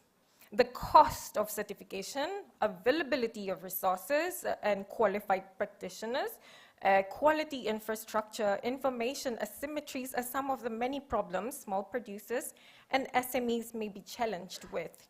As with the United Nations, we recognize that these problems will have an effect on the greater economic and social pressures. Furthermore, there is an increasing number of trade agreements today, which you probably have also heard of, that have been incorporating sustainability provisions, requirements. Nonetheless, these challenges have given way to more nuances as multi-stakeholder forums have emerged as one way of enabling the benefits of sustainability standards. So India, for one country, if I may give an example, have been increasingly participated and shaped the evolution of VSS according to their domestic priorities and development needs. Just a little bit background story as you have started. In March 2016, QCI became the first and pioneering multi-stakeholder platform for VSS to foster the initiation of such tools as a prerequisite to promote sustainable trade. This platform is a demand-driven national initiative to which the role of UNFSS was vital to support and the initiative through its network of experts, practitioners, policymakers, and facilitators. So QCI has played a pivotal role at the national level in propagating, adopting, and adhering to quality standards in all spheres of activities, including education, healthcare, environment protection, governance, social sectors, infrastructure sector.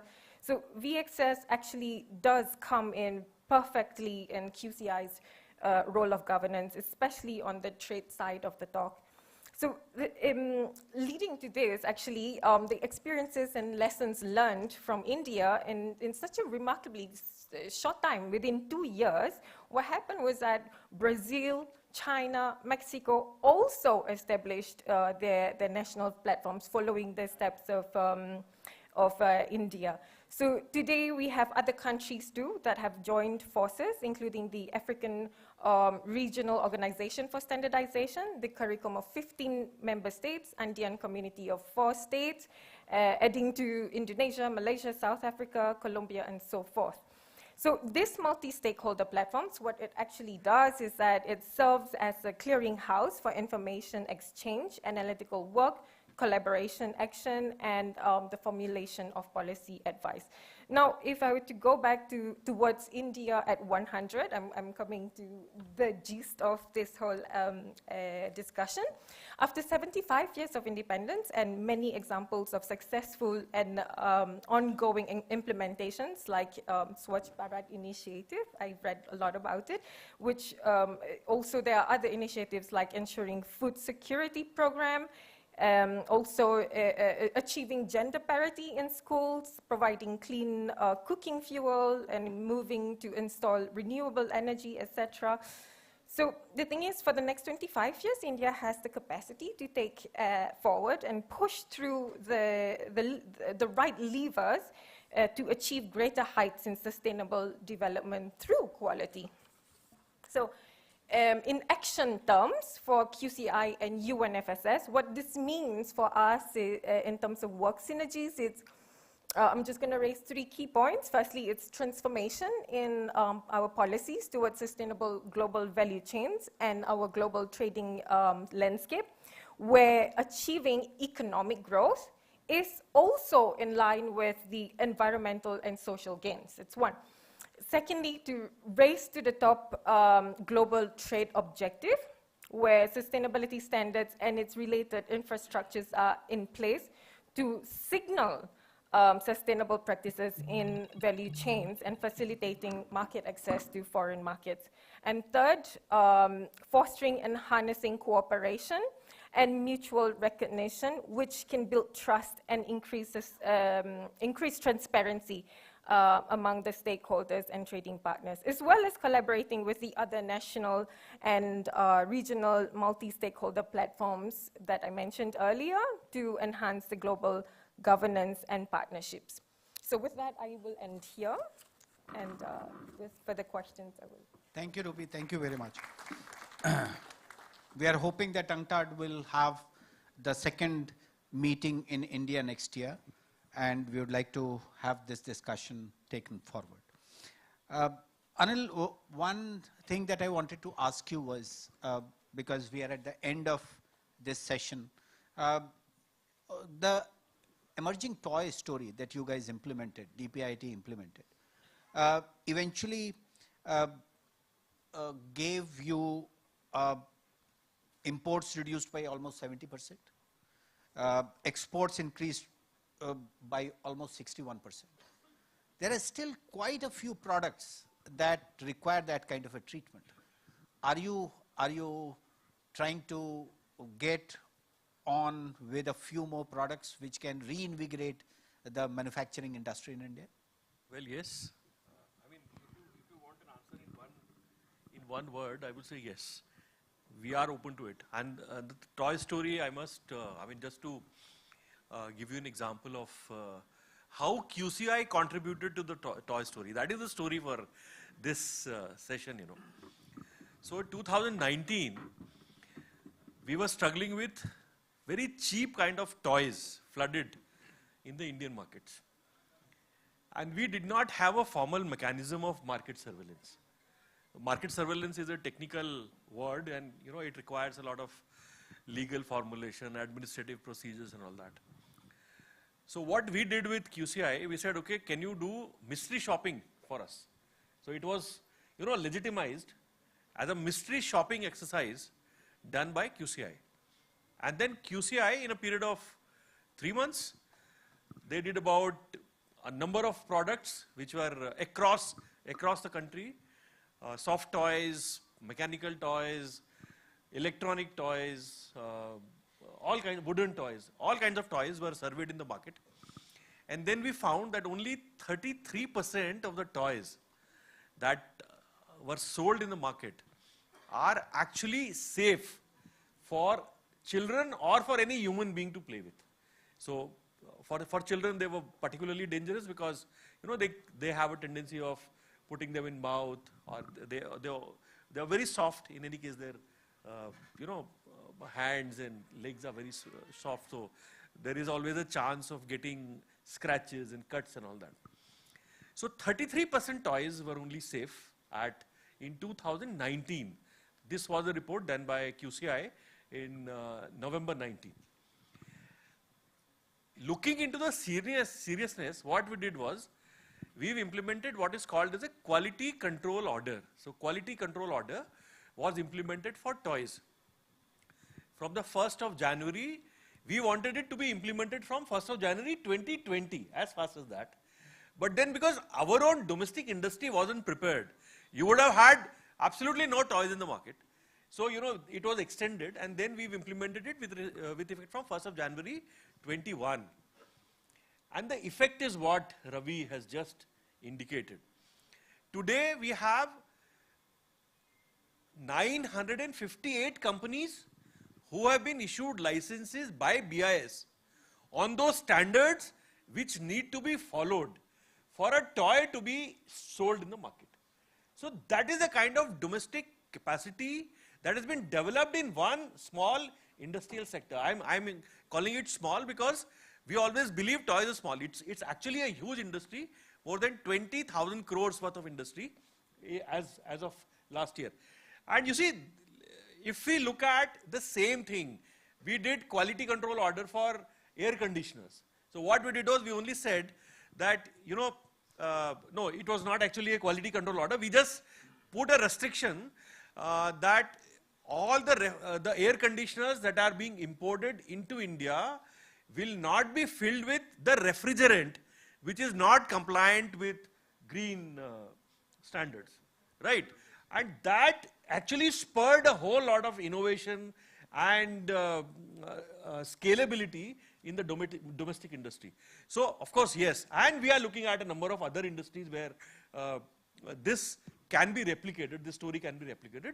Absolutely open to looking at any industrial sector for that matter. Yeah. Thank you, Anil. So, Mr. Anil Singh, I want a quick answer of what do you foresee the government can play a role in order to improve the quality of the MSMEs?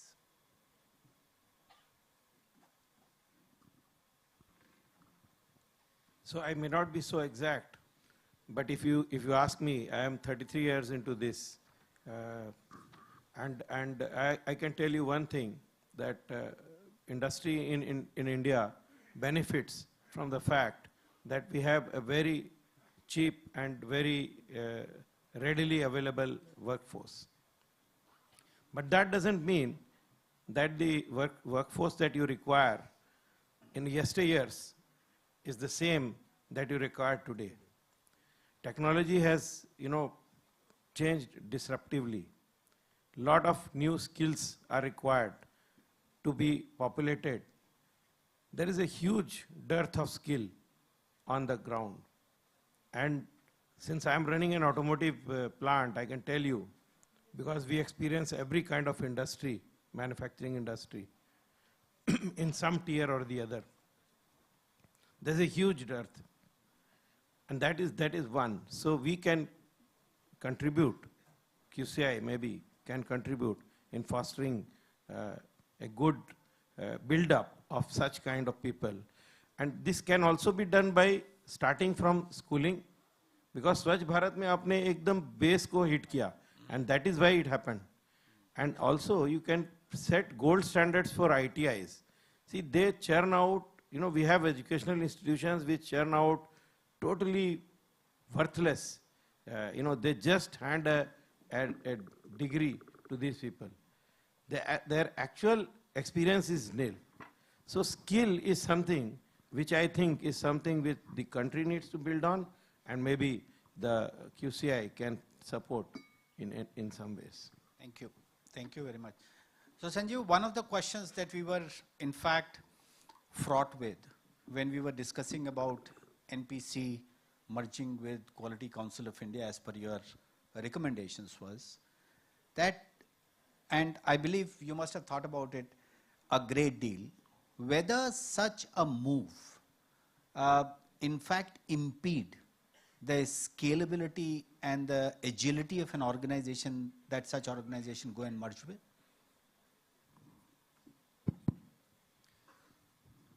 So the key thing here is about getting key information about what is it that these organizations do or a scheme does or anything, and being able to adapt with it over time.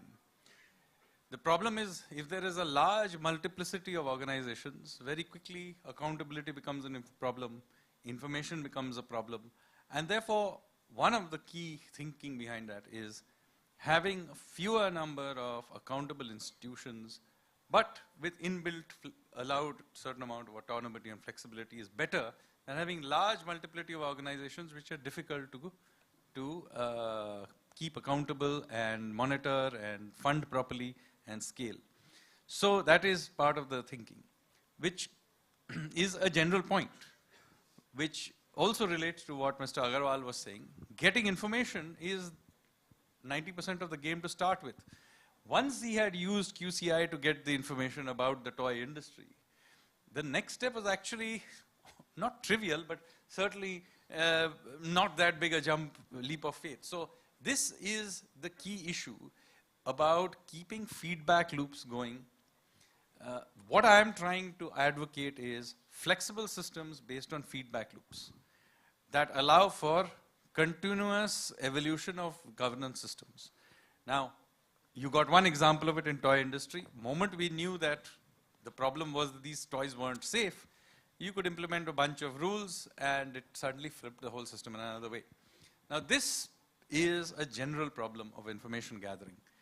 And here let me say that this is true, this is particularly peculiar in a time when we live with so much information available for all kinds of things. As a manager of the economy, we still rely on old style GDP growth rate or some survey which NSS does every 5 years and so on and so forth. Why? When there is a plethora of information that I have all the time, whether it's mobile telephone data, Google mobility index, payments data, satellite information, all of this is available for us to do all kinds of things. The same thing surely must be available within these organizations. Unfortunately,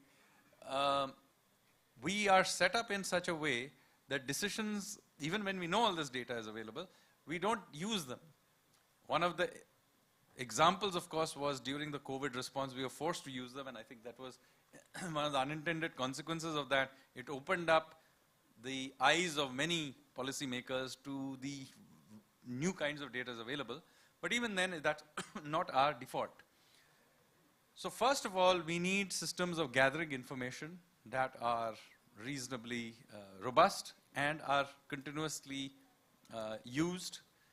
This requires, incidentally, the availability and gathering of information within the government itself, within departments themselves, and then the sharing of this data within the government between departments. You will be surprised the extent to which departments within the same ministry refuse to share information with each other. Forget about autonomous bodies sharing information, the quality of that information. So, because we end up then with this feedback loop being fundamentally broken down, I am of the view that, first of all, this sharing of information, if necessary, has to be forced top-down. That departments, at least within the government, must be forced to freely share anonymized information. I understand you may not want to share, tax information about a particular individual, but anonymized information should be freely available within the government. 2, new kinds of data that are being picked up need to be encouraged to be done, systematized so that they are understood. The statistics department needs to be given the job of taking this data and systematically disseminating it within and where possible even to the public. That informs sensible public debate. So I think this is the key here. Information gathering, dissemination, systematic, and then allowing for enough of it get to the public or at least to the higher policymakers to allow for systematically reevaluating things and making them move forward. So as part of the exercise that you mentioned, I did go through several ministries and did give recommendations. I don't expect every one of the recommendations to be even taken. I'm sure there are many good reasons why those things can't be implemented. That's fine. But at least there is a feedback approach that here is another way of thinking about this, and some of it does get done. Yep. So that is basically the expectation here, that you have ability of doing this. And this can also happen with the formal statistics as well. I'll end with giving you one example. Lots of debate in India forever and ever about unemployment. In the absence of good unemployment data, you will have bad unemployment data floating around. Nothing against CMI, but the data they provide is so frothy that it's actually entirely useless for policy making. So after much grumbling, etc., something called PLFS began to come out. Initially, it used to be 9 months behind schedule. No, it's, again, no use. By the time that turns up, you can't actually do anything with it. The good news is, at least with the very latest print, it came out just with 2 months lag. It comes out with the GDP number. On the same day it came out this time. And I hope they keep doing this. And as a result of which, you will now have the growth number and the unemployment number nearly real time, combined with GST and all kinds of other data, and you dramatically improves the ability to take decisions. Yeah, I hope that answers the question. So guys, that's it from us. Thank you all my panel members, esteemed members. We have had very little time. I would have continued talking to them, but Sanjeev has to go someplace, and we have another set of people waiting for their awards to be given. So thank you once again. Thank you, everyone. And we... Thank you so much. I request all the dignitaries to kindly stay back till the time the award ceremony is over. So we will give the awards, me and Adil. I request Dr. R.P. Singh ji, Shri Sanjeev Sanyal ji, and Shri Anil Agrawal to kindly give away the awards. And now QCI Quality Champions Awards will be given. This award is one of the prestigious awards with an objective to honor the outstanding individuals for their significant and unique achievements and advancement in quality systems at all levels.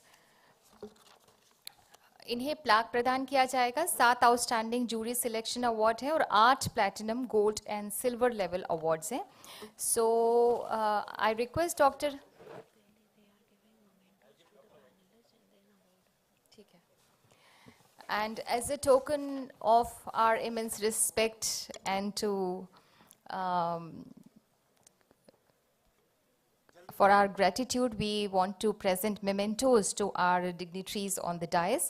I request Shri R.P. Singh to kindly present mementos to Shri Sanjeev Sanyal first.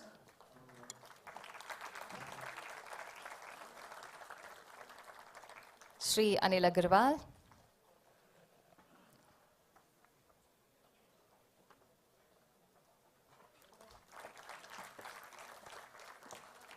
Ruby Lambert, Unstand.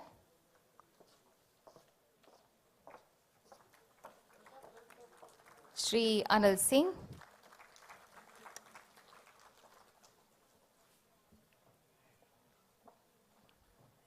We want to honor our esteemed guests on the dais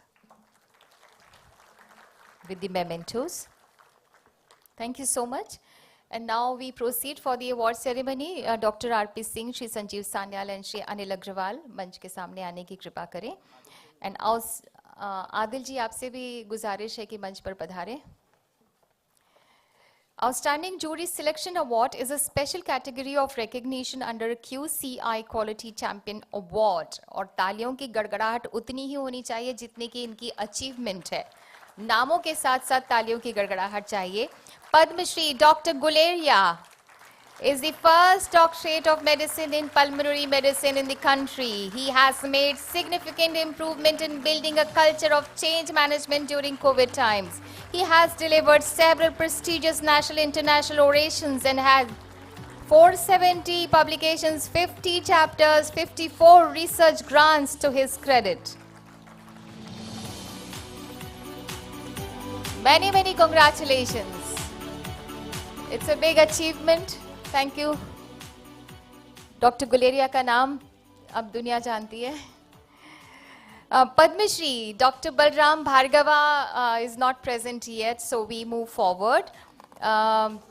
Professor Prem Vrat. Professor Prem Vrat is the Chairman Board of Governors of IIT Dhanbad and IIT Mandi. He was founder director of IIT Roorkee, Vice Chancellor of UPTO Lucknow and ITMU Gurugram. He is also a Chancellor, Professor of Eminence and Chief Mentor at the North Cap University, Gurugram, as well as AICTE Distinguished Chair Professor and Honorary Professor of IIT Delhi. He is inspiring a culture of excellence in teaching and engineering education. Congratulations! मैंने कहा achievement के हिसाब से तालियां होनी चाहिए. Dr. Matthew Varghese, Senior Consultant and Head of Department, Orthopedic Surgery, St. Stephen Hospital, New Delhi, a surgeon who has for 38 years fought the good fight for his patients, including some of the poorest in the country. Microsoft founder Bill Gates describes Dr. Varghese as my inspiration and my real-life hero. Wow.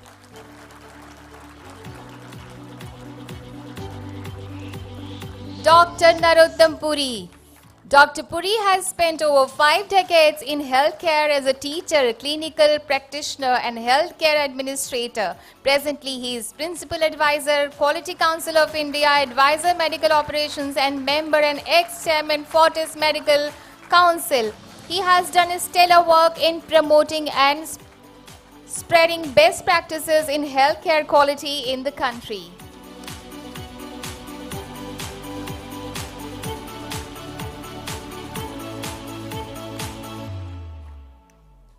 Many congratulations. Mr. N. Ramanathan, he is not present here right now. So we move forward. Mr. S.K. Kakkar is the Chief Mentor, Performance Excellence and former head of CII Institute of Quality with more than 30 years of engagement in the field of QTM, covering wide-ranging areas. He has motivated the industry to adopt quality best practices in order to compete in the international market by development and promotion of business excellence and HR excellence model in the country. Next category is QCI Quality Champion Award is recognized under Platinum, Diamond, Gold and Silver level awards. Platinum Award goes to Padma Shri Dr. R.V. Ramani, founder and managing trustee of Shankara Eye Foundation, India.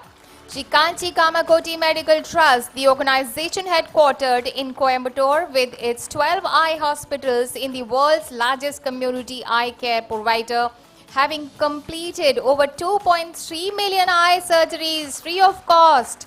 Recipient of numerous national and international awards. Congratulations.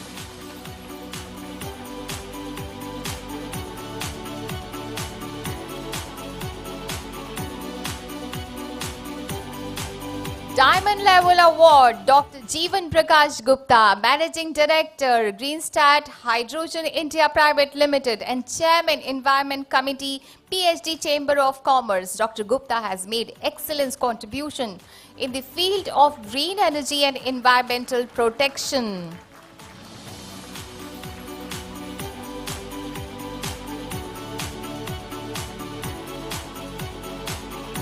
He is the brainchild for setting up Center of Excellences in Process Safety in Hydrogen at IIT Delhi, Sri Ram Institute of Industrial Research at UPL University at Ankleshwar. Congratulations. So we move forward.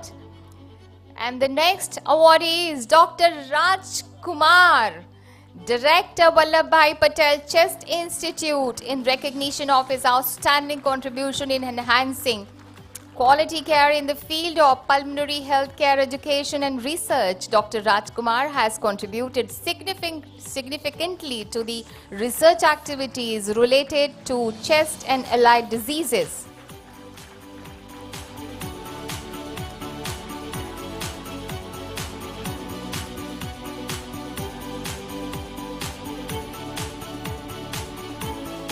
And the Gold Award winners. Dr. Vijaya Sundar M., Assistant Professor, Indian School of Business, for developing world-class quality management courses for management students. Dr. Vijaya Sundar M.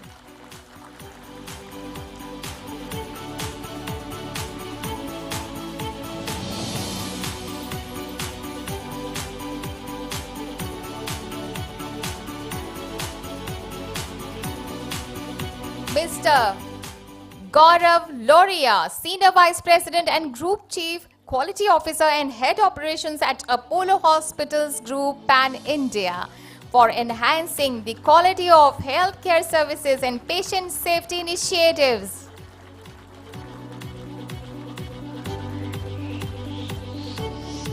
Congratulations. Now Silver Award goes to Mr. Arun Digamarao Adiverikar, Associate Vice President Corporate QA Kirloskar, Pneumatic Company Limited, Pune, for improving manufacturing quality through advanced tools of quality and new technologies applications.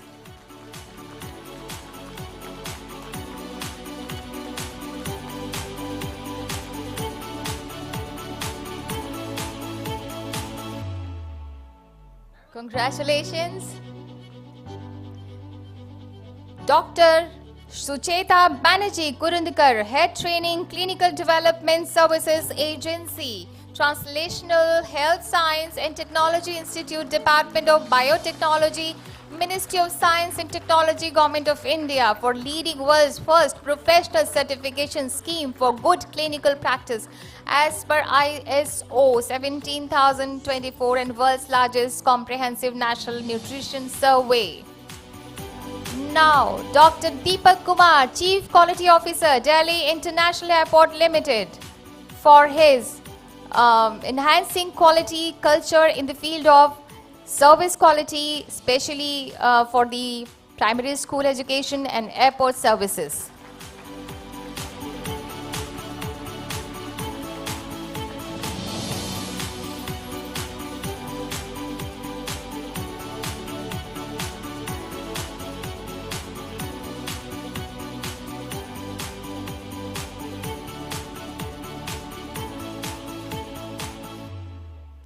Congratulations to all the awardees. एक बार जोरदार तालियां हमारे awardees के लिए. We salute them. हम उन्हें प्रणाम करते हैं, नमन करते हैं. बहुत बहुत धन्यवाद all the dignitaries, all the guest speakers. And we move on to the next session, that is the third and last session. So the theme for this session is Heal in India, Heal by India. Standardisation and global benchmark, ये theme है इस session की. हमारे panellists को मैं मंच पर आमंत्रित करूंगी. Doctor Narottam Puri, adviser QCI, doctor RS Sharma, CEO NHA, doctor Randeep Guleria, ex director AIIMS, doctor Girdhar Gyani, और इस सेशन को मॉडरेट करेंगे professor doctor Mahesh Verma. So I request all the panelists to please come up onto the stage. Our esteemed panelists, Dr. Narottam Puri ji, Advisor QCI, Dr. RS Sharma ji, CEO NHA, Dr. Randeep Guleria ji, Ex-Director AIMS, Dr. Giridhar Gyani, and moderator will be Professor Dr. Mahesh Sharma. I request all the guests, speakers, our esteemed guests, to please join us on the stage.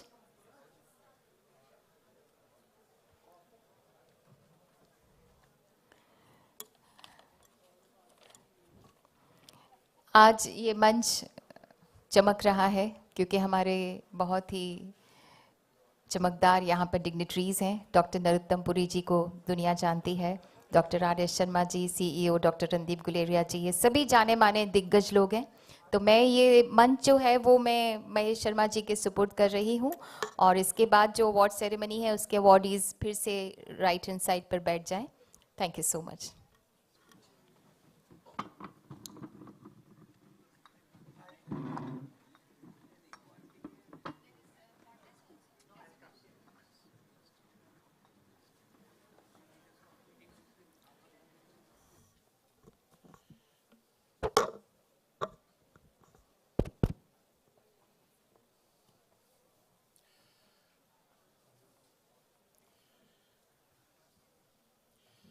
Good afternoon, everyone. I am Mahesh Verma. I am basically a dental professional. I was a dean of Maulana Azad Institute of Dental Sciences, and now I am currently Vice Chancellor of Guru Gobind Singh Indraprasth University. It's a great delight and a sheer pleasure for me to be moderating this very exciting session. Heal in India, Heal at India, benchmarking and standardization. I think out of the 3 sessions, this session especially dedicated to healthcare. And we know that healthcare is so much important today. And also, industry-wise, healthcare is one of the largest and fast-growing sectors in our country, contributing to economy and also generating a lot of employment. And there are many factors which is driving it, which is inducing its growth. But basically, we are intending the cross-border travel, medical migration, leveraging cost. You know, what we would like to call want healthcare, desire healthcare. You know, want healthcare. And that is the core objective of Heal in India. As you all know, that Heal in India is a great, in fact, very lofty initiative by Government of India. It wants to position India on the global medical hub in terms of treatment, wellness, tourism, and also, I think, simultaneously, a global source of trained and a competent manpower, because when you're doing it, this is a spin-off.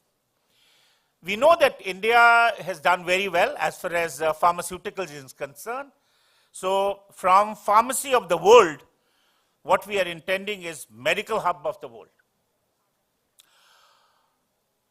As a chairman of NABH, as you know that the NABH is one of the boards under QCI. In the last 17 years, ever since it has existed, I think it has really come up, it's done very well. It's one of the niche apex national body for creating and implementation of standards, not only in modern medicine, but also in Indian system medicine, Ayush. And I think there are stalwarts sitting here, Dr. Gyani, Dr. Narotam Puri, Dr. Rana, and many others who have really contributed to create that culture, create that ecosystem. And why now we are looking at how we can bring about, project India as a value medical travel destination. And also, you know that Indian healthcare industry is always in a state of flux. It's changing, transforming, dynamic, because a lot of newer technology is coming. And, the need always, whenever we are, looking for the quality and safety, is that we got to always re-inspect, improve, standardize, and move ahead. And, this connotation of health, heal in India, it has a very wider dimension. It is not just costs alone. I feel that anything which is just economical, and if it is not standardized, is worthless. So it is not just cost, but I think there has to be quality. It has to be technology laced. There has to be right infrastructure. It has to be delivered by very top-notch and skilled manpower, and it has to have a very,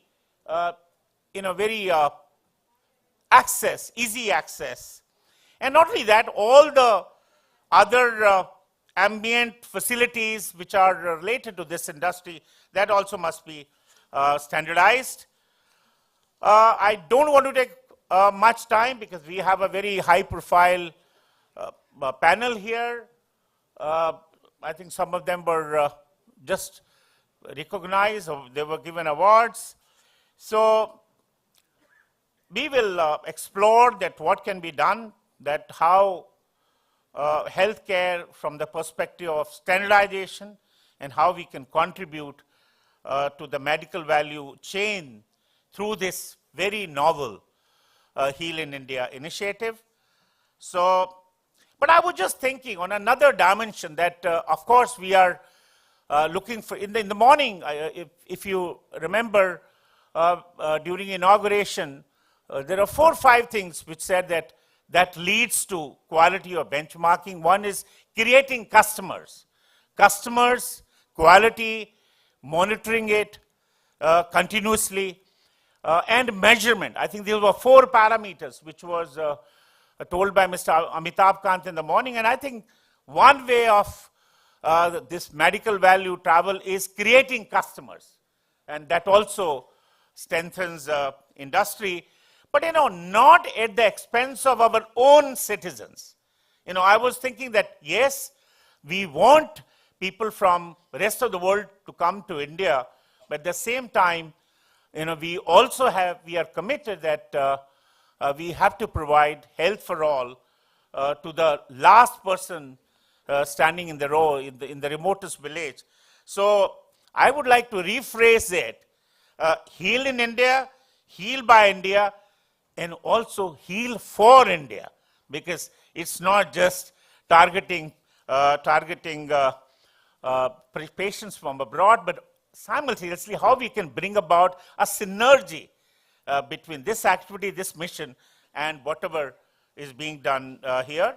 The first speaker of the session is, may I invite Dr. R.S. Sharma, briefly introduce him. He is a IS of 1978 batch from Jharkhand cadre.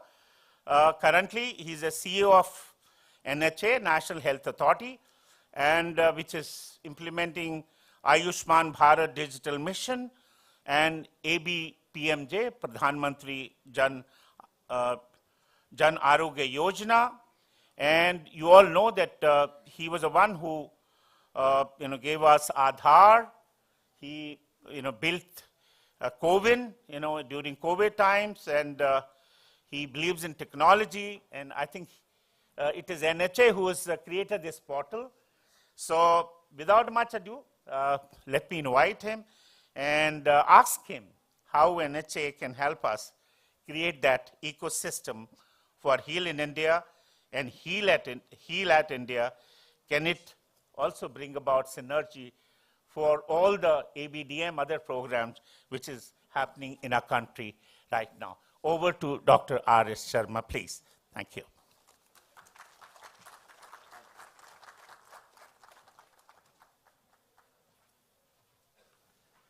Well, good afternoon, friends, and thank you very much, Dr. Verma, for inviting me to speak on the issues of essentially health coverage, and I would like to frame it as he said, that it is not contradictory that, we have Heal in India, but then at the expense of our own citizens. Actually, it cannot be contradictory, because the idea is that the more facilities and the more capabilities which we develop, we not only serve our people, but we also serve the people of the world.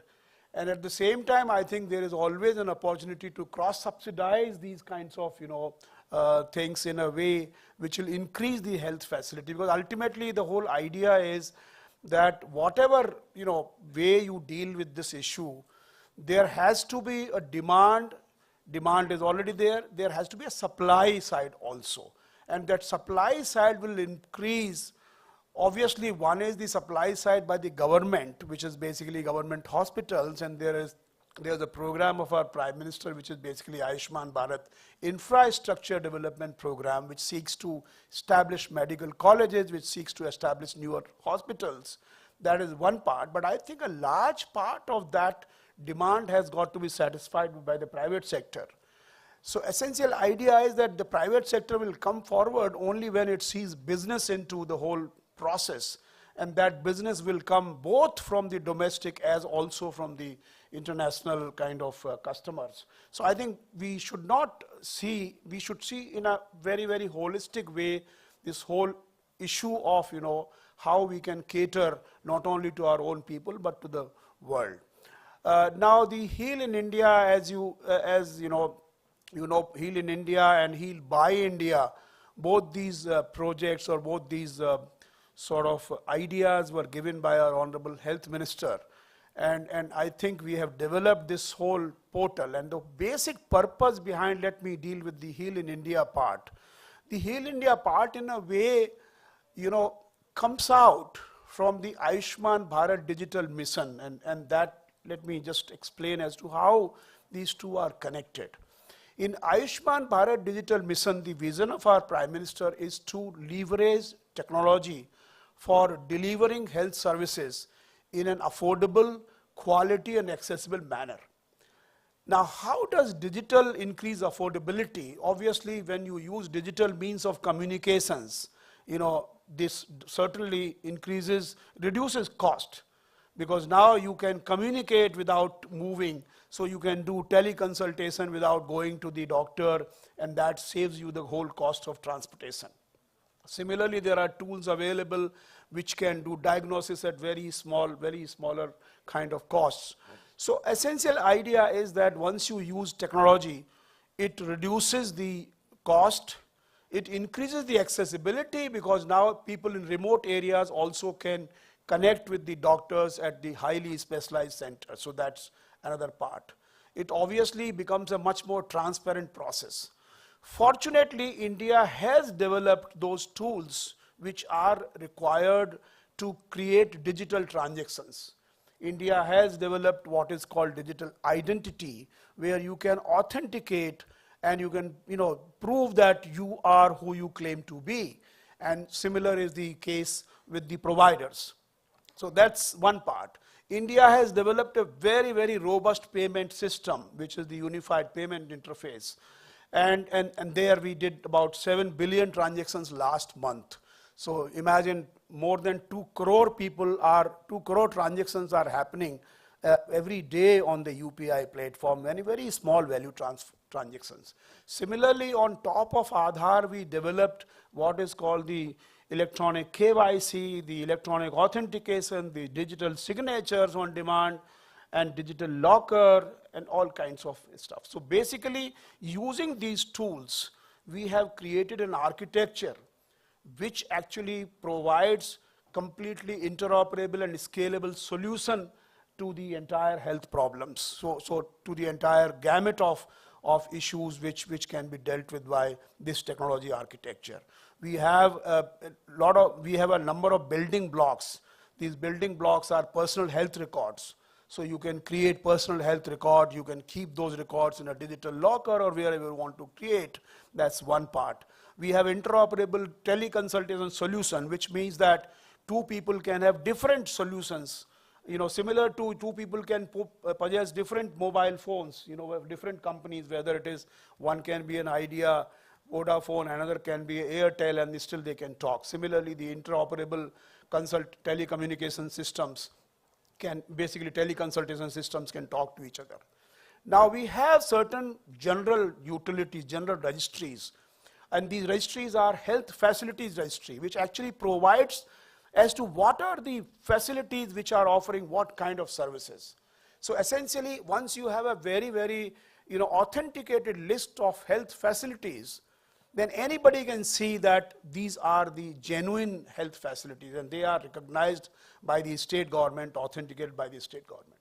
Similarly, once you have a registry of health professionals, which is also a part of the ABDM, then you are able to see which are the people, quacks are obviously eliminated out of that. And you can see which are the health professionals, what their degrees are, what their competencies are, what their area of specialization is, and that actually becomes a very, very transparent list of, health service providers. Similar to, like in COVID, you could see which are the facilities which are offering vaccinations, what kind of vaccinations, whether it's Covishield or Covaxin. You can see, you can see what is the route of that, what are the vaccination centers near me.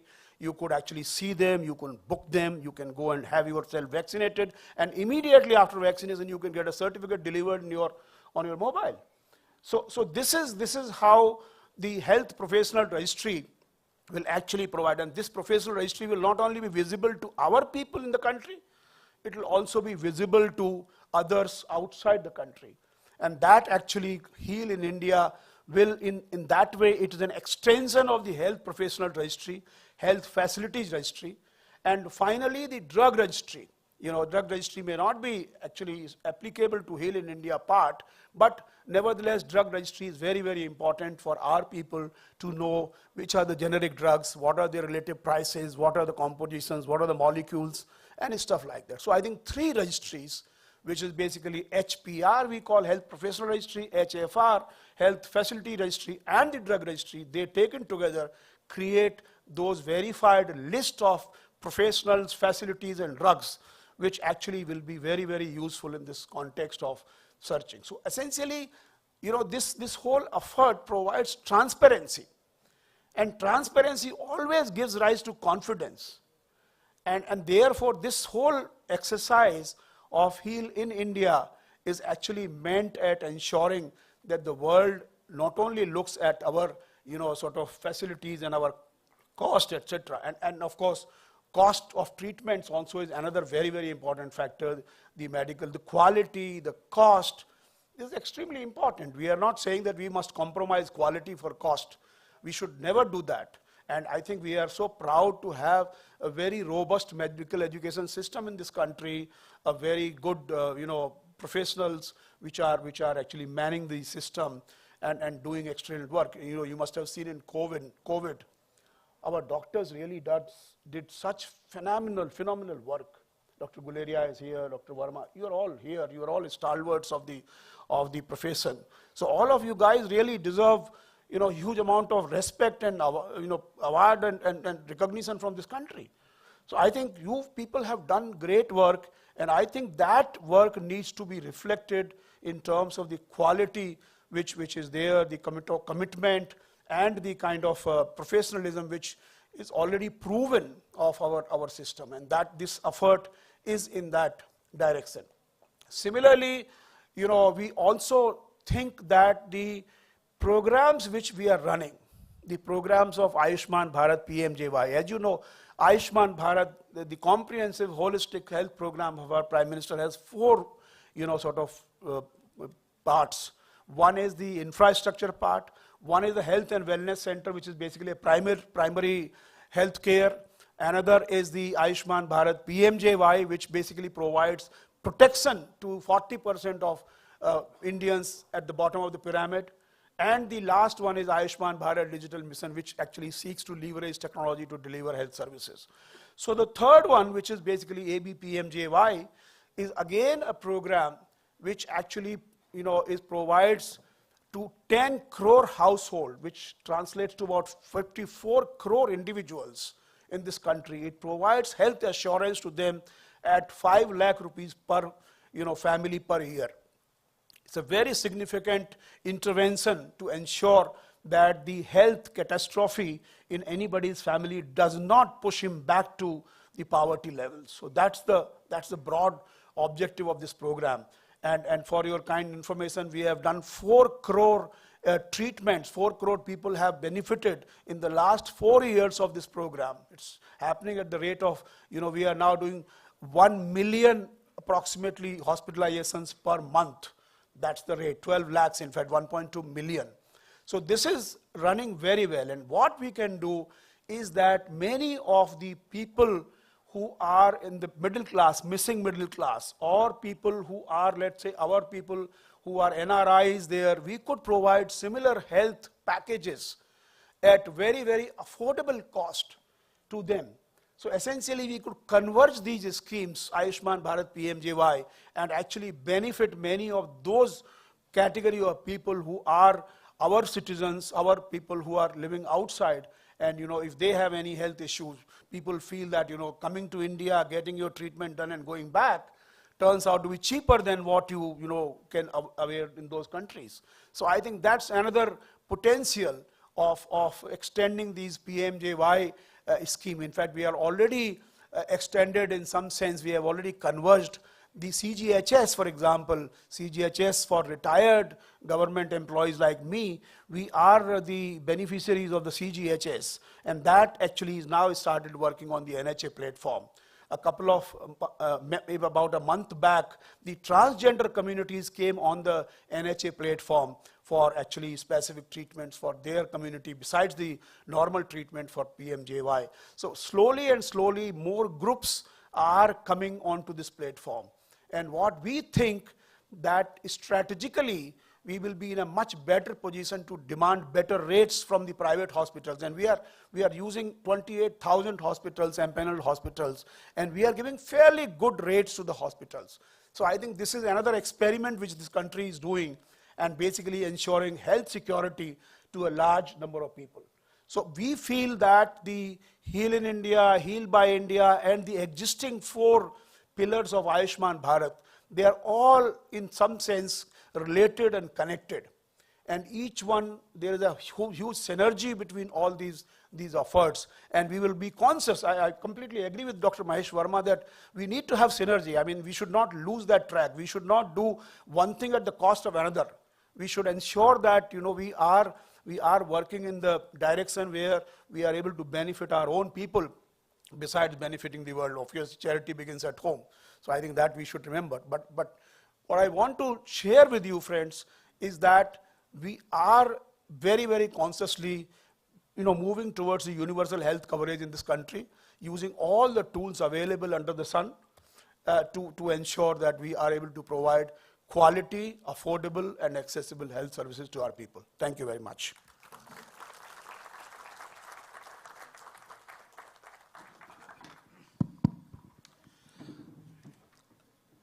Dr. Sharma, I have a question that,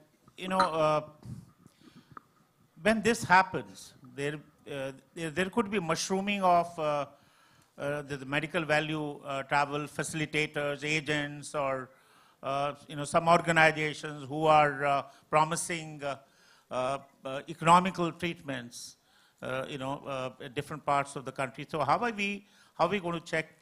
How there going to be check and balances?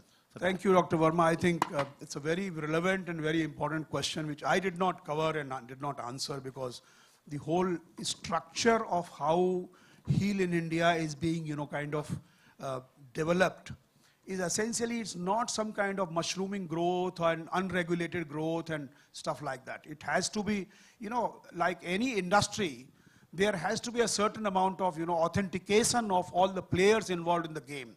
It should not happen that people are left, people coming from outside are left at the mercy of the agents who could do anything what they want to do. So I think there will certainly be a way of ensuring that only quality people are able to get into the system, not really, and do not do this kind of unethical practices and behaviors whereby they promise something and bring the patient from outside, and thereafter they cheat them, they do all kinds of unethical things. That must not happen. I think we are cognizant of that, and it's a very relevant question, and we can assure you that the way it is being architected, the way it is being structured, it may not be a formal regulatory body which is coming into place, but certainly a quality, induced program whereby we will ensure that only genuine guys, and believe me, transparency does wonders. Again, coming back to COVID, we had this issue of remdesivir vaccine shortage. Look at the way whole kind of confusion prevailed. We had the problem of oxygen cylinders at some point in time. Look at how things, happened in those maybe a week or two. But has anyone complained about any black marketing being done in the vaccination? Despite the fact that at certain point in time, there was a huge gap between demand and supply. The only allegation which was there is that COVID was being operated by some of the characters who were creating bots, who were doing automated, bookings and automated this thing. That's the only thing which maximum thing which came out.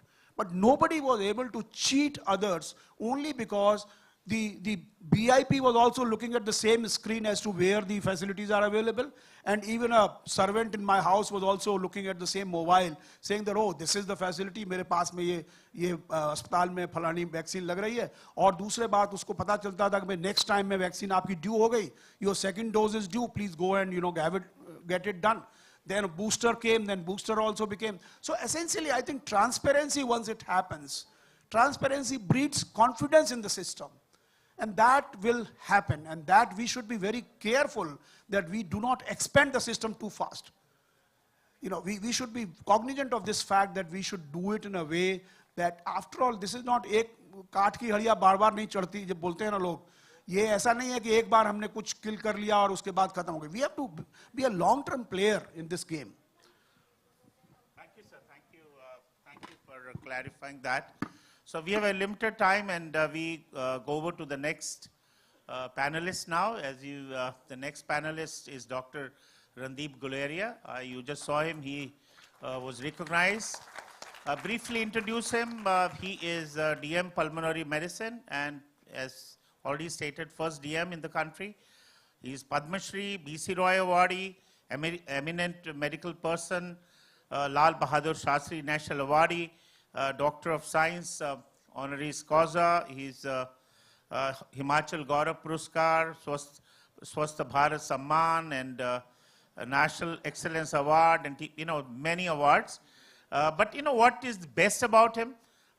He's very unassuming, very humble, very down to earth, but a very brilliant professional and an equally brilliant researcher. Over to Dr. Randeep Guleria, please. Yeah. Because you come from a government background, so how can we use government system, so that we can take forward this Heal in India mission, this endeavor? What can we do? Because in government system we have tertiary care, we have secondary care, we have a primary care, and how we can, and I think they have a lot of expertise, which some of these are institutions are like apex institutions, but they are in a government sector. How can their expertise be utilized by medical value patient, medical value travel patients? Thank you. So thank you very much, Professor Verma, for inviting me, and it's indeed a pleasure to be here. When we're talking of two things, we're talking of Heal by India and Heal in India, and as you said, also Heal for India. When we're looking at Heal by India, we're looking at how we can improve medical tourism. India already is a hub for medical tourism. It's a hub for tourism which is looking at not only tourism which is coming in allopathic medicine, but also in traditional medicine. There's a huge amount of tourism which also comes in southern part of India, which is looking at Ayurveda, various types of therapies which are wellness based. The issue here is how can we really make it a hub which combines everything in a manner where both the government sector and the private sector are involved. The private sector already is working on medical tourism. It's a huge, I would say, a business, if I may put it that way. But as was mentioned by Dr. Sharma also, there needs to be some degree of regulation. It should not be something which is causing more, let's say, problems in terms of facilitating things. But at the same time, quality has to be maintained, it has to be sustainable. And how can we look at the government sector also being part of this? Because it may help as a part of what I would say is a cross subsidy. You may be able to get earnings for a government hospital which could help your own patients who cannot afford that type of treatment. So that would be something that would be useful in a government sector when we are talking of Heal in India. And as has been mentioned, there is a need to be innovative. We need to look at frugal innovation. The cost of healthcare is extremely high, not only in India, but globally. And we need to work on strategies as how can we bring down the cost of healthcare by being innovative. And I think no place else can it be done except in a country like India, where there is a lot of innovation that can be done with quality being maintained. The other part that is that Heal for India, or Heal by India. That is basically another thing that the government sector can do, and that is to create a cadre of trained health personnels who can provide healthcare not only in India, but at a global level. It's already known that doctors from India do excellently, do really very well when they go abroad. And that's because the training here is par excellence. And when they go abroad in terms of the training that they have here, they shine very much. They do very well if you look at Europe, UK, or the US, or even Australia for that matter. But how can we extend that in terms of healthcare professionals which are beyond doctors, our nursing staff, our physiotherapists, even the dental professions, or our technicians. So if you are able to develop a cadre which can be used and can go abroad and be able to provide service there, that can also be an area of revenue generation at a global level for our own country. And at the same time, we could train people who are accepted at an international level in terms of the quality that we're providing. So HEAL in India in terms of medical tourism, and HEAL by India, that we create a cadre which is accepted and has the quality which is of international level. And that is where the government sector can also play a big role in trying to really have this quality control and training which can be done not only at doctors, but nursing officers, technicians, physiotherapists. And when you talk to these cadres, you realize that there's a huge demand for them. There are physiotherapists who, and even nursing officers who say that there's a big demand for them in countries like even Japan. And the only hindrance is that they need to know the language. So can we develop a strategy where you can also look at these soft skills which can be developed along with the training that goes on, which will improve their, let's say, value in terms of the international market. So we need to develop or look at our training program in a manner where we are able to train healthcare professionals for a global platform, looking at the need that is there. So these are the things that can be done both in the government sector, and we need to have a partnership with the private sector. But as I said, we also need to keep our priorities in mind, and we need to make sure that we are able to first provide the need of our own country before we move outside. I think I do agree that we need to create some system where healthcare professional demand, which is there in the other parts of the country, like nurses, physiotherapists, and other technicians, paramedical staff, not necessarily doctors and dentists. But there are two questions. One is that what can we do at an education level, at a curriculum level, especially involving various councils where our education is internationalized.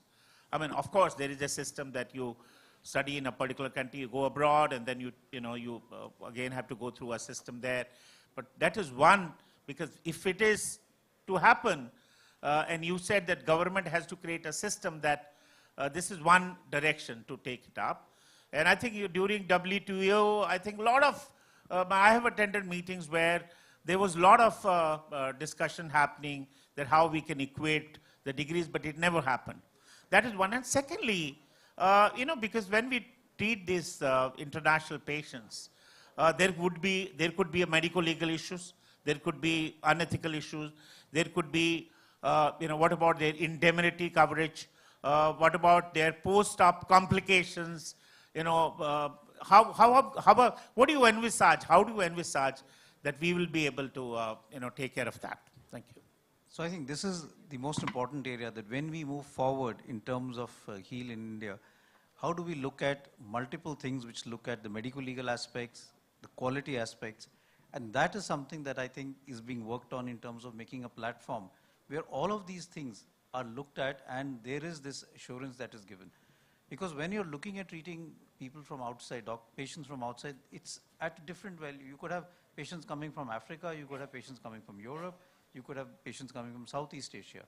So you will have to develop a strategy, and then only would you be able to promote HEAL in India in a proper manner, where doctors are also safe and the patients also feel that they will not get cheated and they will actually get the quality care that is required. So I think the whole proposal that is being put forward by the government, and which is the brainchild of the Honorable Health Minister, is to try and do it in a structured manner so that it addresses all of these issues. But I think these are very, very important issues as we move forward. Thank you, Dr. Guleria. We move to the next speaker now. Next speaker is Dr. Girdhar Gyani. Dr. Girdhar Gyani, I'd like to introduce him formally.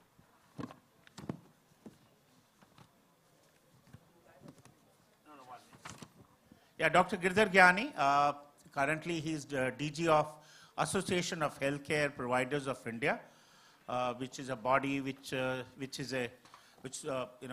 represents all the healthcare providers. So it's a voice of the industry, and Dr. Gyani is actually one of the Bhisham Pitamas of NABH, because it was him who was a founder of healthcare quality in India, because he is one singular person who has been as a SG, CEO, and a chairman, all in one. I think this is something very unique, and I know that in 2006 and 7, he was responsible for the structure of NABH. In fact, I came in touch with him at that time, and I was, both of us were simultaneously working on dental standards and medical standards. And he has he's known for more of his outstanding work in healthcare quality. He equally contributed in developing national quality framework for environment, food safety, school education, vocational training, public service. So it is not just healthcare; it's much beyond. And I was very intrigued to learn that he's also developed criteria for quality governance of Gram Panchayat. And I think he's done a project in Karnataka where 104 Gram Panchayats were evaluated for equality at the grassroots level. So with this brief introduction, let me present Dr. Girdhar Gyani. And as a DG EHPI, what are your expectations from NABH and Quality Council of India to ensure the success of this mission? That as a private body, because you're representing all the healthcare providers, that what do you want us to do? What do you want QCI and NABH to do so that we are able to accomplish this mission nicely? Thank you. Of course, it is a proud privilege for me to be here when QCI is completing 25 years. I have spent 9.5 years in the chair of Secretary General. And I see how it has grown now. It has really gone to the level 2, 3, and 4. So obviously I take pride in that I was part of it at some point of time. Now, healthcare, of course, has been one of the area where I got opportunity, I will say. And I was privileged, to develop NABH in our country. Now, briefly, because there are a lot of questions, in the panel I could see. In 2 minutes, let me tell you what is the current status of healthcare infrastructure, just in 2 minutes. We have around 4,000 hospitals which have 100 bed and above. I think some of you may be surprised. It is only 4,000 hospitals which are 100 bed and above. Why I am saying so? Because these are the hospitals which provide tertiary care. Now, out of total number of beds, 25,000 hospitals are one which have got 30 to 100 bed, and 40,000 nursing homes which are below 30 beds. So this is the statistics of India. The problem is the total number of beds, which is around now 13 lakhs, this still falls short of the state of 3.5 beds per 1,000 we need. 3.5 is the minimum requirement by WHO for developing countries. And we are roughly at 1.7. Thanks to COVID, before COVID, we were only 1.3 beds per 1,000. But because of the COVID, we were very liberal in allowing hospitals to increase the number of beds. So today we have that status. The worst part is where WHO rated India very poorly is that accessibility. That they found, for example, the state of Telangana, which has got 125 hospitals with 100 bed and above, out of which 118 are in Hyderabad alone. Same is the story of Tamil Nadu, Maharashtra, and state after state. So the accessibility they found that, let us say in Telangana, for all tertiary care, people have to run around from all the district of Telangana to Hyderabad. So you have to understand this is where somewhere we have gone wrong. There was no regulatory mechanism that we do not allow hospitals in one place. Anyway, that is one story. Now, coming to small question, because a lot of discussion has happened on medical tourism.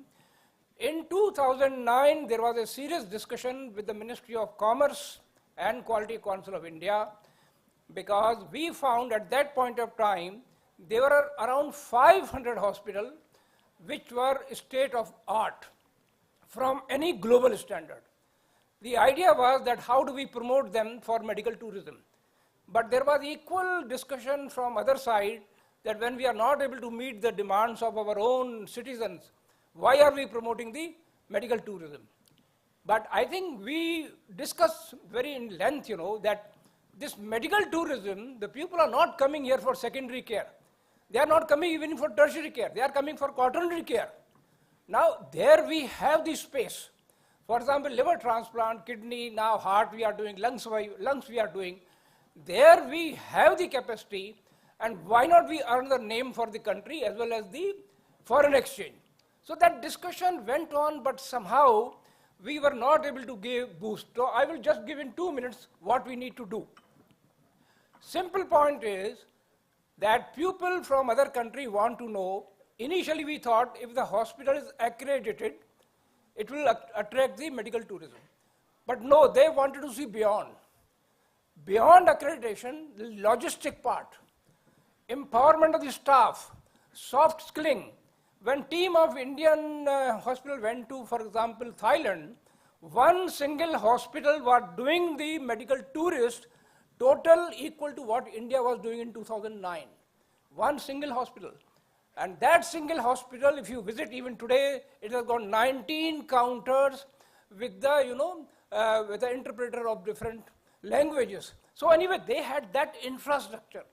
So India has to do, NABH now I'm coming, has to evolve a supplementary standard which will be attached to the NABH accreditation, that if you fulfill this, then you are also accredited for medical tourism. Now those criteria are not difficult. I think NABH can find out, they must be having also.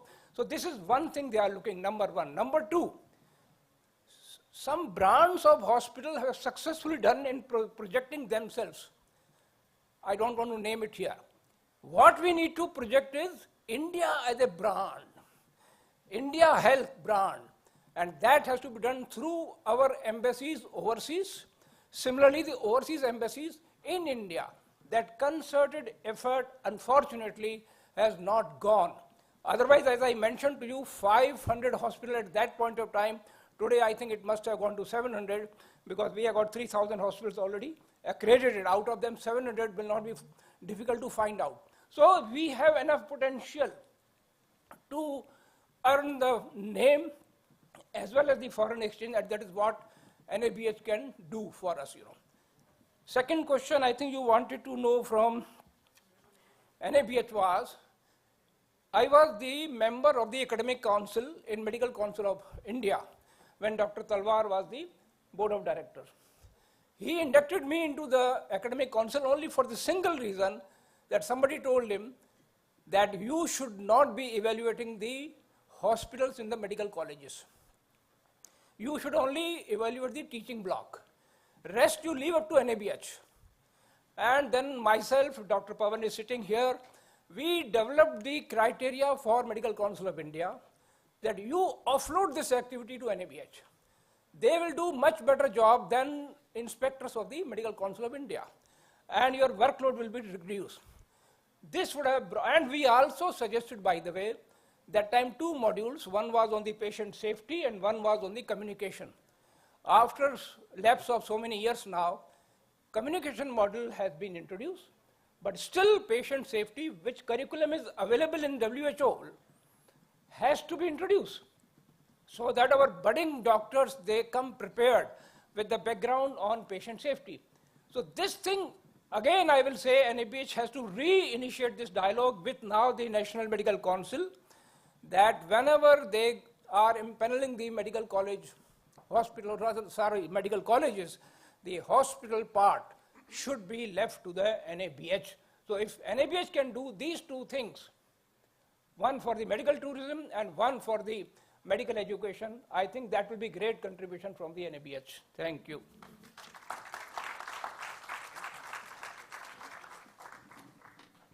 So, because you are representing healthcare industry, now you think that for such schemes or like Heal in India, the insurance companies in India will have some schemes, some scheme coverages for such endeavors? What is your opinion?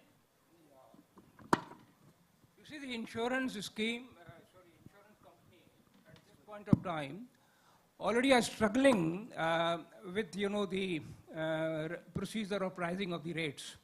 And they say that we are still not viable even for the current set of medical practices. So bringing the new things into this domain, I think some more work has to be done.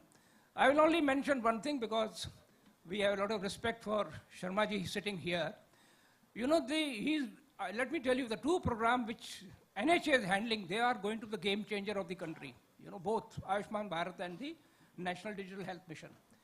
But the issue here is that government is very, excited to provide free health care, not only to below poverty line, but even above poverty line, maybe they want to cover 70%. There's a political, nothing wrong in that. But we do not have that kind of resources, financial I'm talking. So that's why the rates under CGHS are slow. Our suggestion from industry to the government is that why are you giving free healthcare to everyone? People don't expect free healthcare. Everybody is not expecting free healthcare. You introduce co-payment. You introduce, for example, above poverty line, this hospital will provide at the rate fixed by government, plus they will charge 30% or 20% more for that procedure. So for categorization of the population, you introduce co-payment, so the burden on the government will come down and the health of the hospital will improve. Because I want to tell everyone here that no new investment is coming in the healthcare. This is a point of worry. We have to make sure by this simple mechanism of introducing co-payment, we will be able to encourage new hospital coming more so in the tier 3 towns. I think we are running behind schedule. So our last speaker, Dr. Narottam Puri. Dr. Narottam Puri, you all know, is also one of the Bhisham Pitamas of quality at NABH. He is currently Principal Advisor, Quality Council of India.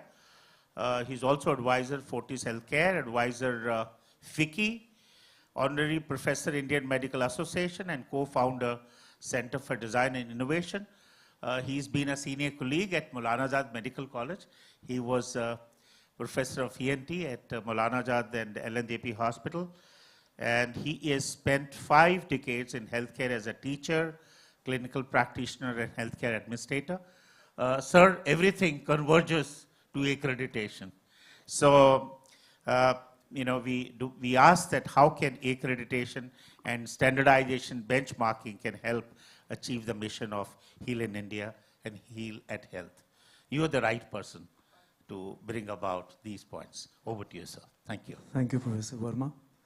First of all, congratulations, Adil Bhai, Vipin ji, Ravi ji, Atul, Air Marshal Pavan Kapoor for the Silver Jubilee of Quality Council of India.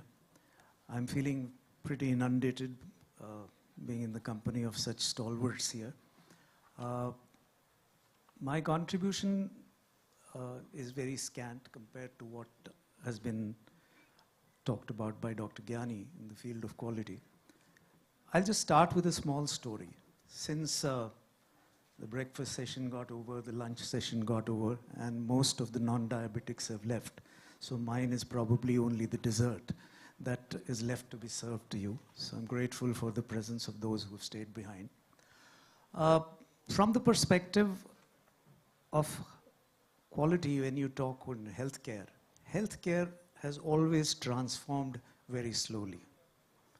Quality came to us through the likes of Deming and Juran, and it was manufacturing and industrial quality. Healthcare always resists change more than any other industry, although it by itself changes every 5.5 years, faster than atomic energy does. The basic problem is that every doctor, dental surgeon, or nurse thinks that he or she is already doing the best, and therefore doesn't like to be measured. And as we all know who've spent some time in quality, anything that is not measured is no quality at all. It is surprising that 98% of the accredited hospitals are private. Only 2% government hospitals go in for accreditation. Why? Is it because government hospitals don't provide quality care? Dr. Randeep Guleria and I myself are products of that system. We've been teachers in that same system, and I will vehemently oppose that point. The only thing is that there is no incentive for the government institution to go in for quality. And unless and until you ensure quality, which has the principal 3 A's, affordability, availability, and assurance. Unless you can do that, don't talk about medical tourism and heal in India or heal by India. First, get the basics and fundamentals right. And I think we are some way away from there. So accreditation, why accreditation? Accreditation is merely a quality tool, like TQM, like Kaizen, like Six Sigma, like Lean. It's just a quality tool. It is not equivalent to quality. The best definition I like about quality is what you do when no one else is watching. So if I am doing what is right when you are not judging me, it's difficult to measure me. So self-regulation and self-accreditation can't happen. The biggest achievement of accreditation in this country is that it has put the 3 fundamentals of non-obedience theory into practice. Structure plus process is equal to outcome. And nowhere is outcome more important than in healthcare. What would you want if you were to get admitted to a hospital or your loved one was in hospital? A, to survive, and B, to come away without any other side effects. Let me narrate a story of how quality came into healthcare. In the earlier part of 20th century, there was a surgeon by the name of Dr. Ernie Codman. He was working in Massachusetts General Hospital, which we all know as Harvard. Ernie Codman was the first person from the medical field who came up with the idea that end result must be counted. You must know what is the end result to the patient, to the consumer. Guess what happened to him? Any suggestions? He was banned by Harvard Medical College. How dare you suggest that I don't do a quality job? And who is the patient to determine? And that's from where this joke about doctors came about surgeons. Randeep is spared, but I am not. And that is, the surgeon comes out of the operation theater and says, "Sab operation kaisa hua? Bahut badhiya ho gaya. Mareez mar gaya." So that's a different thing. Now, you're not measuring the outcome. And if you're not measuring the outcome, why are you not doing it? A, the doctors feel you're doing the best job. B, we neither have the structure nor the process in place. But things are changing. In the last 17 years since NABH has come into existence, and thanks to people like Dr. Gyani, Air Marshal Pavan Kapoor sitting there, I also got sucked into this. I knew nothing, not even the spelling of what is quality in healthcare. And once I got sucked in, then I realized that it is important to be involved in the outcome. What matters is not to me, not to any individual, but to the patient.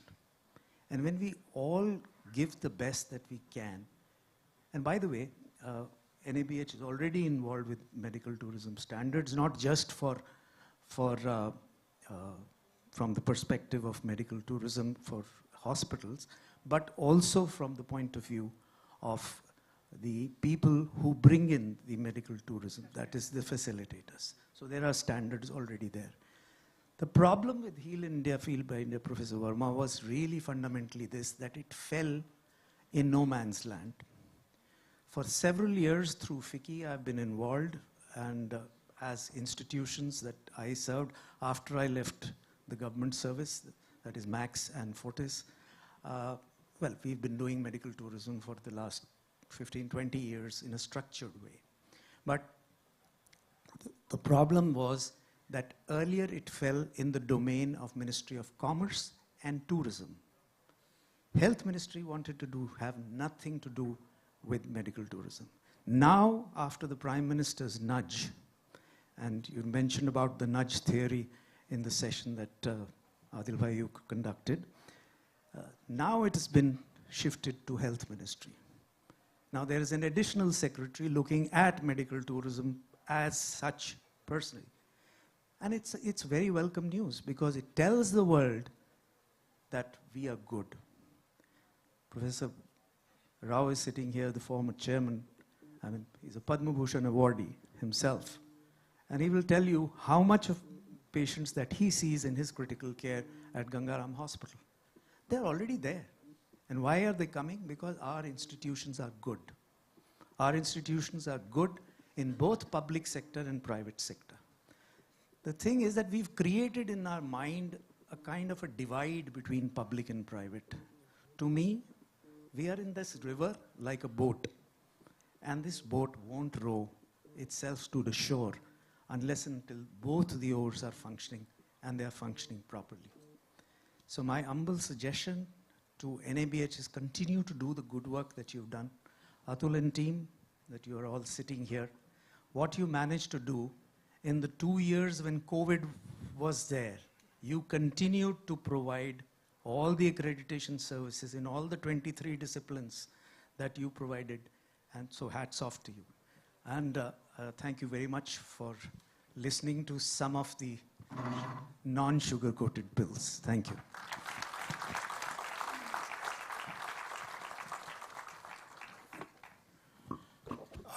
I have been instructed to speed up, but I will just take about 5 minutes because I think it's very important to have the nuggets of the discussion and carry home messages.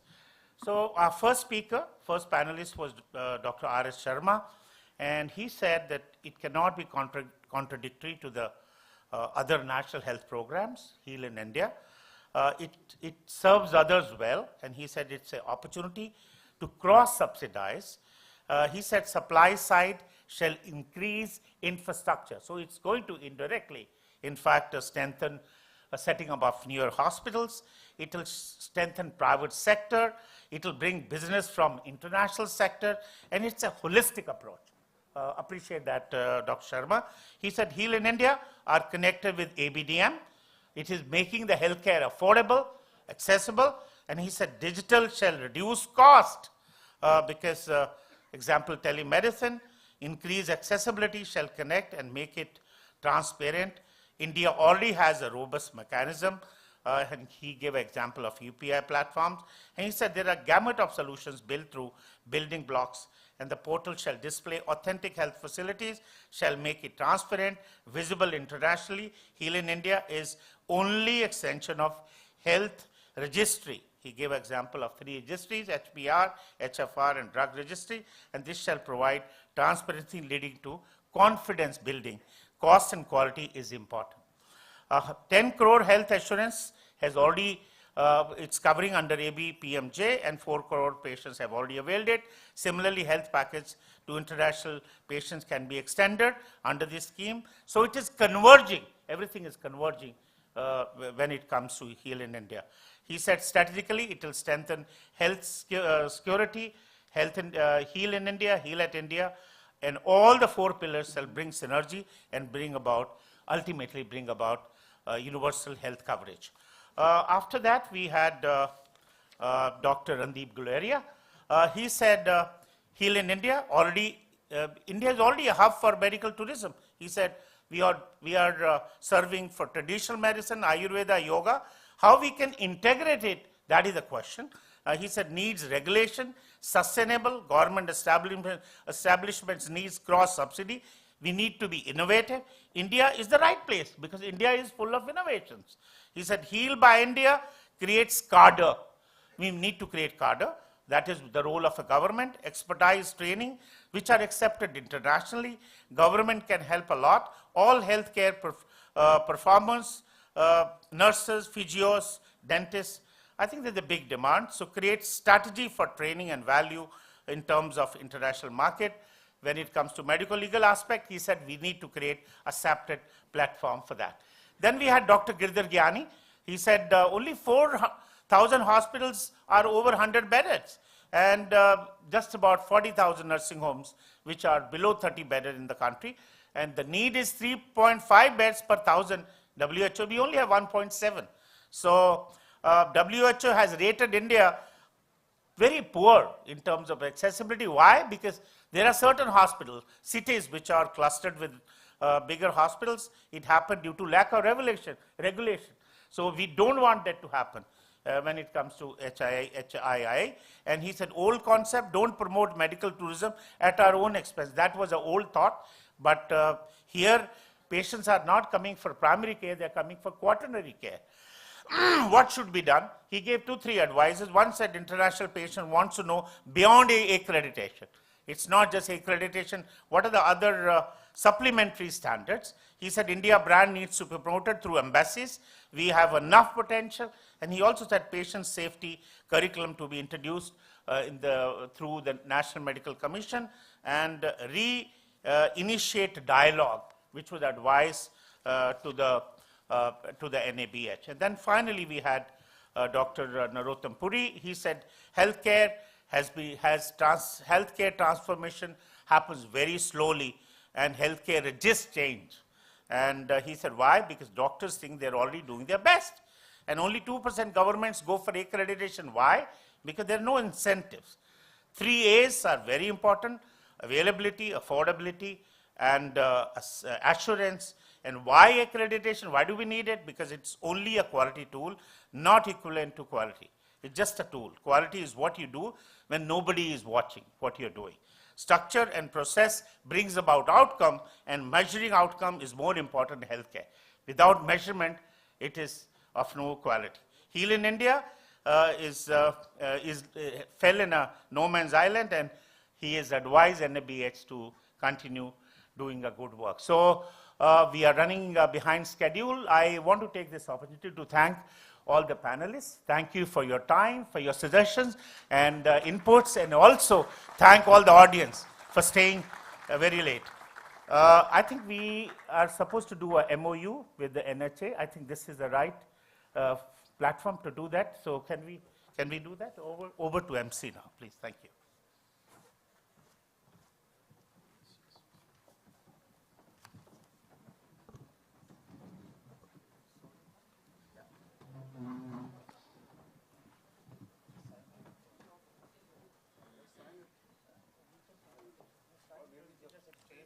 इसके बाद में award ceremony होगी, तो मेरा निवेदन है आप सभी से कि आप लोग सभी रुकेंगे.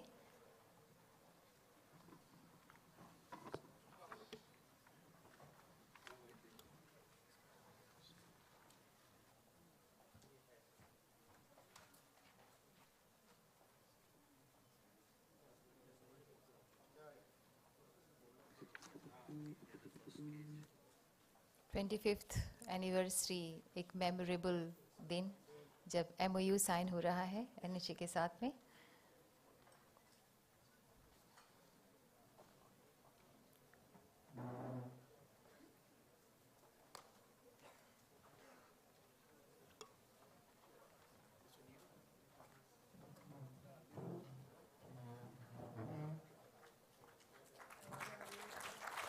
Congratulations.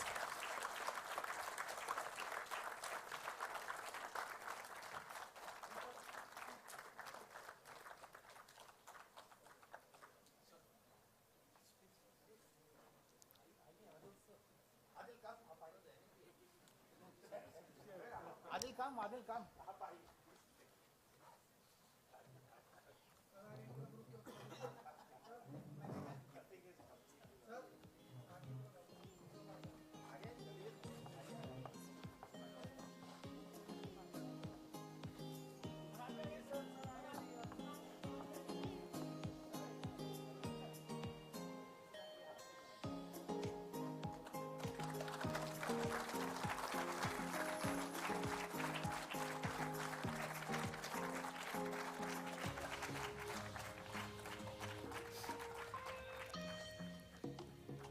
Thank you so much. I request Shri Adil ji to kindly stay back and to express the gratitude towards our esteemed dignitaries on the dais. I request Professor Mahesh Verma to kindly present mementos to the dignitaries. सबसे पहले Dr. Narottam Puri. Respected Mr. Dr. Narottam Puri ji.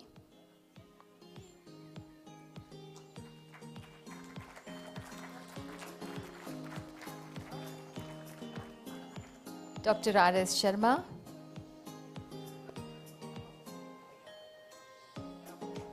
Dr. R.S. Sharma.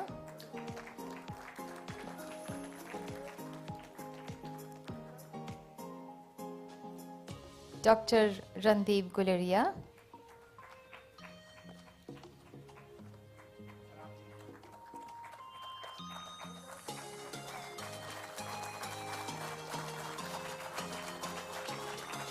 Dr. Giridhar Gyani ji.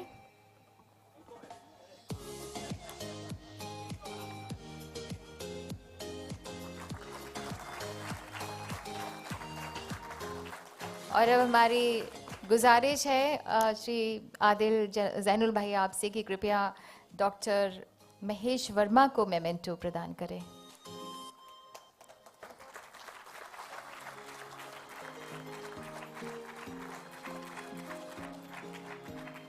और ये वक्त है award ceremony का. मैं निवेदन करती हूँ श्री महेश वर्मा जी, श्री खुशरू खंबाटा जी to please come up onto the stage, and Shri Manish Chindal ji, CEO NABET and NABET, और श्री आदिल जैनुल भाई ऑलरेडी हैं मंच पर. मैं निवेदन करती हूँ कि अवार्ड प्रदान करने के लिए मंच पर पधारें. श्री महेश वर्मा जी, श्री खुशरू खंबाटा जी, श्री मनीष चिंदल जी एंड श्री आदिल जैनुल भाई जी.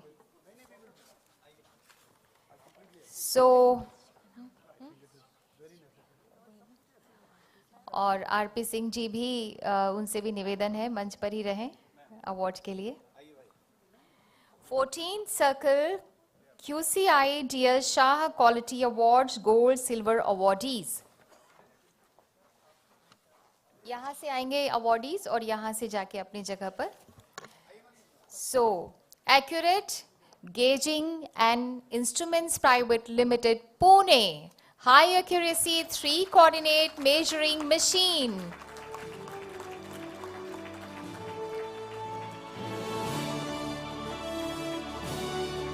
तालियां रुकनी नहीं चाहिए. जो सीट खाली है उनके हिस्से की भी तालियां आपको बजानी है.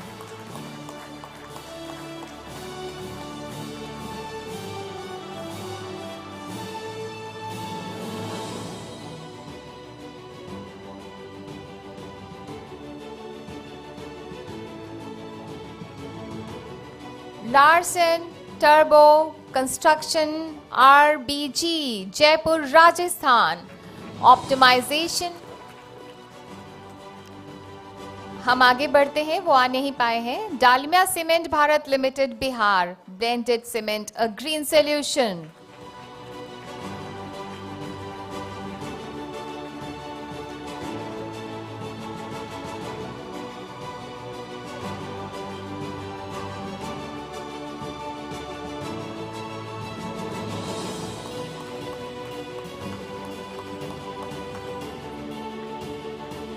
बहुत बहुत बधाई आपको. Salta Coating System India Private Limited, Vadodara, Gujarat. Service complaint and COPQ reduction through innovative locking implementation on paint container.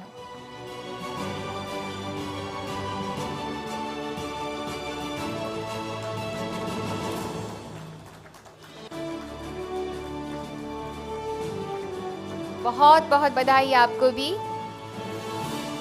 Expro India Limited by X Division Balzora, Unit 2, Bankura, West Bengal. Development of film for bituminous waterproofing membrane torching application using waste film reprocessed granules.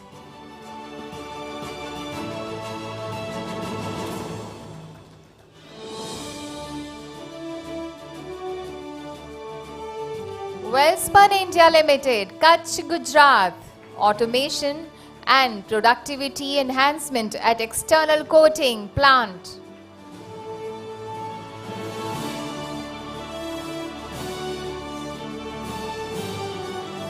तालियां बजने दीजिए, ये शुभकामनाएं हैं जो इनके साथ जाने वाली हैं.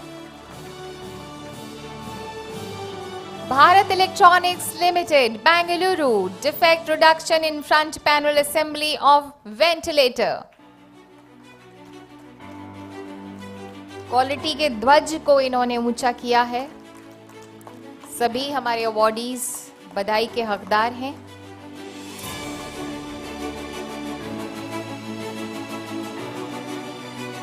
Bellboy Clinic, Kolkata, improving patient safety and outcomes by studying predictors of mortality in COVID-19 patients during the surge.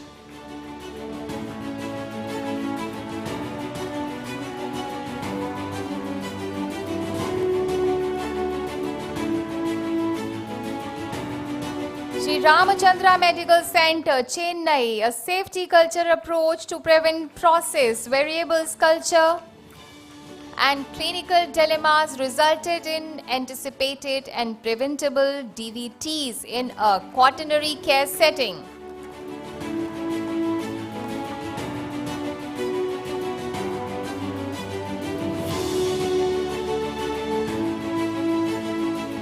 Indraprastha Apollo Hospitals, New Delhi, Caller Cab 66, Heart to Brain Drive.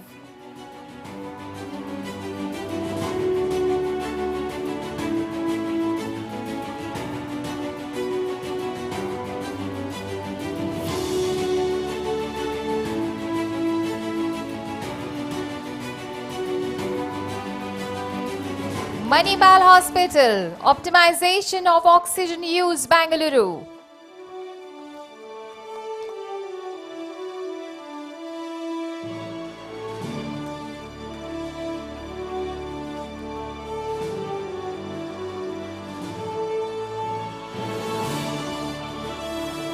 Dr. Lal Path Labs, New Delhi, improving laboratory performance by developing an in-house automated process to monitor quality control.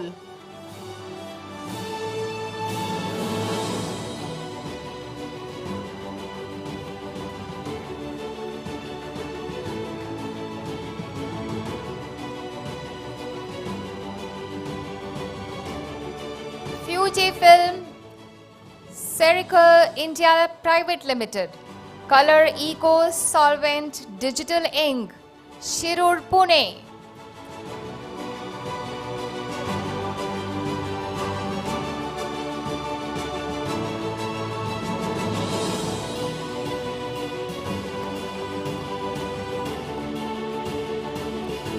Lotus petal charitable foundation आए नहीं है, हम आगे बढ़ रहे हैं. Extension for community health care outcomes. Okla, New Delhi, training of frontline health workers on COVID-19 preparedness, response and prevention to strengthen the public health system of the country against the novel coronavirus.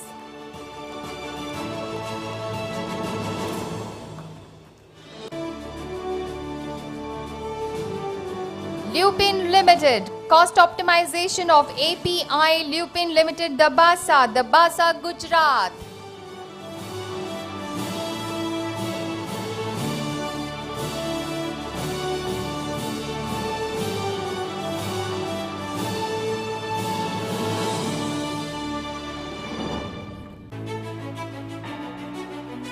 Larsen and Turbo Limited, TLT Manufacturing Unit, Energy Conservation through Smart Energy Management System, Kanchipuram.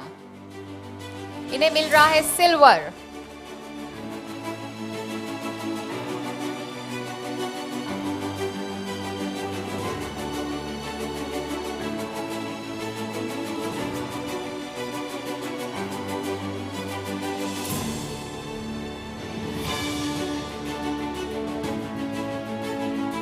Minda Industries Limited Casting Division, Hosur, Tamil Nadu.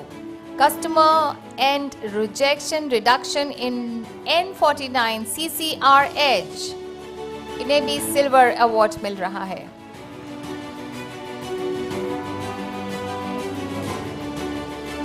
BEML Limited, Bangalore, quality and productivity improvement on motor grader transmission.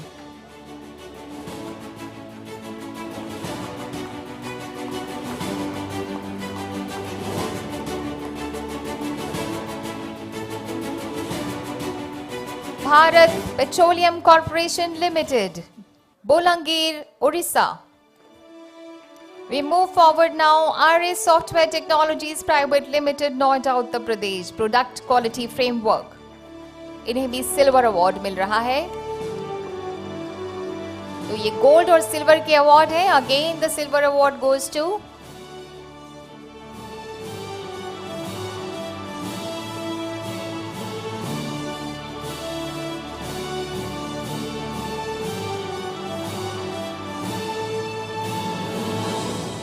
HDFC Life Insurance Company Limited, Mumbai, achieving industry-leading persistency at HDFC Life. और इसके बाद मैं monograph competition के winners की घोषणा करने जा रही हूँ. मोनोग्राफ इनवाइट किए गए थे ताकि क्वालिटी इकोसिस्टम पर सकारात्मक प्रभाव पड़े. इसकी अलग-अलग थीम्स थी और टोटल 13 विनर्स को चुना गया है. पहले को मिल रहा है 50,000, दूसरे को मिल रहा है 30,000, तीसरे को मिल रहा है 20,000. कॉन्सोलेशन प्राइज मिल रहा है 5,000 का. Professor Monika Kapoor and professor Shraddha Srivastava, इन्हें फर्स्ट मिल रहा है. ये आ नहीं पाए हैं, हम सेकंड की ओर जा रहे हैं. श्री पांडुरंगा सेकंड प्राइज के लिए मल्टीपल पार्ट इंस्पेक्शन इन GOM. श्री पांडुरंगा.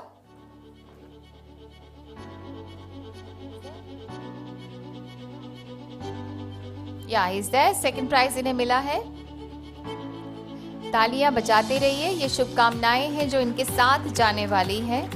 क्वालिटी के लिए पूरी तरह से डेडिकेशन इन सभी विनर्स का. QCI का ध्वज बुलंद करते हुए.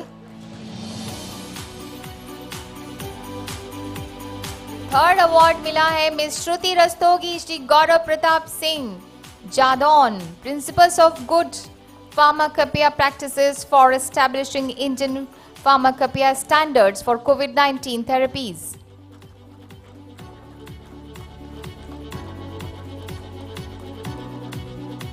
थर्ड के बाद कंसोलेशन प्राइज की बारी है. श्री गौरव गुप्ता मंच पर पधारे. Evaluating and enhancing traditional forensic science knowledge and principle in digital realm.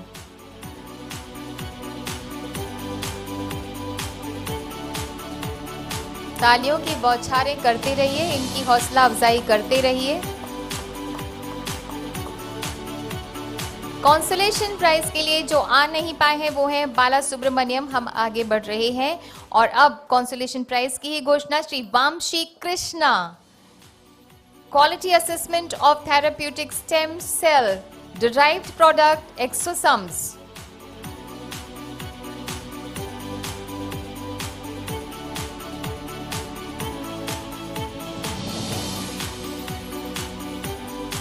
Consolation prize के लिए आ नहीं पाए हैं श्री कपिल कुमार शर्मा. हम आगे बढ़ रहे हैं. कॉन्सोलेशन प्राइज के लिए श्री गोरूर श्रीधर नहीं आ पाए हैं और इसके अलावा नंद कुमार नहीं आ पाए हैं. अब कॉन्सोलेशन प्राइज के लिए मैं विद्या माधव देशपांडे को आमंत्रित कर रही हूँ.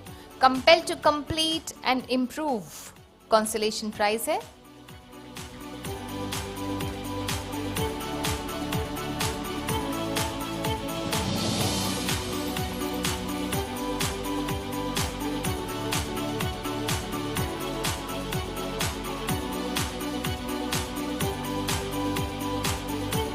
कॉन्सोलेशन प्राइज के लिए नहीं आ पाए हैं श्री सचिन कुमार गोयल, श्री पवन कुमार। हम आगे बढ़ रहे हैं और कॉन्सोलेशन प्राइज के लिए professor Selvam Jesia, open book examination in higher education in India, its relevance and application as an assessment tool.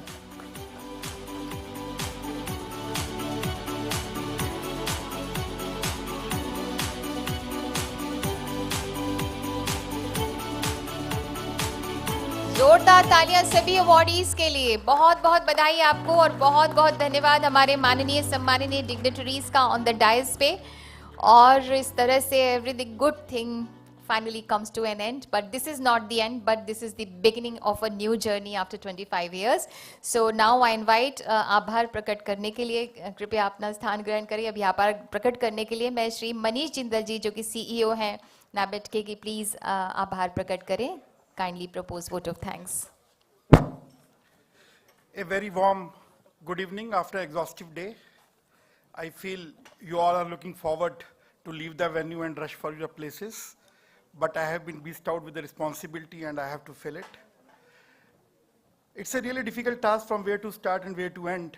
You are not supposed to miss out anybody who was a part of this journey to make this particular event as a successful event, if it is. So I would start from thanking Honorable Minister, the dignitaries on the dais, who spared their valuable time at a very short notice in spite of their busy schedule. The moderators who conducted very relevant substantive discussion, who showed us a roadmap to carry forward this journey, who acknowledged the contribution of QCI to society, citizenry, and the country.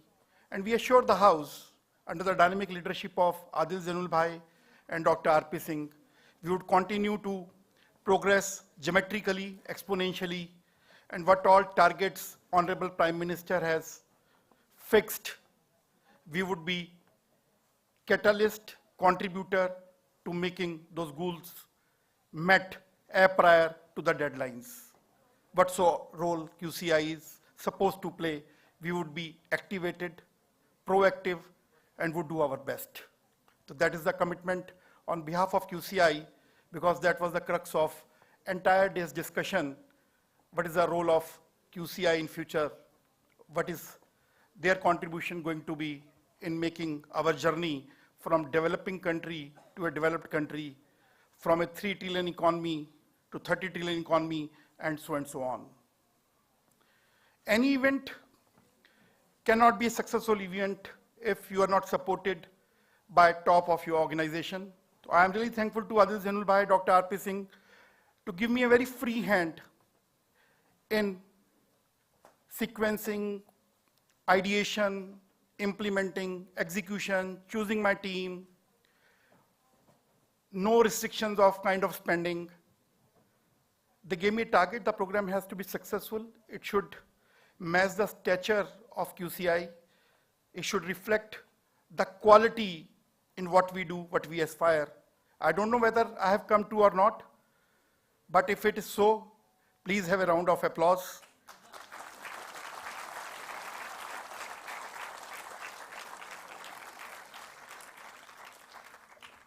I cannot thank everybody because more than 200 people has worked for last 1.5 months to make this event successful, and more than 30-40 people had been working for around 9 to 10 months to make this event. But still, the people who have played a very prominent role in this journey, I would, with the permission of chair, I would like to call them on the dais so that they are kept motivated and continue to work relentlessly for any future kind of event. If I was the producer of this event, my director is Shruti Gupta. Shruti, please, on the dais. Associate Director Pooja, Shuchit, Abhishek,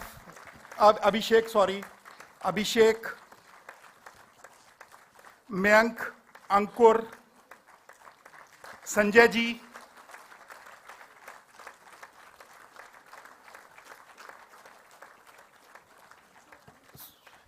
Arushi,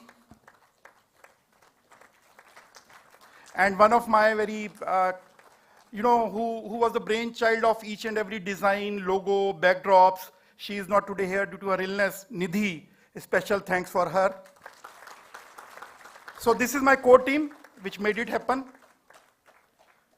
And if anything went wrong, the responsibility lies with me. And if all goes well, the credit goes to Shruti Gupta and her very thorough, very micro involvement. I would like to thank media people, event management team, the management of Ambedkar Institution, and my all graceful audience, friends, colleagues, my sister bureau heads, especially Dr. Atul Kochar, who were always very kind in sparing their manpower, and whose team also supported me, Dr. Kumudita, Dr. Varsha, and so on. So Dr. Atul has only women power. Thank you, namaskar, Jai Hind. 3 cheers to QCI. Hip hip hooray, hip hip hooray, hip hip hooray, hip hip hooray, hip hip hooray. Congratulations to all of you. और ये बहुत ही सुंदर photo session है, photo op है, जो हमेशा के लिए हमारे कैमरों के साथ साथ हमारे दिलो दिमाग में कैद होने वाला है.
बहुत बहुत बधाई सभी को 25th एनिवर्सरी के लिए.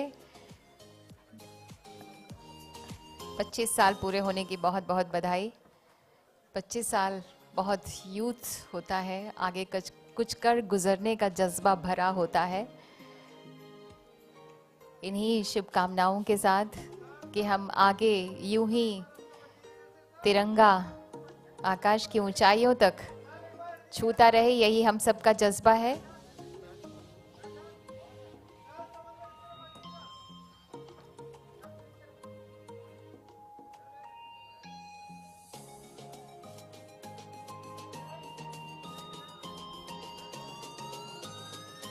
कैमरे का भी जी नहीं भर रहा है आप लोगों को देखते देखते.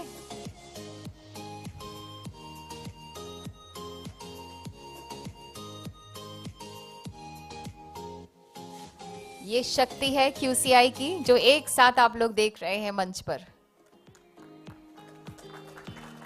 बहुत बहुत शुभकामनाएं, बहुत बहुत बधाइयां. मैं मनीषा दुबे आप सभी से इजाजत लेती हूं, बहुत सारी शुभकामनाओं के साथ. धन्यवाद, नमस्कार, जय हिंद.